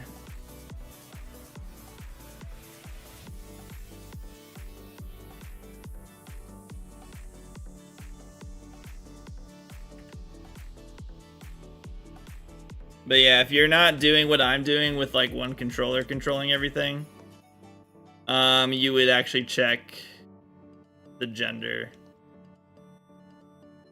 so that you stop if it's female. And yeah, then you can go and if you see that it's the wrong HP, then you don't even check the summary. But there's ways to speed it up a little bit, depending how you're hunting it.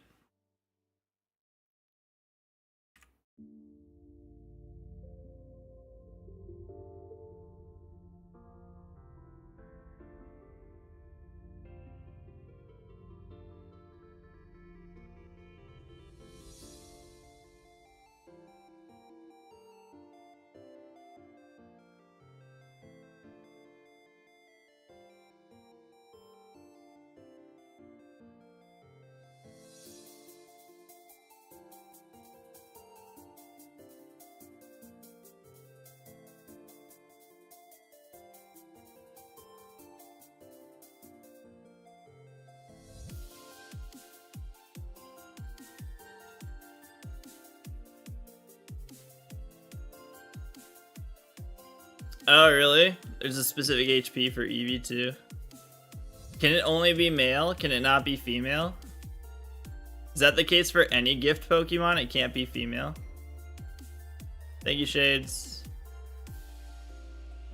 Oh, really? Oh, God.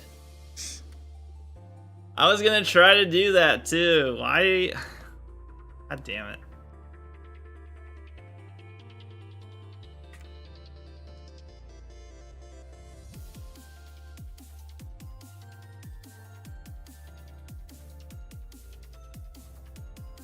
That's annoying.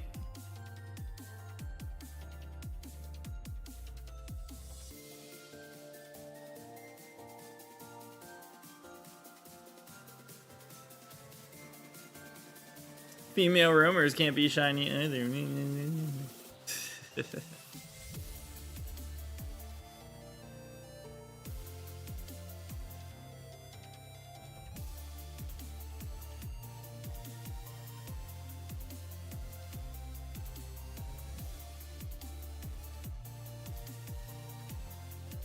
Oh, what level is the Tyrogue that you get? So yeah, maybe that's different.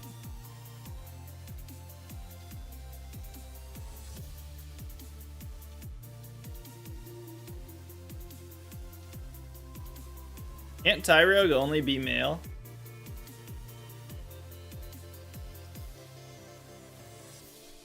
For some reason, I feel like Tyrogue is only male.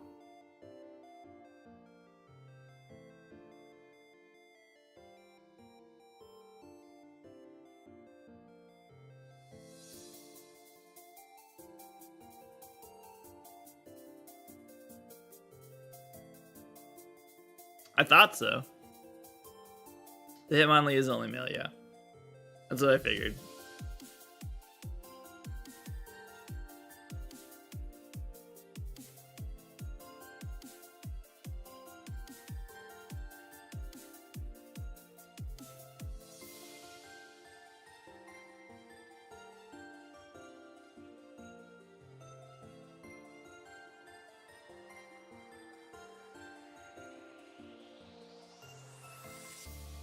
Yeah, HP is probably still a thing.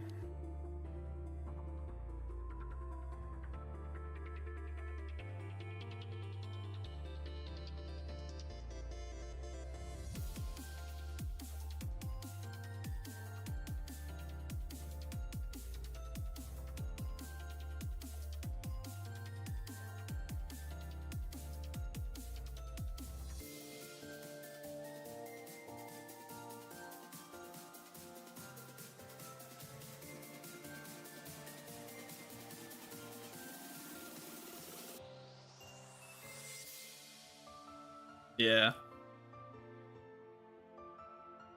So I'm sure there's some HP that the Tyrogue just always not be shiny.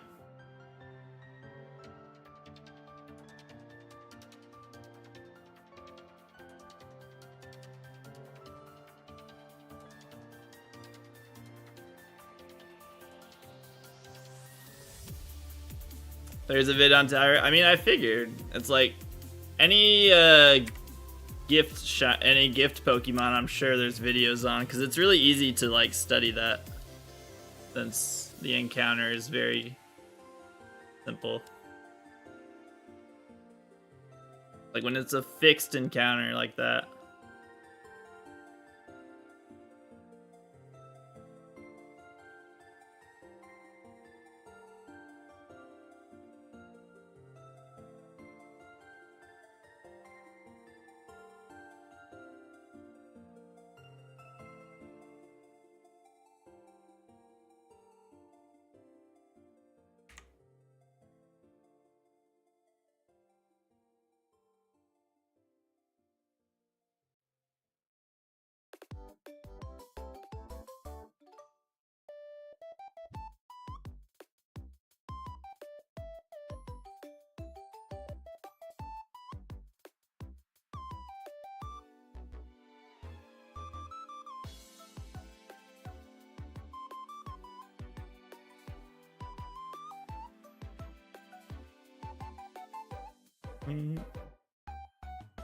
Bum, bum, bum, bum. Bum, bum, bum.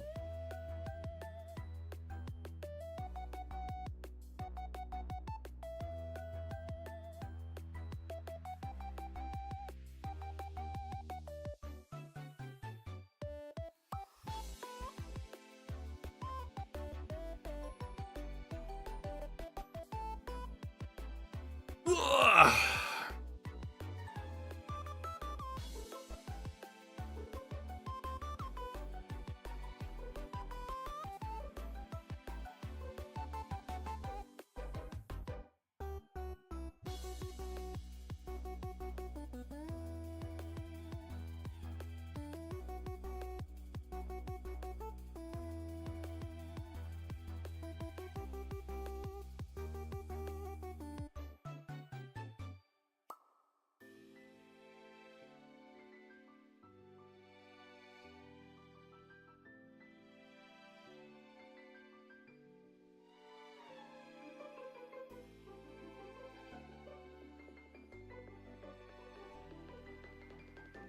I think so, Brett. I think so. Starting to feel that way. Starting to think we have a shiny locked Pokemon here. You need a full party when first talking to him. Oh, really? That's one of those. Oh, is the dialogue a lot? Can you get the dialogue to be a lot shorter?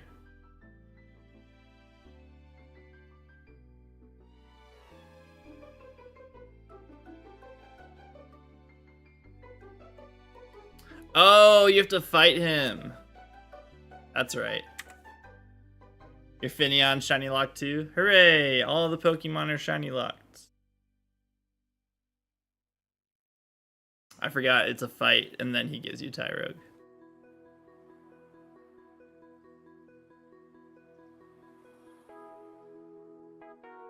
That's kind of annoying. So you have to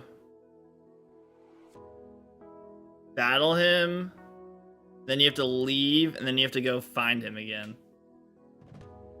Kind of annoying.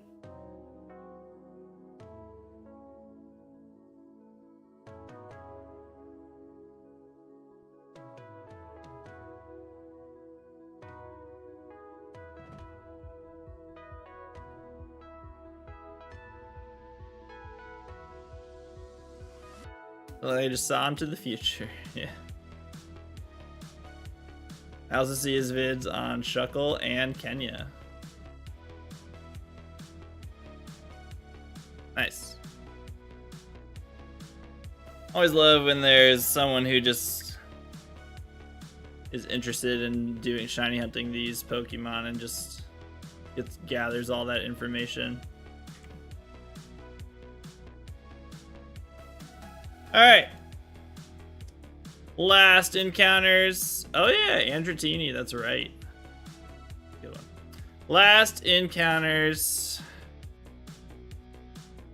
for 16,000 total encounters. Will we get Shiny Cyndaquil on 16,000 encounters? It's gonna be up. No. They were all actually, they had potential. They could have been. I'm about to bust. Thank you for 100 bits, Fat Cat. Those were all potential. They were all under 20 HP. They were all males. And they were all not shiny. Well, that's 16,000 encounters. We are 382 encounters away from double odds. So next time we do this, we'll just hit double odds for funsies. I will be out for next week. No streams next week. Well, most likely no streams. There might be a night stream if I for funsies, yeah. Depending how I'm feeling and if the kids go asleep. If they go to sleep really easily and I have some time and I'm not exhausted, I might do we might do a D-Gen stream. Could be a Coop After Dark stream. Otherwise, I will see you guys in a week. Thank you so much for hanging out. I appreciate it. Anyone watching on YouTube, thank you for watching. I appreciate you being here. Thank you.